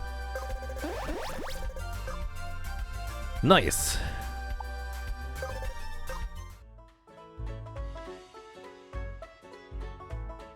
And with our efforts, we gain the Scholar class, and we can now go into the main city. Excellent. So I have a question. Where do you get the Scholar badge to learn new abilities from the Scholar? 'Cause I'm not sure being a Scholar is going to be necessarily my way to go. Then again, I guess I don't need to survive the encounter in order to learn the abilities. The main city as well, alright, thank you.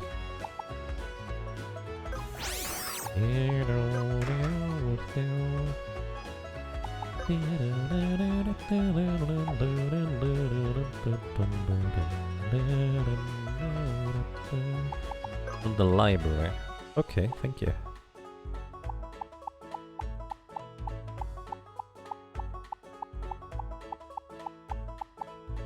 Music is so good though. I can run away.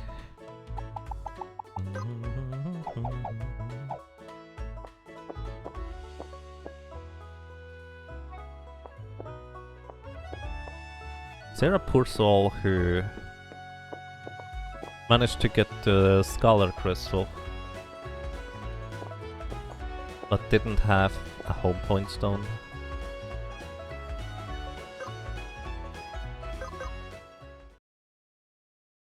Alright, we can now learn blue magic. I forget what blue magic there even is to learn right now. There's sun buff right here. There is... oh, the protection thing we definitely want. Hi. Perfect. All three of these use spells. MP, Sickle, Barrier, sun buff. I'm just gonna poke. Generate AP to run away. You go down, you go down, you go down. Could be if you don't have a home point stone, then you return to the beginning. Possible? It would be a reasonable way of going about it. Learn the barrier and sun buff. Wait, didn't you... I'm very confused. Didn't this guy was about to use MP sickle? Or maybe his target for the MP sickle died. Run away! 85% chance. I like how my character just walked into the wall. Alright, you're gonna use Barrier.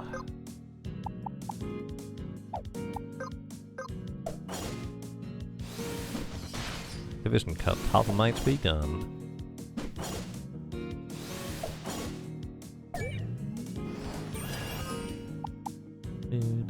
Now we run away. Uh-oh, 15% chance to not run. Just happened.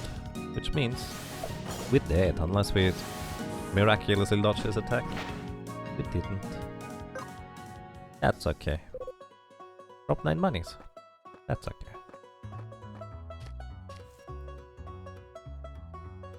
Scholar is the blue mage of the game, and it was right behind the spider. Yep, I love blue mages. And this one here is really good. Like, it's just the right balance of really good, but also it costs a lot that you need to do it well, if that makes sense.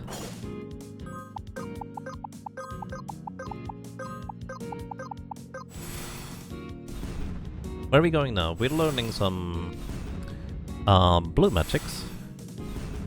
I kind of wanted to get MP sickle, but MP sickle is probably not relevant for a really long time.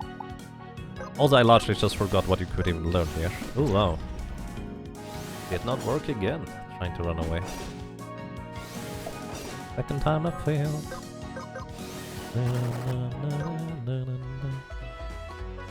Whee. Let's eat some nuts to heal up. Num num num.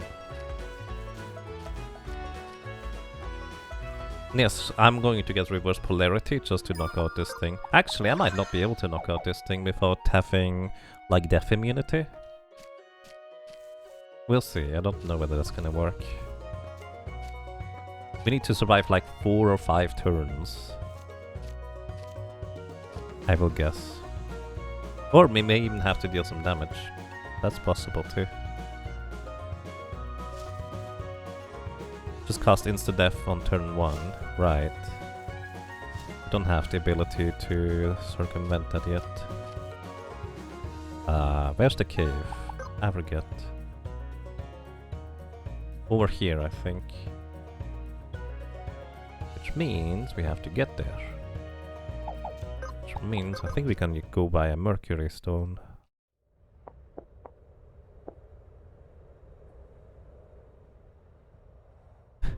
If you knew it was there, you would have kept smacking that spider.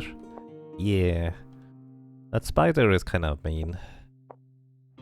One thing I will say, if you do enjoy good RPG systems, this game, kind of like most of the RPGs of similar cases, the further you get, the more options you have, and the more varied your strategy can be, and the more variations of how successful strategies can look.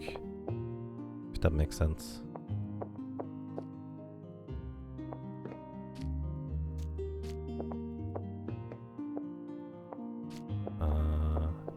Forget where all the entrances are to that cave. Like here on the ground floor.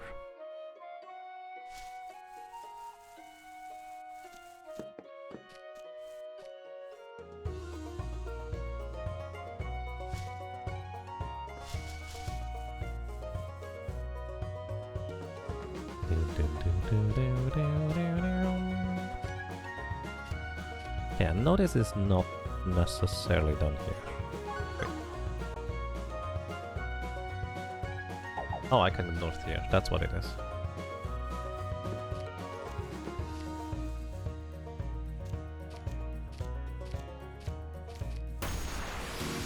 Tend to forget about you clowns.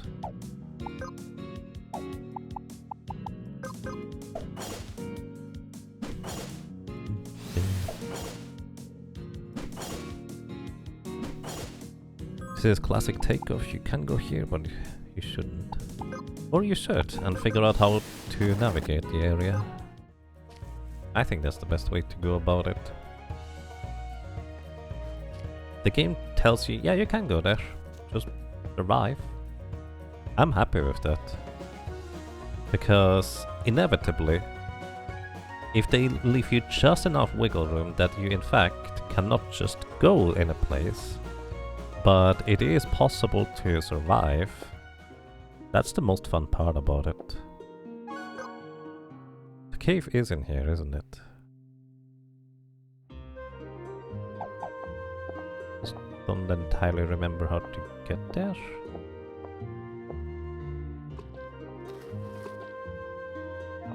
Or is it this one? No, this is the underground thingy.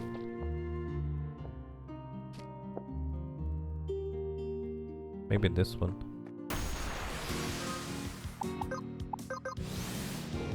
Good night. Run away! I'll really like sleep. Actually, this is probably one of the best ways to implement status effects in general, the way this game has done it. Because there's no ambiguity. Like, if you have a strategy that works around being able to put an enemy to sleep once, or basically just use sleep as a one-time reset per battle in order to regain your characters and stuff, I feel like that just kind of works really, really well.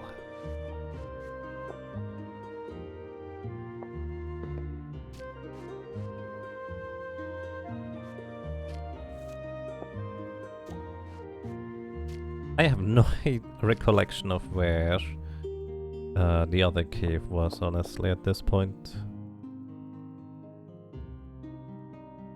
Is this a speedrun, so time is just for fun? The timer is just for fun. This is not a speedrun. I do like keeping track of how long it takes me to clear and complete these kinds of challenges.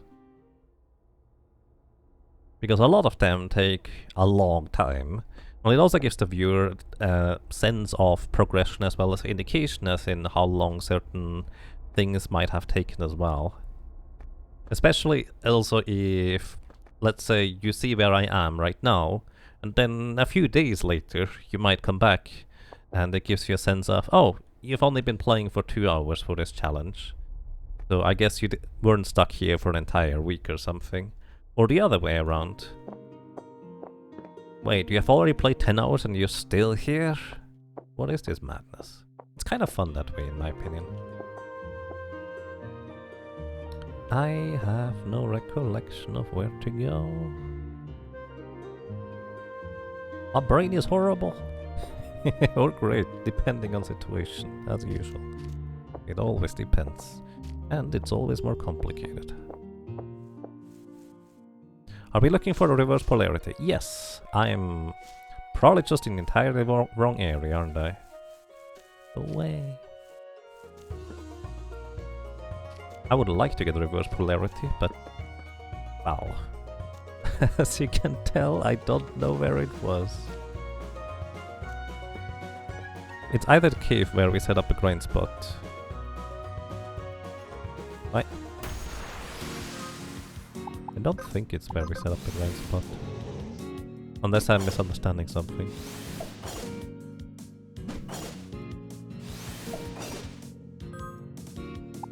Like, maybe... What do you mean we've set up grind spot?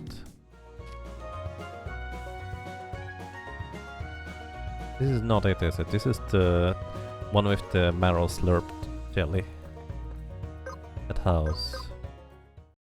Isn't there a cave? There is a cave to the right, but I don't think there are these guys inside. Let's run away. Oh wait, hang on. I remember one thing. We need to go to... Oh wait, up here. Is it here? Ah, I think it's over here. I think we get it. Is there a thing over here?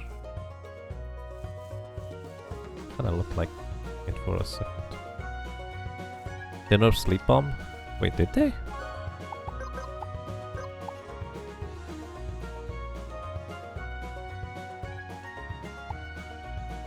No, it's 2 turns. Still same. They nerfed a specific strategy that had to do with sleep and bows by requiring the assassin to use a dagger for coup de grace. Reverse polarity, there we go. Do the thing.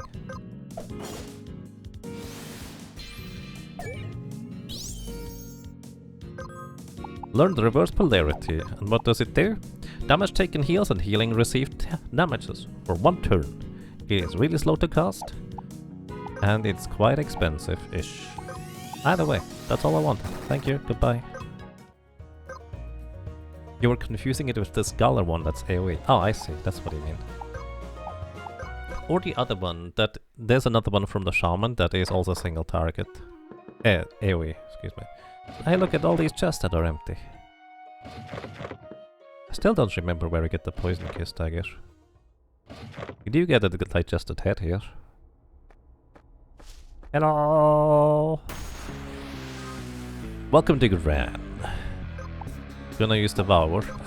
So, the thing is, we of course don't survive Devour, right?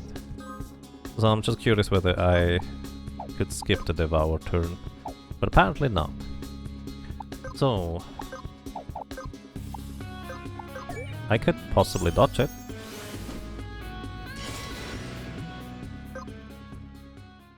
Naturally not like this, but technically we can possibly dodge it. If I unequip this... Because it is technically a physical attack, right? So we equip 2 dodge jumps.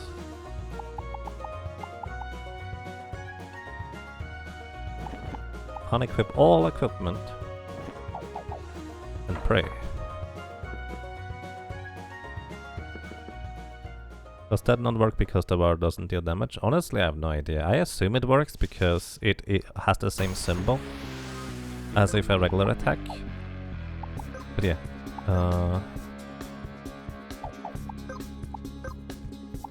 Gonna immediately cast reverse polarity.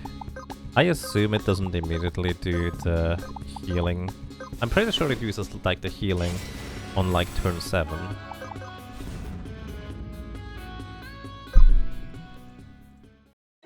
We're gonna try this, let's say 5 times.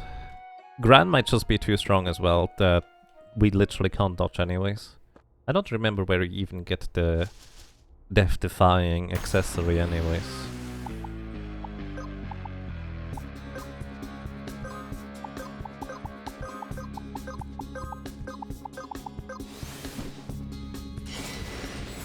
Oh, well that's bad, because this is not a solo challenge anymore, is it? Attack. 1000 and some change damage. Yeah, I need it. Oh, I learned regenerate, that's cute.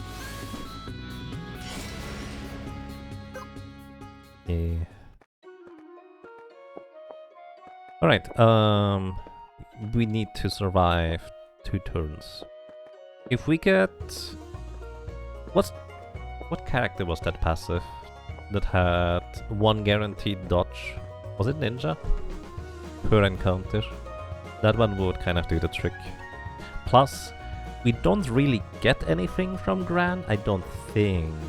I might be wrong about that. And yeah, it uses healing. Basically, it uses the healing type that heals you for your current amount of HP. And literally, if you reverse that, of course it would be an instant kill right there. Because if you heal yourself for however much HP you have, consequently the flip side of that would be that you deal damage for exactly how much HP you have. There's armor below Gran. Ninja has the scrolls. There's also passive that you can equip is what I'm saying. I just don't remember which class it was. You do know about the strat, you just didn't know it uses heal at 100% HP. Ah, I see, that's fair. Yeah, we come back later if I have the accessory for it. Just a repeating pattern, yeah. Technically, what I did actually, in order to defeat Graham, I actually ran it out of magic. Because I knew reverse polarity existed at the time, I just had no idea where to get it. So I just ran it out of magic and then eventually defeated Gran. It was great. What are abilities I want to get next? I think Warlock is still my way to go here. With swordplay? Yeah, that's fine.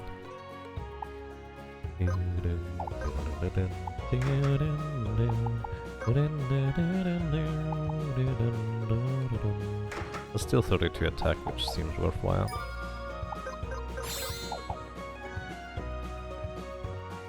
You didn't even think of using a reverse polarity on it, you just DPS'd its healing. Nice. Because my entire strategy at that point was still basically based on survival and damage over time,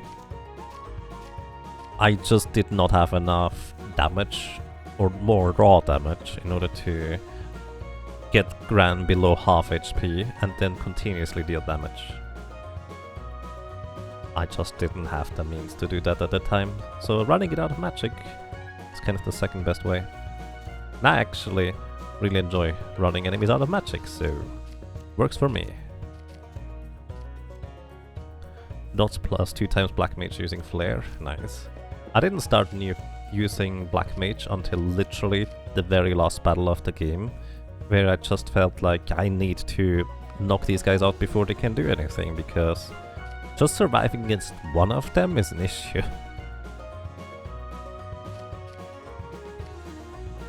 Also, by the way, quick heads up. Been streaming for a while. There was a stream before this one even, technically speaking. So I think this is it from me for today. We're gonna be able to go in here, on guard. Right. I forgot about that part. Poor guy. He's old. Knackerig. Knauser. Either way. Yeah, I think this is probably it from me for today, everybody. I do not recall whether there's anything up these lamps, but of course I have to go up here. Thank you so much for watching, thank you so much for listening and for lurking. I went the wrong way up the lamp, and we're gonna get whatever this is next time. Thank you so much, everybody.